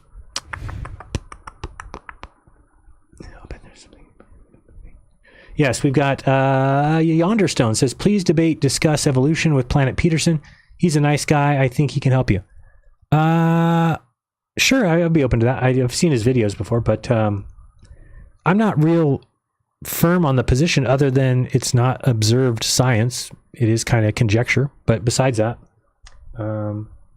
again, the only thing for me that's a big evolution problem is that there's no transitional species. There is no animal before the hippo. There is no animal before the giraffe. There is no animal before any animal. They just seem to show up in the fossil record.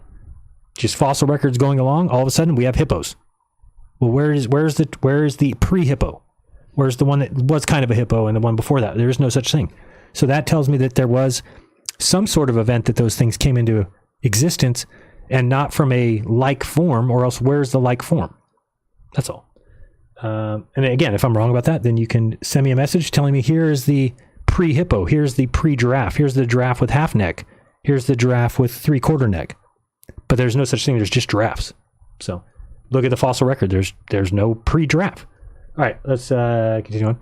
We've got, but I like Planet Peterson. He seems all right.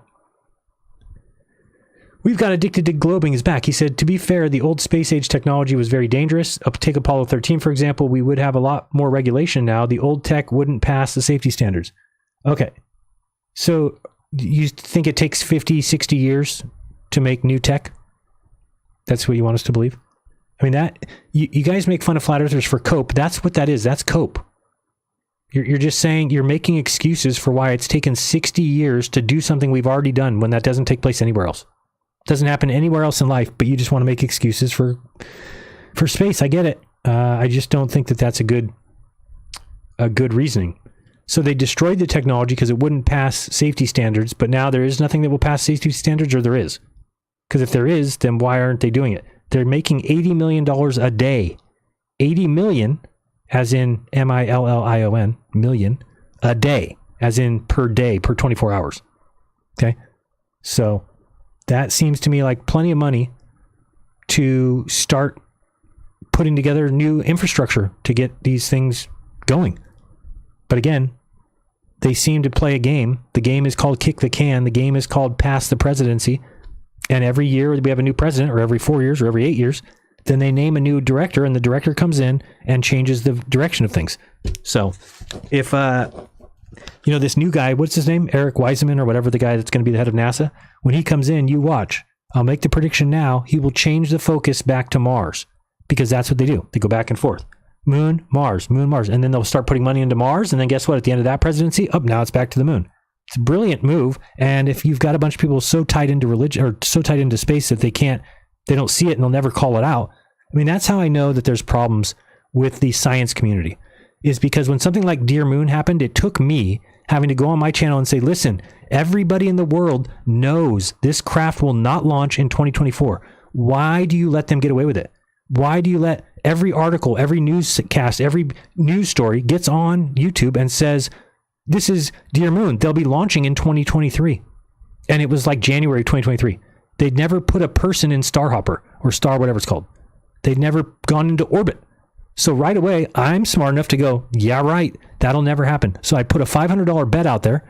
Somebody took it, then backed out and said they needed a whole nother year. I gave them the extra year. I gave them 2023 and 2024, and I easily won that bet. Now, the reason for that is because I know that they lie to you about space travel, and you don't care. Because you care so much about space, you'll let them lie to you. So it's no different, really, than the flat earthers that let flat earth leaders lie to them. We have to be better stand-up people. You have to put people on blast when they lie to you. If SpaceX comes out, go look up SpaceX sending people around the moon in 2018. Go look up Jeff Branson saying there'll be hotels in 2014 and 2004. This is what they do, and everybody believes it, and nobody says a thing. These are not real journalists. If you're a real journalist and somebody tells you, hey, we're going to be launching a craft around the moon with these 8 people in 2023, and it's January, and they haven't put up a craft in orbit, you need to be able to say, you know what, that doesn't seem realistic. Can you tell me if that timeline is realistic? You haven't tested it yet. You haven't gone into orbit. You haven't put people in it yet. How are you going to go in 2023? But you know what? Everybody hands off. It's space. Let them lie. Let them keep lying. It's not a big deal. They're just talking space, man. It's not a big deal, Jaron. It's a big deal when these flat earthers lie, but it's not a big deal when space people lie. It's just not a big deal. We just let it happen. So I'm not down for that. I don't think people should be lying, and I think that real journalists would call it out and say that's not a realistic time frame. You're not launching any craft in 2023. You haven't tested it yet. And if there's no such thing as a journalist like that, then we're in deep shit. The media has to be the one to keep these people honest. And why would they if you don't care? Right? It's the same thing when SpaceX changed their live stream. SpaceX did something that nobody else is able to do. They went in after the fact and made edits and put scenes on top of their live stream, and it didn't change any of their numbers. Their number still says stream live. There's no note that it was ever done. It's just, I happen to know it because I have the film of the original one and the film after it changed. Okay, so they do things like that. What I need from people is to have people stand up and say, hey, this isn't cool. We cannot be changing history. We cannot be adjusting live streams. It's not allowed. There's a rule. Nobody else can do it. Why would we ever let anybody change history? But you know what? Nobody said a fucking word. Nobody. Why? Because you're all cucks to science. You're afraid to speak up and say, hey, you know what? I love science. I love space travel, but we can't be letting fucking Elon Musk change live streams. Nobody said it. Nobody. And that pisses me off. That makes me think there's something up. There's just no other reason. Who is Elon Musk? Why does he get to change a live stream, but nobody else does? Does Major League Baseball get to change their live streams? Does the Professional Golf Association? Does Major League Bowling? No. Nobody changes their live streams because that hurts the integrity of the live streaming. So I used to look into NASA and kind of follow along, but I couldn't anymore once I saw it. I said, why would I even check? They can change live streams. They can go in and edit them after the fact, which is impossible to do. Ask any creator. Can you go in and change your live stream after? And I don't mean by just cutting off the beginning or the end, which you can't do if you have more than 100,000 views and they had 14 million. But let alone, you cannot take a piece of footage and put it on top of your live stream. It's the equivalent of my live stream ending right now, and then I go back and cover up something with a piece of video that I said that I didn't like. Does that hurt the historical moment of a live stream? Live streaming is live stream. If you're going to live stream, it's out there. You're not going to get put back. You show your wife in a bikini or in a panties for 0.3 of a second, and it gets posted all over. People find it, they share it, they say it was Lisbeth. I mean, whatever they have to do. But I'm saying I didn't have the opportunity to go in after and cover that up with another video, right? They have a blurring tool, but they don't let you add video or move scenes. Again, I've showed it a million times. I'm not going to show it again. But what upsets me is the people that have a problem. Like, everybody's got a problem with everybody else lying, but not their side. And we can't live like that as people. We can't live like that as a society. You can't be okay. And this is the way it is in politics, right? The left will lie like crazy, but Donald Trump says one little thing slip, then they've got a problem. Same thing the opposite way. They'll let Donald Trump tell every lie in the world, but then with somebody on the left, oh no, we can't. Guys, we need to be fair. We need to be equal. If somebody's lying, call them out. Call them out. Do not let them get away with that. But that's what sucks, is it? Yeah, Dear Moon. If you go look at all the articles, and I've searched it before, go look at all the articles, just Dear Moon 2023, and all you see is every journalist, quote unquote journalist, showing up to say that it would happen. And it's like, nobody thought to say this is not realistic. Then they're not real journalists. They are robots. They are non-playable characters.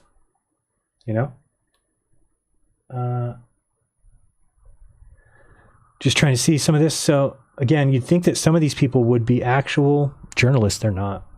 They're just not. Dear Moon Project. Cancellation of Dear Moon Project. I don't want to see cancellations.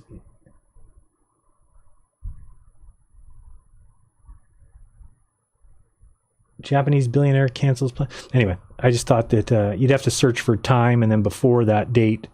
So you'd have to go time, tools, time. Anytime we go custom range. So it'd be pre what? So June of 23, January 23. So between June and January of 23, I guess. June and January of 23. So 1/20/23. Oops, 1/8 will work. And then we're going to go through June. Let's go through June 15th, 23. Oh, no, they canceled in 24. 24. Okay, let's go there. Go. So just seeing... So just looking at different links here. This one here says the project was unveiled in September 2018 and initially scheduled to launch 2023. Notice a project cancellation. How did you get a cancellation? I'm not within that date range. Anyway, sudden, brief, and unexpected Dear Moon crew laments. Yeah. Anyway, if you go back before that time, you'll see that there's not one. I've never seen a journalist say, "Nah, I'm questioning that date." It's because they just spit it out, whatever they're told to say, which is, hey, this craft is going there. But if you want to have some fun, look up like, what was that? Look up like hotels in space, and then change your date from, go through like, let's go 2000 through 2005, and just watch Sir Branson. And nobody ever gets it on these guys. It's like okay to just keep lying to people because nobody cares. It's space, and they just dump their money there. So hotels in space, we've got space hotels from Space Future. All these companies are out of business too. None of these links will work because they all came in, stole your money, and left. By the way, if you haven't seen my videos on Kickstarter is a haven for space-related fraud. Every single campaign that you find on Kickstarter that has anything to do with space, sending something up to space, take selfies in space, we're going to do satellites in space, they steal your money and they laugh all the way home, and you guys don't do anything about it. Because you're like, oh, it's for space. We gotta give away our money for space. Here's one: space tourism. Make your reservations now. Oh, you're not looking at the screen. Sorry.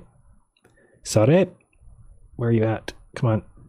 Browser solo. Here we go. Oh, that's not. Is that English? What the hell is that?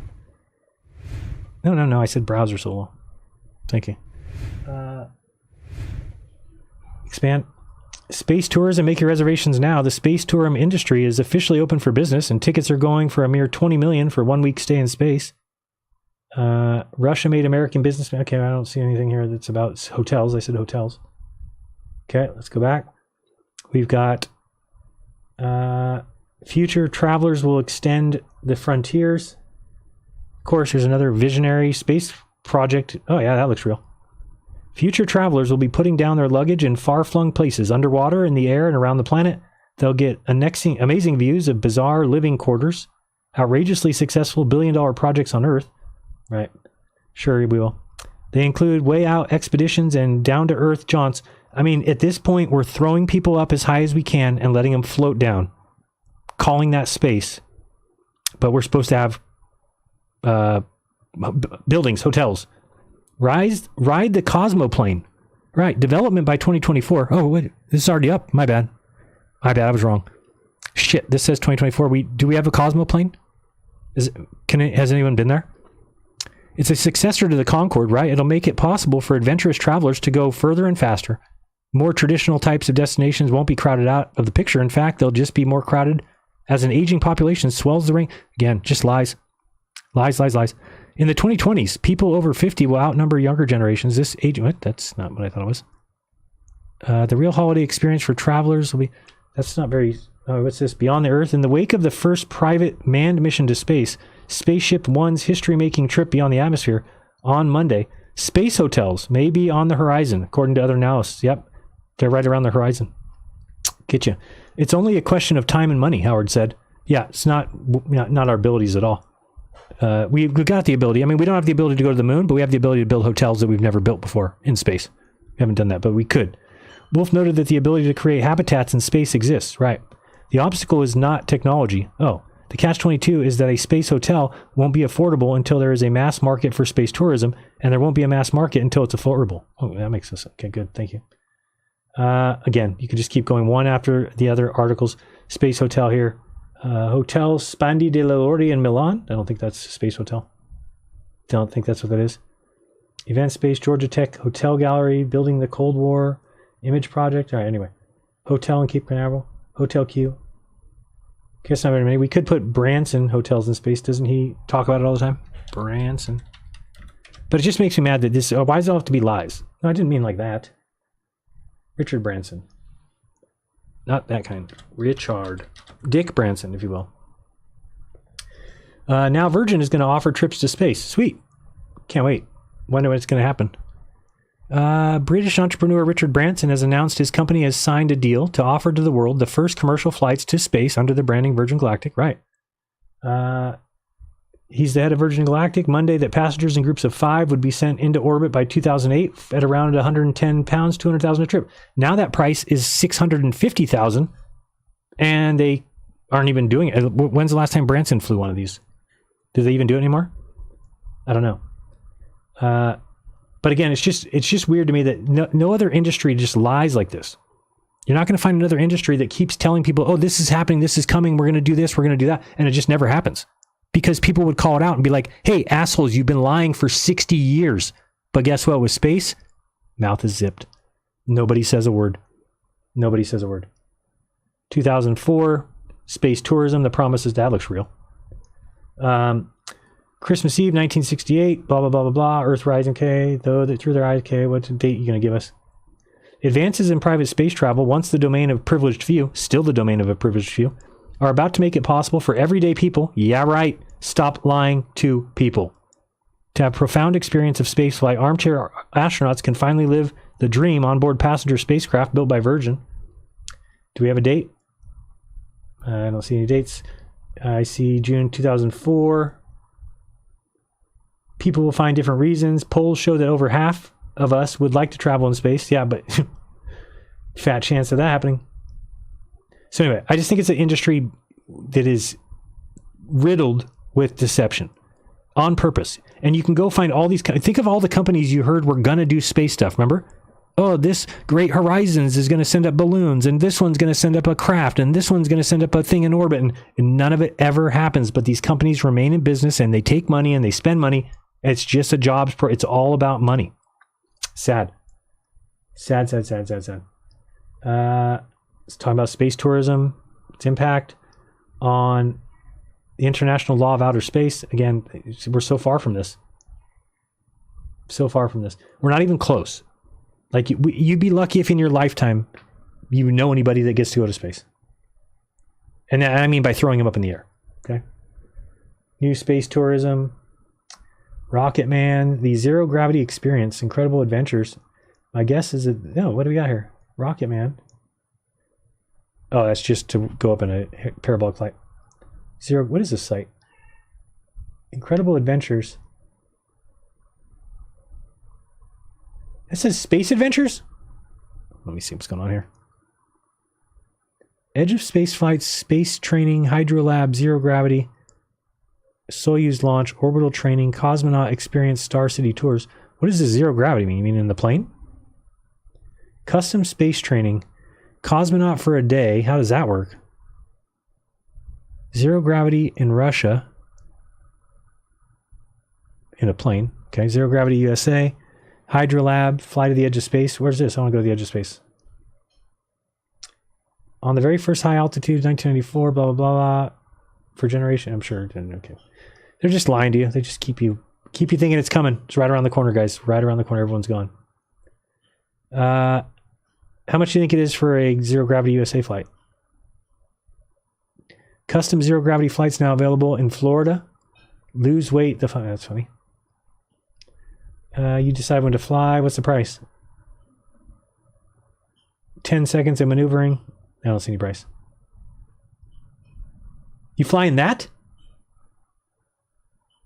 No way. What? Price starts at $4,500.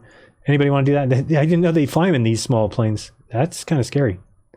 Anyway, I'm not a fan of that. I wouldn't be a fan of that at all. Go to the Hydra Lab and learn how to swim and do spacewalks. Cool.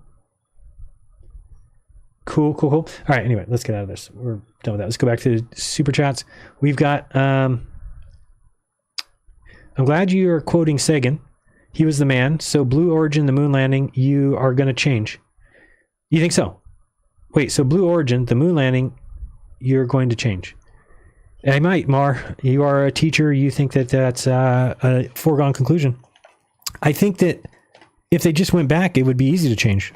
Other than that, I'm not really sure what kind of evidence could be provided that would make me go, okay, they went. Because, again, if you're talking about...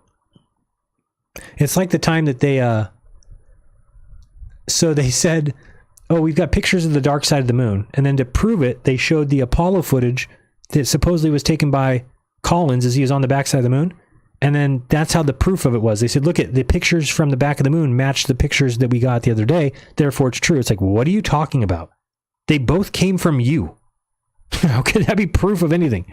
It's like, oh, the thing that you can't see, here's a picture of it. See it? Now we have this other picture of it. See, it's the same picture. So it's definitely true. Oh, you're right. It's true. Good point. I didn't even think about that. That's impossible to fake. Impossible. Adventure in the Hydra Lab. Okay, anyway, we're done with that. Super done. Let's go back here. Mars Science. I know I upset you. It's okay. What I want you guys to recognize is that you may hate me for the things I'm saying, but if I get the right information, I will change my mind in real time, and that'll make you happy. So just look forward to that. And if it doesn't happen, then it's good because it meant that something was uncovered, right? We have to have skeptical people. We have to have skeptical people in the world. And I don't mean skeptics by science skeptics or the people that call themselves skeptics that never have questioned a bit of science ever. Okay? Science does lie. They do lie about experiments, whether you want to admit it or not. They do fake experiments. It happens. It's okay. Papers are submitted that get through to these peer review that are terrible or that are written by AI. And it happens. Okay? So it's okay to admit that and to say, yeah, and then what I don't like hearing is the people going around who try and pretend that scientists are some superhumans when they're like, oh, I'm a scientist. I don't have any bias. Yeah, right. Yeah, right. Every human being has bias. That's part of being a human being. And if you're a scientist, certainly you have a bias. Certainly.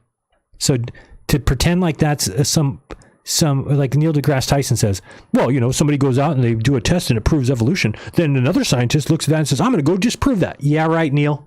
There's a lot of scientists out there trying to disprove evolution. Sure, guy. You have to believe in evolution to be a teacher. Okay, so nobody's out there trying to disprove it. Nobody's trying to do that. There's no money in that. There's no funding in that. There's no grants in that. Okay, we know how it works. Wake up, stop telling people make-believe stories. Especially when you say science is true whether or not you believe in it. That's not the case. Because sometimes it's not true, and then it becomes... So again, it wasn't true. It's not true, what you just said. All right, we got... Jaron, there is over 30,000 hours of footage available. What are you talking about? 30,000 hours of video footage? That is just not true. From what Apollo? I mean, that's just ridiculous. How many hours of Apollo? I mean, they weren't up there for... How can there be that much? They went on 6 trips that were, let's say they were 6 days each, which they weren't. Okay, even Apollo 11 was 1 day. So six missions of 6 days each would be 6 times 24. That's the total amount of hours of footage there can be. But there's 30,000 hours? Okay. Yeah, that makes sense. 30,000 hours. My goodness. There is a vast amount of Apollo mission audio and video recordings estimated to be about 19,000 hours. This includes audio recordings from mission control, space-to-ground communication, and in-flight film footage. For example, Apollo 11 alone has 11,000 hours of mission control audio. How is that possible? What do you mean 11,000 hours of mission control possible? What is that? I don't even get that. Maybe I need to think about it. 11,000 hours, what, you mean multiple feeds from the same time period?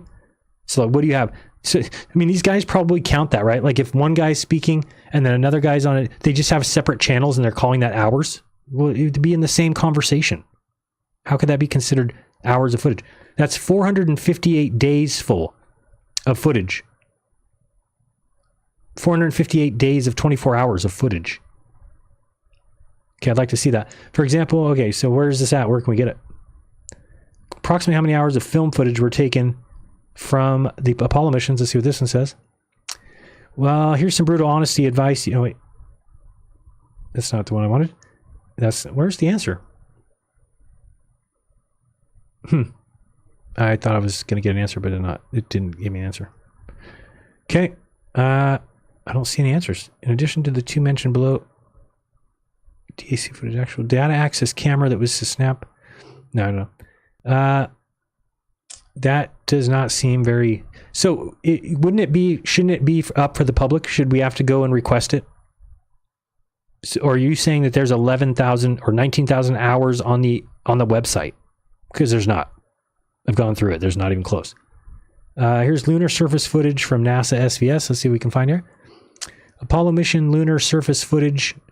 All Apollo footage is part of the media collection at Johnson Space. To obtain more historical footage from manned spaceflight missions, contact JSC's Resource Center. This is 2 videos. That's it. This page was published May 5th. I mean, that's the thing I'm talking about. Don't tell me there's 19,000 hours, then show me on NASA's site 2 videos. National Archives film footage fuels Apollo 11 fuel. Okay, where's this one? Crafted from previously unseen 70mm film footage and more than 11,000 hours of uncatalogued audio recordings, a new documentary transports moviegoers to the heart. Okay, so what I was specifically asking for, again, is film footage, video footage from the rover. I know I've seen it. That's the thing. I just got to go through my stuff and find it. It's in my old videos, too. I think what you're talking about is mostly audio recordings, which, again... That wouldn't surprise me. What could possibly be fake about an audio recording? You're not going to prove anything. Those guys could literally say, hey, we're faking this whole thing in a soundstage, and you would just say they were joking. So there's literally zero data can come from that. It's not going to be proof. How many hours of lunar footage from Apollo? I'm asking about the video footage that was shot on the moon. Yeah, tell me about that. From 6 manned missions. Let's see what they say here. For the sake of clarity, I'm defining footage from landings as film that started after the LEM had landed, so the descent videos don't count. I'm using the word video to indicate moving images, not the still images from the Hasselblads or the 16mm data acquisition cameras. Also, for Apollo 15 through 17, how many video cameras were shooting footage? I assume 2, one from the astronauts and another from a lunar rover at times.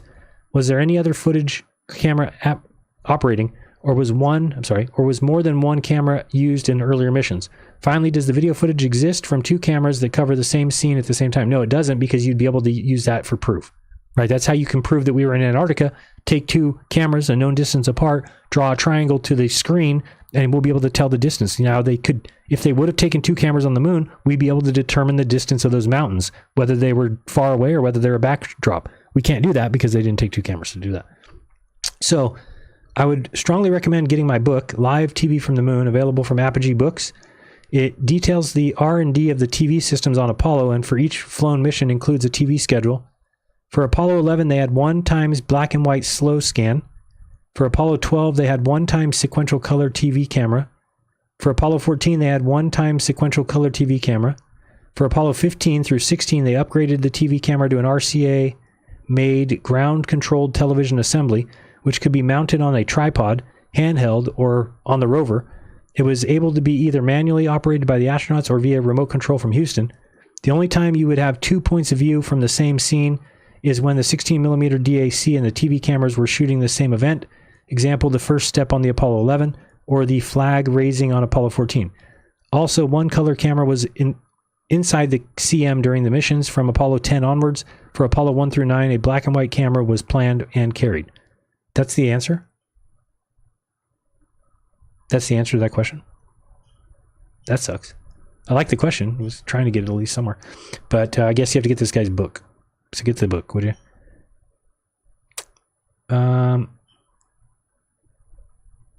Just reading through this.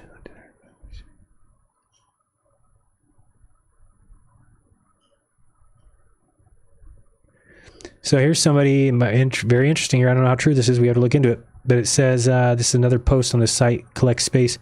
It says, I've been listening to the Apollo 13 audio files posted on archive.org. Besides the well-known EECOM loops already published in Cy Leiberg's book, on this site I've come across some interesting Apollo 13 simulator flight director loops in file 795aab.wave. There is a lot of dead air, but at times indices 7 minutes 14 seconds, 8 minutes 0 seconds, 9 minute 49 seconds, 10 minute 14 seconds, 11 minute 10 seconds, and so on. However long you care to hear their listen, you can hear them debrief them over a simulation. Further on, you can hear them perform actual simulations of various failures, such as the CDU bit failure, 100-degree error, etc. Some discussions happen at 1 hour 44 seconds, 2 hours 29 minutes 50 seconds, and 2 hours 45 minutes suggest this is a simulation. The description in the metadata catalog PDF doesn't even mention it as a simulation, and the data given in the metadata is 17 April 1970, which doesn't make sense since that is the day Apollo 13 returned to Earth. I can recognize the voices of Milt Winder as flight director, John Aaron as ECOM. If anyone knows the other voices, that would be interesting. Based on conversations Charlie, John, and Jack are having, they are referred to by Capcom, which I believe are the backup crew for 13. Be warned, the posted file on that site is quite large to download. Hopefully they will get post-compressed files in the future. Just going to take that. I want that. I want to hear that. Now I want to see if those are gone. When was this posted? A long time ago. I want to see if that is even a file you can find anymore. I found the article I was just looking at. That doesn't help me. Nope. I'll look for it after. Apollo 13. Oh, Internet Archive. Wait, we do have it. It's on archives.org. Should we check into some of that? We'll do that later. Keep you up all night. I don't want to do that. Come on. Wake up. Archive. Let's go. Let's go. Oh, wow. I've never even seen all these audio recordings. Which one is it again? 4795AAB? Wow, that's a lot of audio. This must be where you're getting all that as hours. Yeah, look at these. 6 hours, 6 hours, 6 hours, 6. I wonder what all this is. 795AAB. I'm not even close. Be way over here. 790. Not even close. Wait, what? I don't see any numbers that start in 795. Oh, here we are. 795 AAB.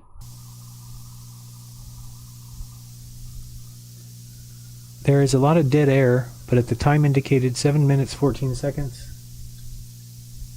7 minutes 14 seconds.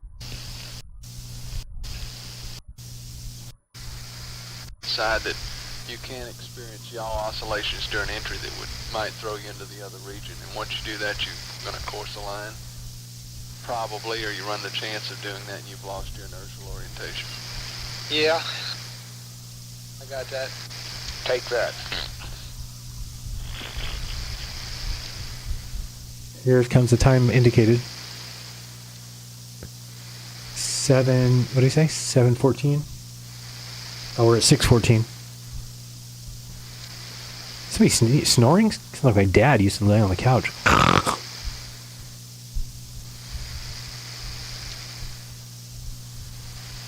Does it say the date somewhere? 795.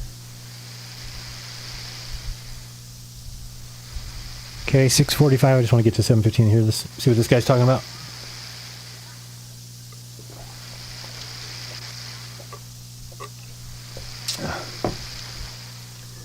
All right, 6:48. 20 seconds. 7 minutes 14, 8 minutes 0, 9 minute 49, 10 minute 14. We are at 7 minutes. 14 seconds. Let's hear. This guy says there is talk about them debriefing over a simulation.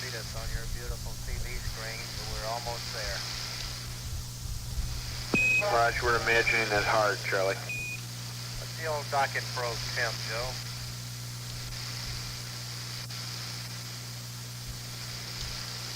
$75. Okay. 75 degrees, Charlie.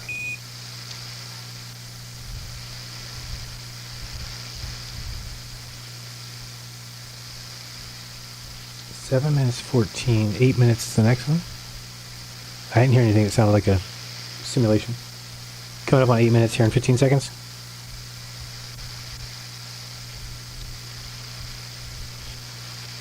Okay, Joe, we got one barber pole and we're sort of self. Okay, Joe, the rates are was a good docking. We went aces to the barber pole. Okay, we're going to go retract prime one. Roger.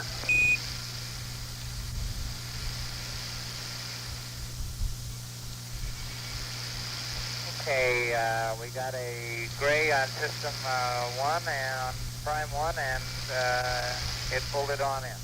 Okay. Okay, sounds like that's the way it ought to go. Can we quit now?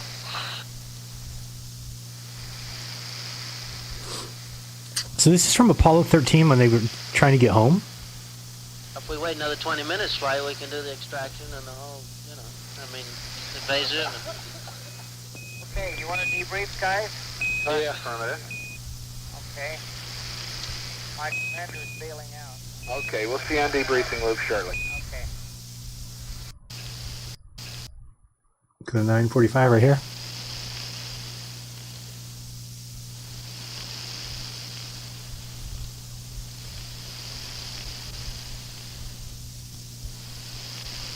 CMS, this is SimCom on a debriefing loop. How do you copy? Read you loud and clear. Read you the same. Okay.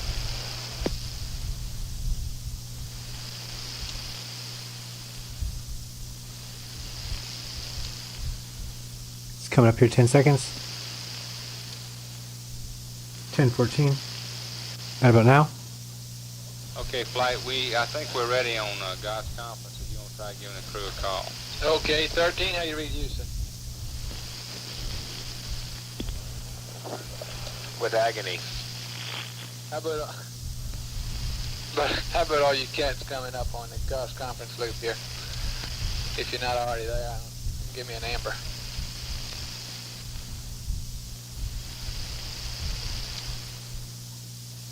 Flight sim. Okay, I don't believe they're quite ready. They're going to get out of the simulator and debrief down at the instructor station. They'll give us a call when they're ready. Should be just a couple minutes.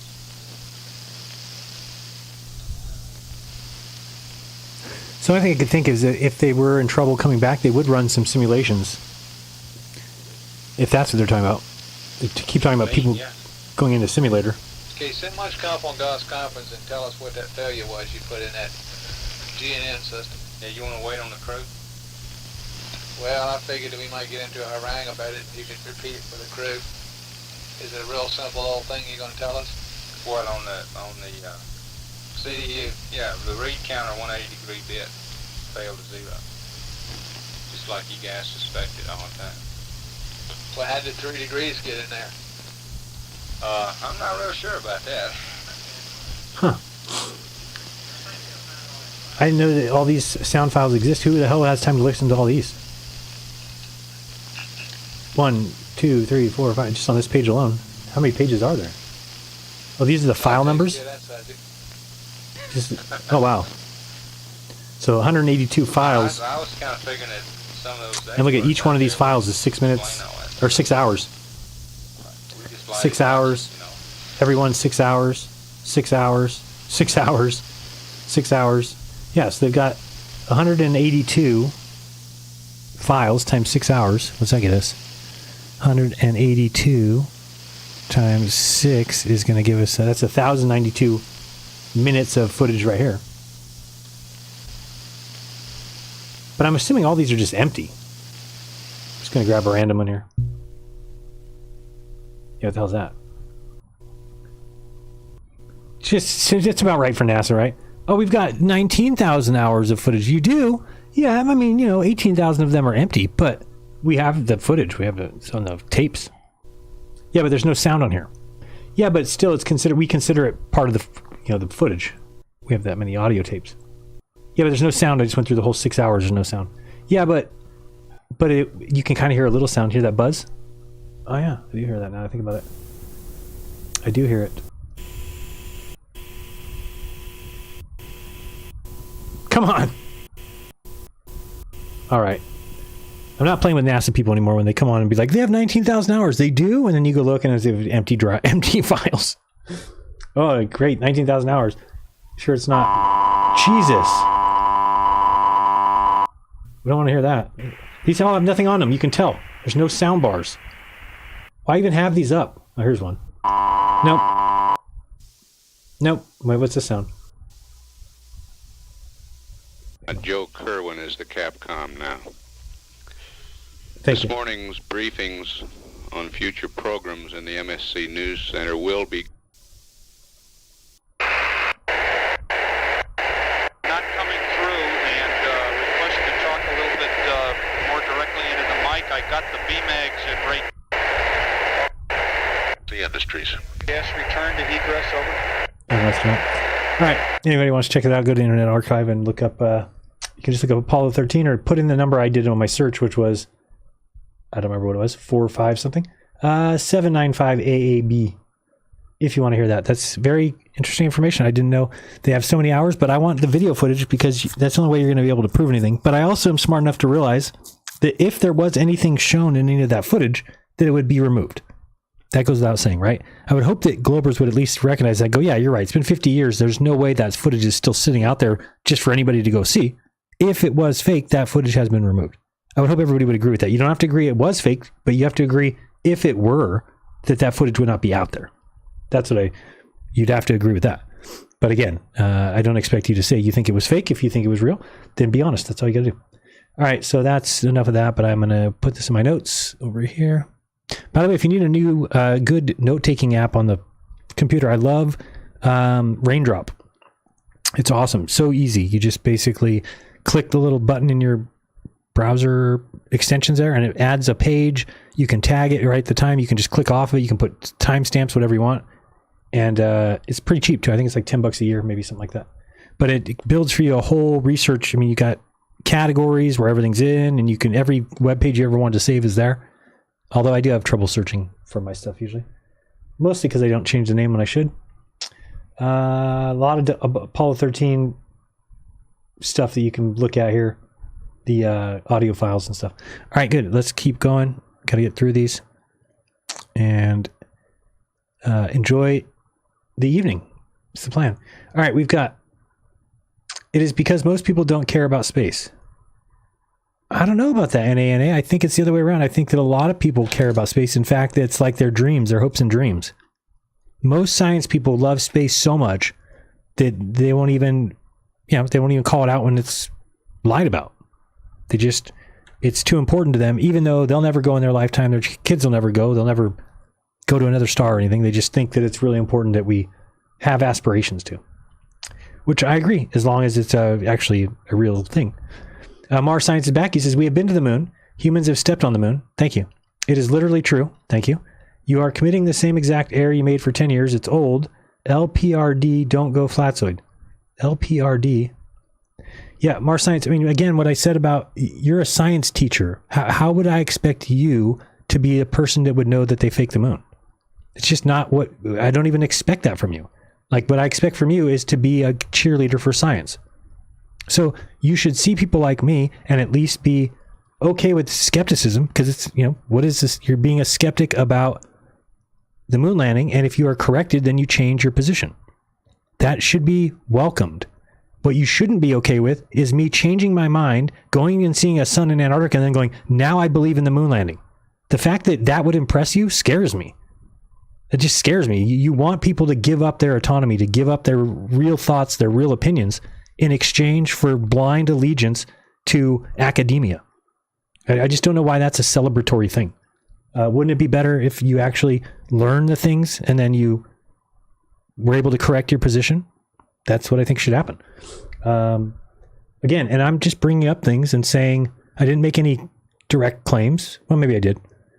I mean, I did make claims about the parallax on the side, but I need to find the videos.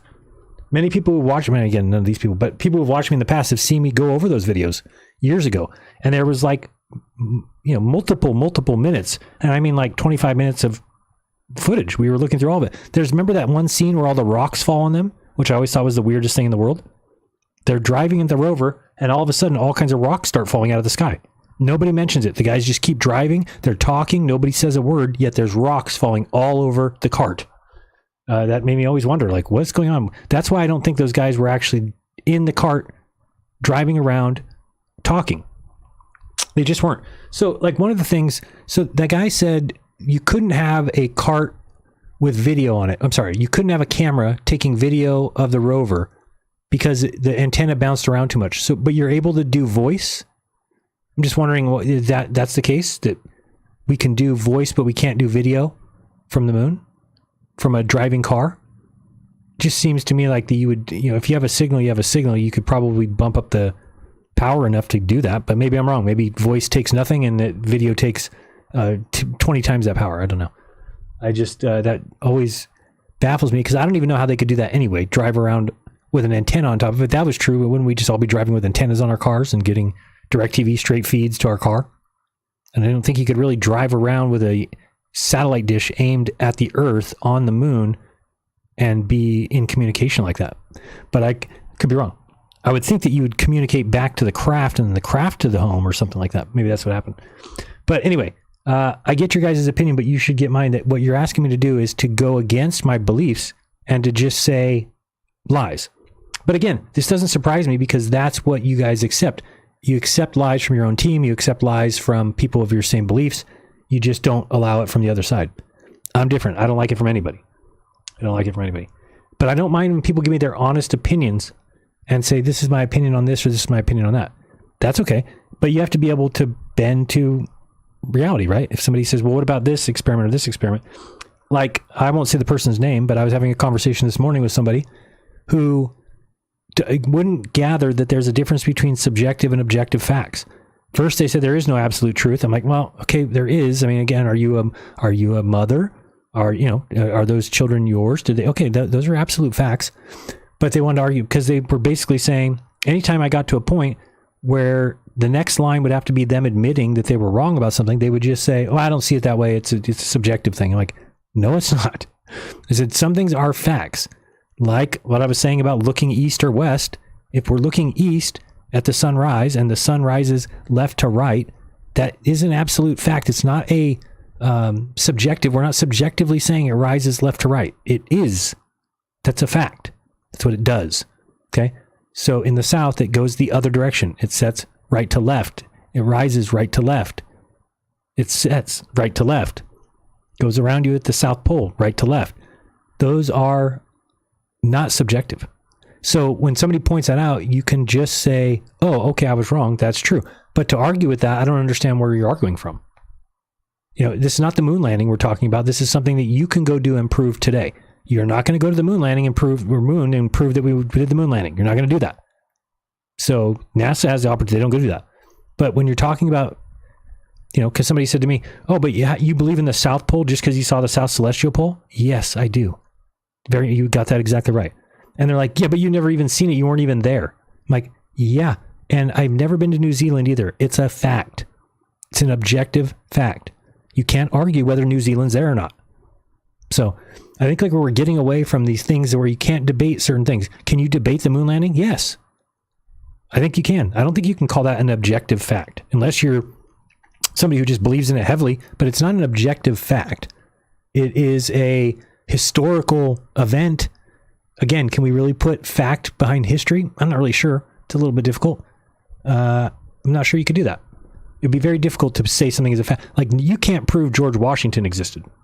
Cannot do it. It'd be impossible. You would never prove that. There's no voice recording. There's no video recording. You just got to believe people who wrote his name down on paper. And drew his picture. That's basically it. So that's because historical things can't be cemented as absolutes like that. But I could see somebody who, I'm trying to think now. So like, is me going to Antarctica an objective fact? Well, the existence of Antarctica, the existence of those things like the 24-hour sun, that's objective. I mean, that's an objective fact.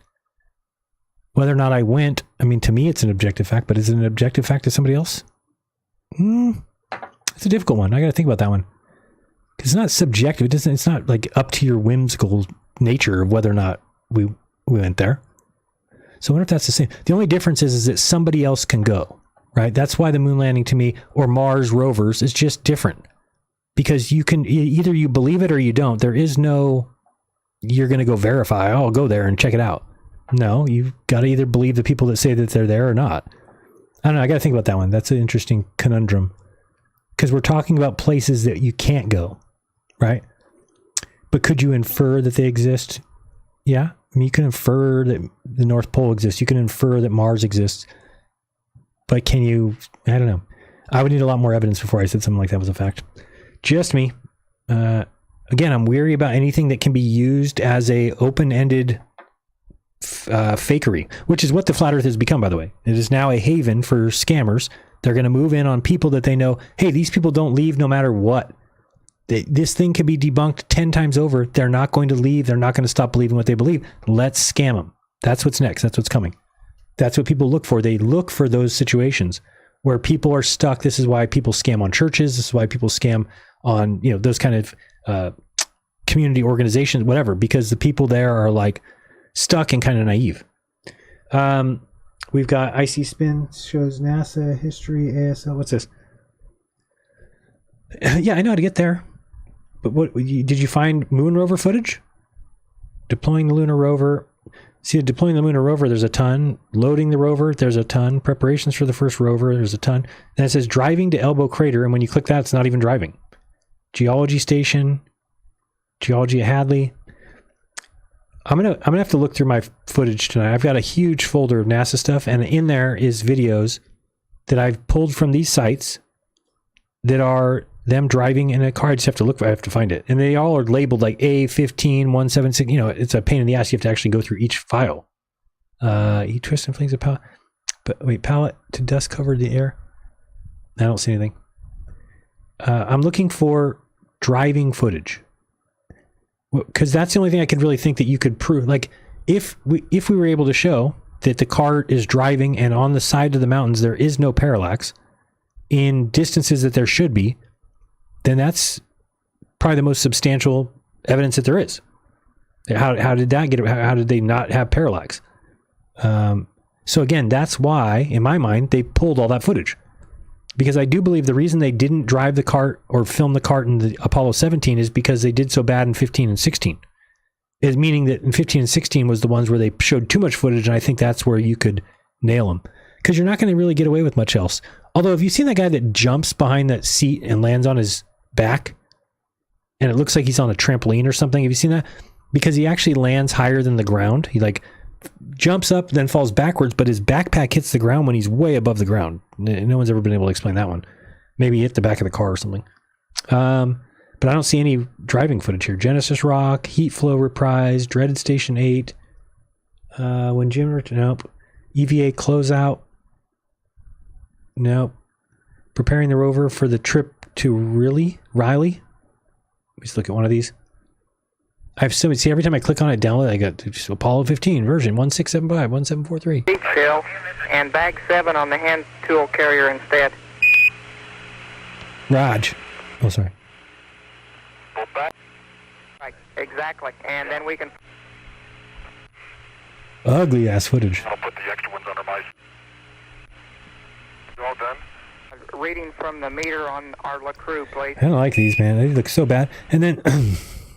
I don't know, I've got all kinds of problems. On one of the Apollo missions where they take off, I've got the footage of them. They're sitting in there. They're not saying a word. Nobody says a word. And then it takes off. It leaves, and then they're like, a liftoff, copy liftoff. But no countdown. Those guys were just in the capsule and just press the button. And like, here we go. And then the camera pans up with them. So I want to find somebody that has the footage of where's the sound? Why?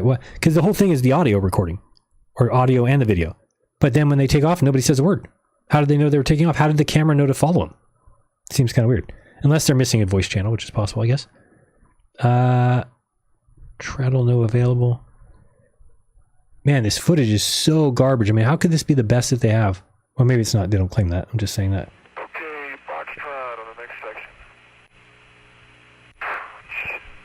section. So somebody's job was to sit there with a remote control and control the camera from the rover? Yeah, I don't like this. Gross. Gross footage. Looks really bad. I guess that's what you get. But I find it funny that there's no science person that says, yeah, you know what? There's a possibility it was faked because of this, this, and this, and this. Like I've said before, the people who, the worst rebuking of or whatever rebuttals is like when somebody says Russia would have reported us. I mean, it's like so dumb. It's like to believe that is like, you know, if you can't go to the moon, so they're both faking space, then they wouldn't tell on the other person. It's like if you have two bank robbers in your block, one bank robber isn't going to tell on the other bank robber. Because when you do that, that robber's going to tell on you. So you don't do that. You let the bank robber do his business, you do yours on the side, and you guys are both remain happy, you're both criminals.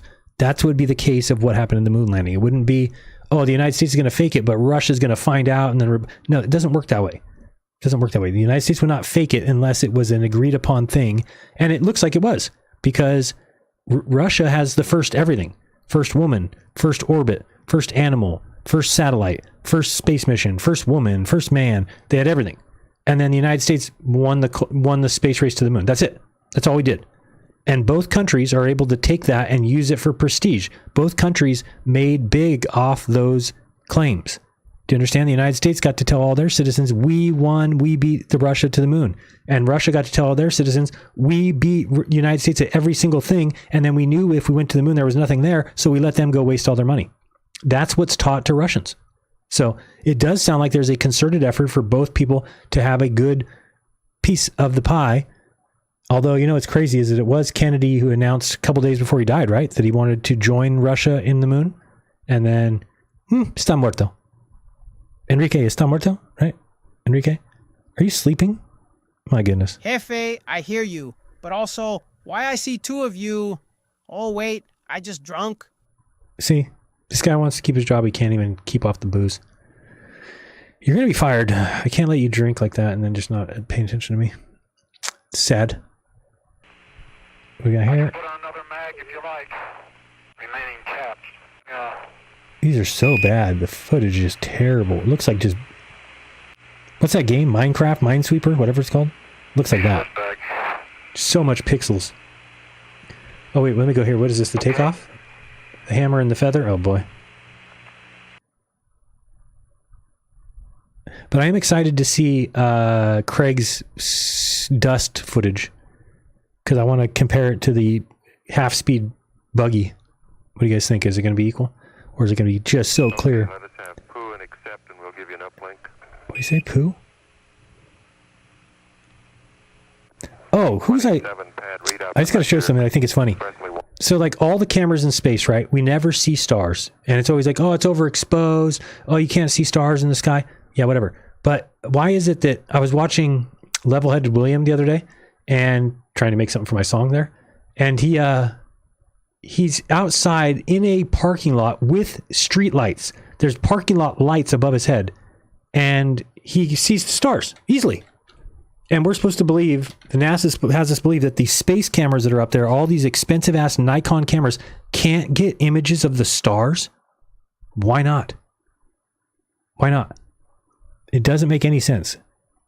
And that's why, and I keep saying this and nobody's ever proven me wrong. I'll say it again. All you space guys out there, you love to prove me wrong. Here you go. I've never seen an astronaut go to the window of the ISS at night and show us.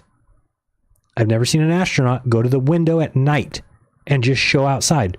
Because if they did, you better see the stars. It's dark. There's nothing bright to knock it out. But they won't show us that. So you got to tell me why that is. Why can I not find in 22 years in being in the ISS? Actually, it's more than that now, isn't it? How long has the ISS been up there for? ISS, how long? in space. Gotta be 23, 24, 25, somewhere in there. Long-term occupancy began on November 2nd, 2000. So 25 years. 25 years and no astronauts going to the window at night. Makes a lot of sense. Actually, nobody should ask. Of course they're up there, Jaron. Of course they're up. What are you trying to say? Right. And so we can't ask any questions of why they don't go there at night. That makes sense. I mean, you would be able to see the stars. There'd be no other light. You couldn't claim the exposure nonsense. So I'm just saying it would be kind of cool to see out the space shuttle or the ISS at night when you're on the night side of Earth so that the Earth is dark. And then you'd be able to look into the sky and see all the beautiful stars out there. But we don't ever see that. Not once. Not once. The only thing you get is time-lapse footage that is not from an astronaut holding it. It's from some camera attached to something. I'm talking about a camera, a human being going to the window and showing us out the window and saying, look at those stars over there. Look at this dark Earth. They don't do that. Don't know why. And don't tell me they're sleeping or something like that, because this happens for them every 90 minutes, so they're not sleeping. They can do it. Let's keep going. We got more. Jaron, your wild comment section on Facebook and your chat here are the best. You definitely need more mods, though. Yeah, well, what am I going to do? I don't have any friends. It's hard to have mods. Hard to have mods. All right, we got Addicted to Globing again. He says he's back. He says, what do you suppose the odds are that we can revisit this one after you talk to Dave McKeegan?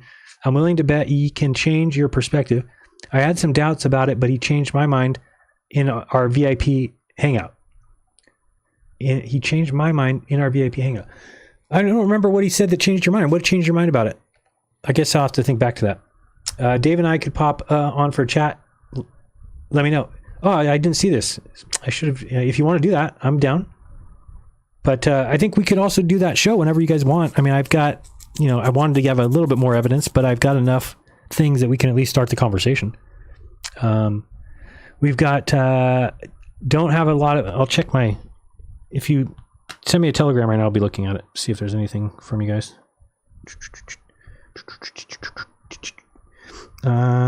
Oh, thank you. Megan me gave me Gary Lowe's link. I'm going to take that. And I'm going to unblock him there. Okay, thank you. Gary, is that an I? Oh, it's an I. That's why I didn't get him. All right, I'm going to unblock him right now. And youtube.com/@Gary IOW 482. Okay, there you go. You are more and unhide. You are free. You are released from all Charlie duty. All right. Let me see here. Close that. Okay. Let me see if these guys are still. They're probably not watching. It's probably too late now. Excuse me. Somebody just wrote me. It's the wrong place. I don't see anybody here. Let me see. Scoundrels here. I don't see anybody else. Where's Wally's here? Critical Think is chasing the 3 Bitcoin. Good for him. I don't see anything right here. But wait, maybe over here. No. Anything from... Where is McKeegan? I don't see him. All right, I think we're good. I think what we'll do is we'll schedule some. But Icy Spin, I don't care who else comes. If you want to come with you and Where's Wally or whatever. There's Dave. Let's see if he's saying anything. Lunar module drawing. What is this for? Thank you. Oh, I see. The ladder comes down and then onto a pad. So that's the 6-inch step he's talking about. Gotcha, I stand corrected if that's what he's talking about. That looks like it could be. It's at the bottom of the ladder. Although, so he's saying he stood there first and then took a 6-inch step onto the surface. I got it. Okay, so we're good with that. Let's keep going. We're trying to get through these. Excuse me. Sorry, I have a bad voice now. Don't have a lot of time for all the streams, so I've been loving all the clip content lately. Keep it up, Jaron. Thank you very much. I appreciate that. I know I go too long. I got to learn how to stop that. I just like to talk too much. Dude, Dave Weiss pushed Pirate Chain harder than anyone, and he's going to act like that never happened. It's almost at 0 now. That's a good point, Landry. Excellent point. $5. Thank you very much for that. Good point. Yeah, I mean, again, people need to understand what crypto is, and if somebody's pushing something, there's a chance. Again, if for me, I've gotten burned so many times on crypto that I've just learned that, if I'd be much better off if I just would have stuck to the two, Bitcoin and Ether. Everything else is a crapshoot, and you are probably going to get taken it eventually. And if you're trying to trade, good luck, because the bots will destroy you. They've got quick hands. Addicted to Globing says, if I had 15 million, you and me would be going to space. I love it. It's good. I agree with that. If I had it, you would go with me too. There's I put the link to Melodome in there. We've got Unflat Earth. Nice. New Zealand, $20 says, mad respect to you and the fellow truth seekers who actually were seeking the truth. Well, thank you. And I am still seeking the truth, but I know that you guys want me just to shut up until I've looked into something. It's just not me. It's just the way I am. And, but I have no problem voicing that I don't know for sure. So I'm not coming across saying I know for sure we didn't go to the moon. I'm saying that in my opinion, we did not go as of right now, but I'm open to being wrong. So, we've got Scoundrel says, play my song Tarnished Patricia. Okay. We'll do that. I got to use the restroom in a second anyway. Then we'll come back and say goodbye, but let me get that ready. Tarnished Patricia. Sounds like a personal one. Oh, I was going to do, I'll do that after. Tarnished Patricia. All right. And if you guys want to support the show, I would appreciate that. You could either do that through Cash App, would be nice. $sign Jeranism. But if you've never tried Moringa, I have Moringa tablets. It's the first ever Jeranism labeled item that we get out of India. It is Moringa leaf powder. But one of the incredible things, nobody ever complained about it, but the amount of people who worship it because they say they actually take good shits now. So sorry to bring, I don't want to give you any names. There's people out there that quite well who have owed their entire shitting wonderfulness to the Jeranism branded Moringa tablets. They are available at my store. By the way, it's the tree of life, the miracle tree, if you will. What is it called? Can't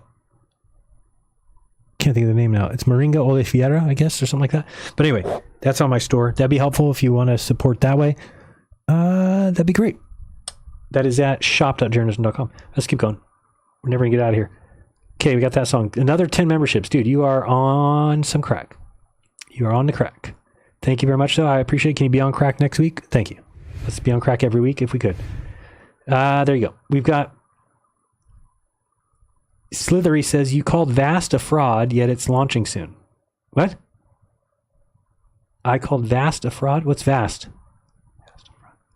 I called Vast a fraud, but it's launching soon. What's Vast? V-A-S-T? And I called it a fraud? I don't even know the name. Vast. Vast can refer to the... No. Oh, building the next generation space stations. Building America's next space station. Vast is bringing space station primary structure manufacturing back to the United States after 2 decades. Okay. But this is a problem that you're just claiming it's the same thing as all these other things, right? You're claiming that it's going to be here, but it's not here yet. Right? Or is it here already? I don't see anything that says it's out. Rent, Vast, no. Last week, members of the Vast team attended the 40th annual Space Symposium. I see pictures of it, but what it is, these are supposed to be launched? Digital video ad serving template? No. Vast also stands for that. I think that's why it gets a little bit lost. So we'll just put Vast space. I probably did call it a fraud now I think about it. If it talked about, wait, is that the one that we looked up their address and it was a UPS store? Sounds like it. Let me go here and see if it's... Okay, I'm going to the website. Vast Space. I'll show you guys what I'm doing. You might want to play along. I don't remember if this is the right... Not Rock Fan. I said... What did I do? I grabbed the wrong one again. Okay. Vast. Building next generation space stations. Developing humanity's most capable space stations. Pioneering the next leap. I mean, yeah, and to me, these things are not... Once I believe in the sphere, now orbits work. I don't need to worry about that. And so... It wouldn't really surprise me. And if I called this a hoax or a fraud, it was definitely when I was a flat earther, because I would have thought that. But I'm just trying to see. Oh, I do remember Haven something. When is this supposed to go up? Oh, Haven 1 targeted to launch in May 2026. State-of-the-art human-centric space station, home to an innovative lab for... Oh yeah, I don't believe this. No way. So who said that to me? So Slithery, Do you want to make a bet? You name the amount. May 2026. Will it launch before then? Or then? I would even give you all of 2026. Okay, I'll give you all of 2026. And I think, here's what I think. I don't think you'd make that bet. I think you would recognize it's a stupid bet, but you still came here and said to me, oh, VAST is going up soon. They're launching soon. So I'm just saying, you guys say those things, but you don't believe it because you won't put your money where your mouth is. You won't bet me that it will happen because you know that it won't. You know that it will be late. You know it'll be delayed, but you don't care. You still want to bring it up to people like, oh, we're going to get this tomorrow, even though they're lying to you about the dates that these things will happen. That's my whole point. That's my whole point. Is that you should say, oh, VAST is supposed to come out in 2026, but it'll probably be 2030 or later. That's a more honest position than, oh, they're coming out soon. Do you think so? Do you really think so? I've never seen a space thing launch when it's supposed to. Probably ever. Ever. Timeline, let's see. Starting in 2028, Haven 2 will launch approximately every 6 months with a final station configuration slated for 2032. I mean, this is the biggest bullshit ever. You cannot believe this. They've never, ever done this. They've never got it right one time. They've never... I mean, what is this saying? It's going to have space hotels? I mean, is that what you think? It's a... How many people go? 9 module configuration, crew volume, space... I don't know if this is... Okay. I do remember this, though. Why do they have the dumbest pictures? Are you guys looking? Are you guys looking? Look at these pictures. It's like, stop it. What is this girl doing? This is what I'm going to go on vacation to do? I'm going to go on vacation to take syringes of shit? Sorry, that's not how my vacations go. Okay? I don't go there to take vials of stuff with my VAST shirt, with my VAST friend over here pulling out of bed. They're like, oh, you get to come here and do science. That's what people want to do on their vacation. Everybody wants to go do science. You're going to get a lot of people to sign up for that. Open positions, I'm going to go work here. This is where this is it. This is why I did the whole stream. I'm going to get to paint the space stations. Where are your jobs? This many people work there? Oh boy. Oh boy. Make it happen. Our timeline is ambitious, right? We are able to make rapid progress amid high uncertainty with extreme ownership. We work hard, we deliver, we win, we celebrate together as a team. I want to work there. Respect, I want respect. Action, I like action. Curiosity, I'm curious. Excellent, I'm excellent. Perfect. I already passed. I don't even need to fill out an application. Benefits, I want benefits, see? Long-term equity incentive program, 401k, I want that. Flexible paid time off, I like it. Catered meals, it's my kind of place. Find your future. Do they have an opening for a former drugstore manager turned flat earther? Nope, that's weird. Thought they would be looking for that. Oh, that's me, propulsion team engineer, test engineer. I'll have him call Mar Science for a reference. Thank you, Mar. Appreciate that. That's a lot of jobs, man. Wow, they got a lot of jobs open. Wow. How are they even operating? What do we need? We need one of everything. One of every job that's ever been. We need one. Holy shit. That is a lot of jobs. Global security operations.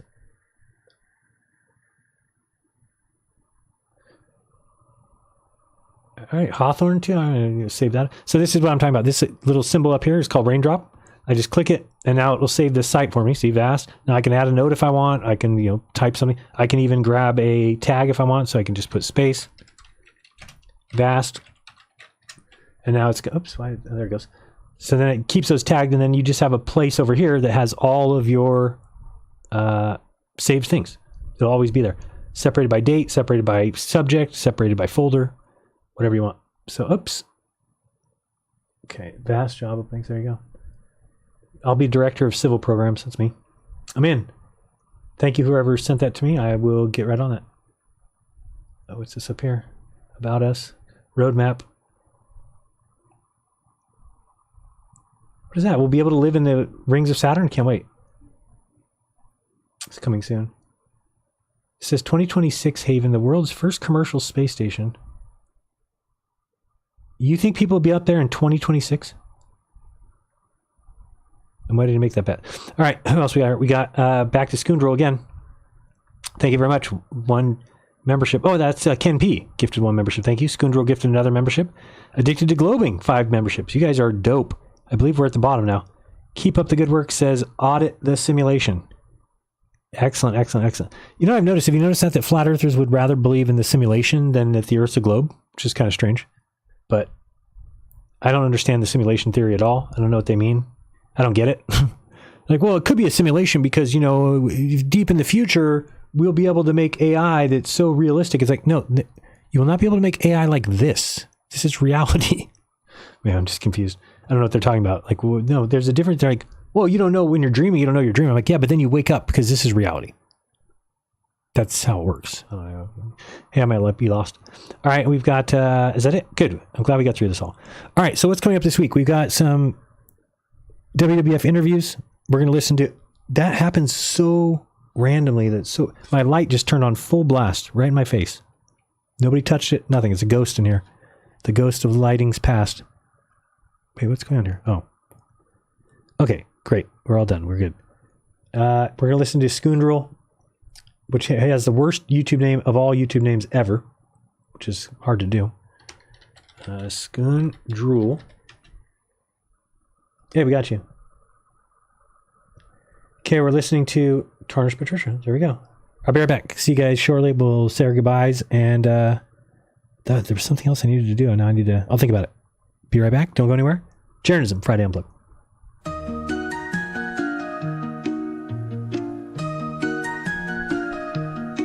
You walked in with questions, they gave you a cause, fed you their stories, rewrote all the laws. 10 years of trust, 10 years of faith, but step out of line and you're thrown away. The circle is sacred, no cracks in the wall. If you dare to doubt, they'll make sure you fall. Oh, they'll tarnish your name, drag it through the dirt, set it aflame. Every friend you had will turn away, like you never mattered anyway.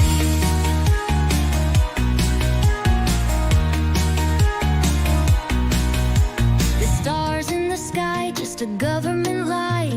Don't ask too much, don't wonder why. But once you see what's outside the door, they'll make sure you're welcome no more. The whispers will spread, the lies will grow. They'll bury your past in the undertow. Oh, they'll tarnish your name, drag it through the dirt, set it aflame. Every friend you had will turn away, like you never mattered anyway.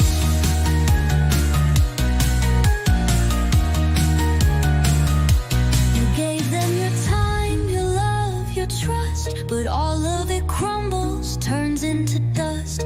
They don't forgive, they don't forget. Your only escape is the life you rebuild next. So if you step in, know what's at stake. One wrong move and they'll call you a fake. A warning to all who follow blind. They'll love you today, but erase you in time.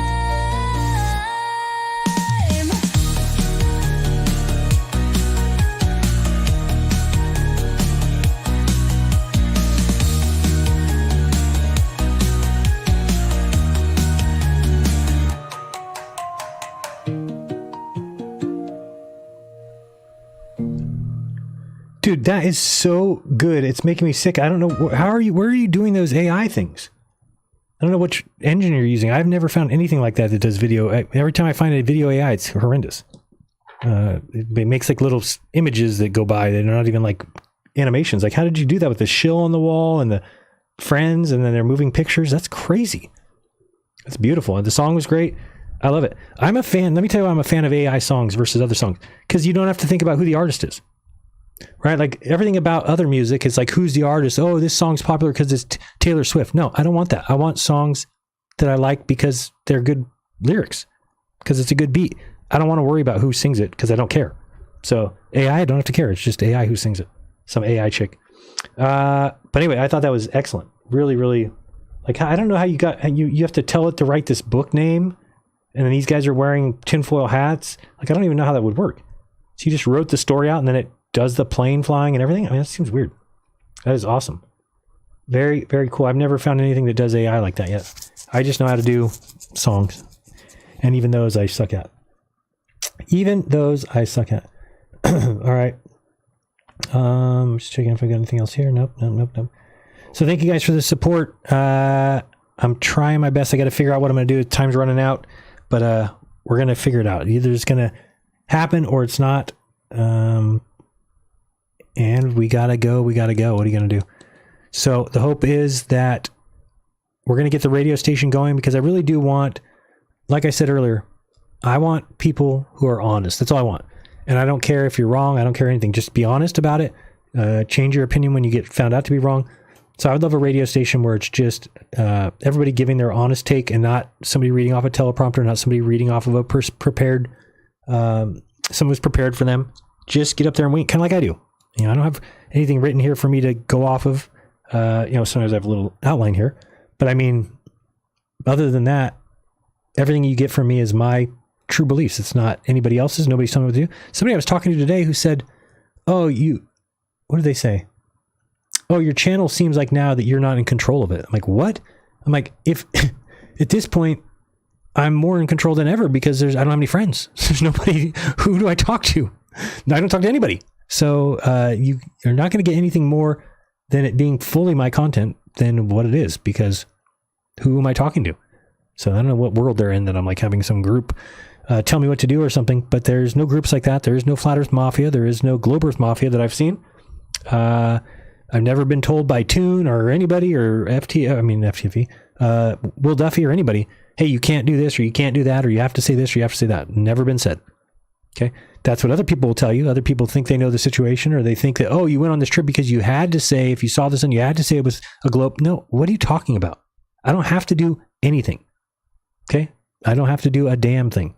So you got me mixed up with somebody else, because it's not I. All right. I think we are good. Checking this. Yeah, we're done. All right. Thank you guys for being here for a long show. Sorry again. I'm going to get it down. I've figured it out. I have to not go on tangents.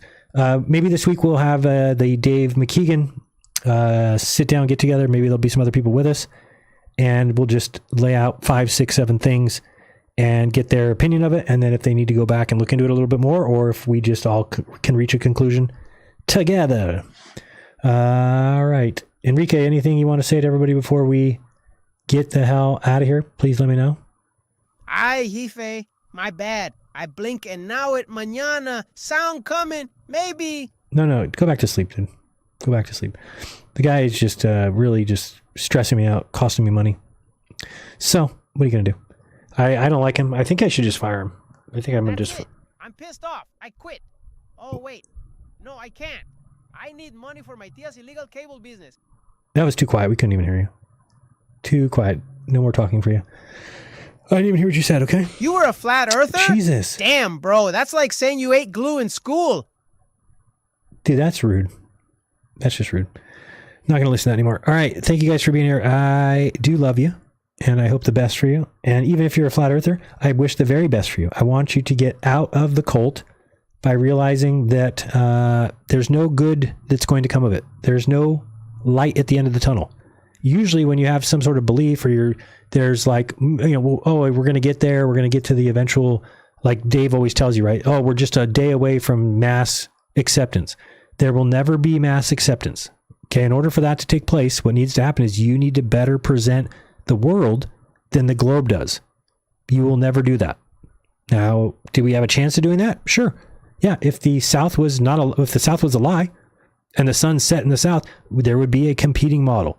Both models would have some goods and bad. The globe would kind of be falsified. The flat earth would kind of take over. That could have happened. It did not. It did not. Why? Because the globe is true and the flat earth is a fabrication of the mind, of the projection that is the North Pole azimuthal equidistant projection.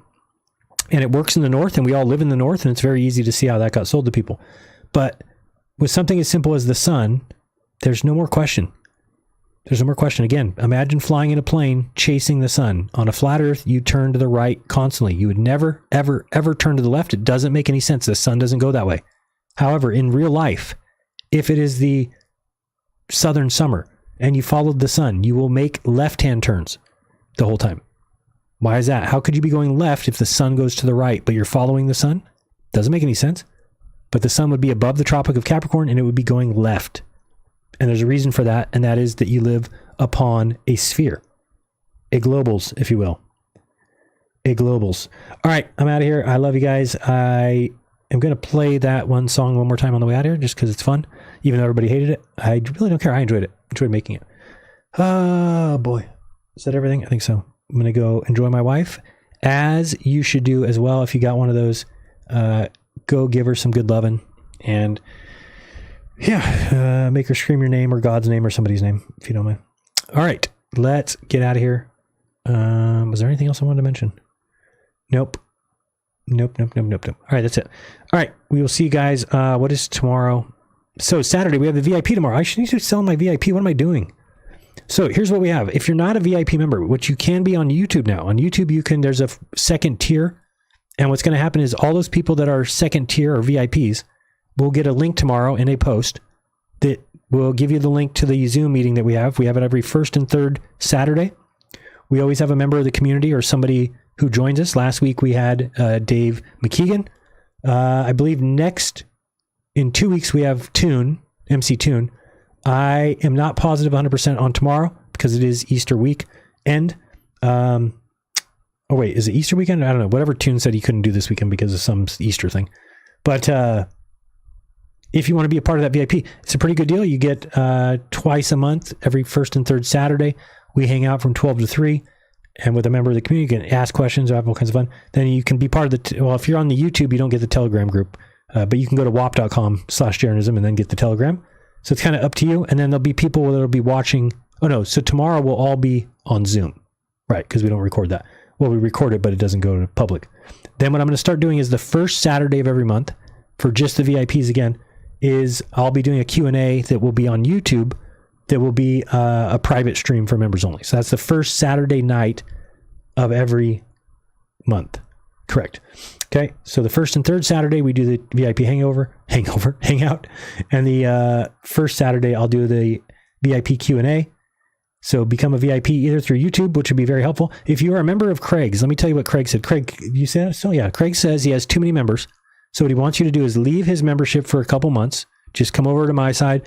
You help out a little bit, and then you can go back to Craig after that. So you might want to ask him permission first. You might want to, don't tell him I said that he said, leave it that alone. Just say like, Jaron was mentioning that we should do this, and then don't tell him I said that though, because I don't want him mad at me. So, but if you wanted to do that, he wouldn't mind. He wouldn't even notice. He would just be like, what happened to that? And I would notice and it would help me out. So just saying, sometimes you got to be nice to some people and not others. Just the way it goes. All right. We are out of here for sure. Have a good night. I love you guys. I remind you, please do your own research. When you do, you'll never again believe that you can't tell the shape of the ground by looking at the lights in the sky. You can. And the reason that the flat earth tells you can't is because it proves that we live on a sphere. Till next time, guys, here is Flashback Friday. Till then, congratulations. Marty leads. You are Derp of the Week. And that's it. Peace.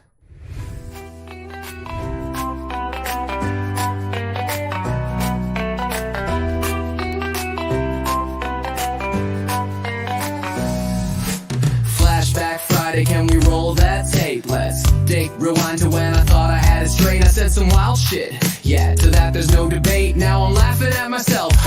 Ain't growth great? Yeah, I said it, and I was wrong. I get it. Okay, that's my bad. I'm sorry if I led you all astray. But let's not waste time and dwell on yesterday. But if we must, here's a list of losers that I hate. Mark, Sargent, Pete and Peter, Dr. Zach, Eric Dubé, Flat Earth Dave, No Fanfare, Rory Cooper and P-Brain, Kyle Adams and Nathan Oakley, the mute button soulmate, QE and the crayon munching retards on Flat Earth Debate. Princess Warrior, Phoenix Z, and his bitch snatch a cat too. Haters gonna hate, talking shit is all you two can do. Grandpa solving ratoids panel are just lame and dumb. And look how unhinged 5'6" Jake the asshole has become. His baby dick is tiny, yes.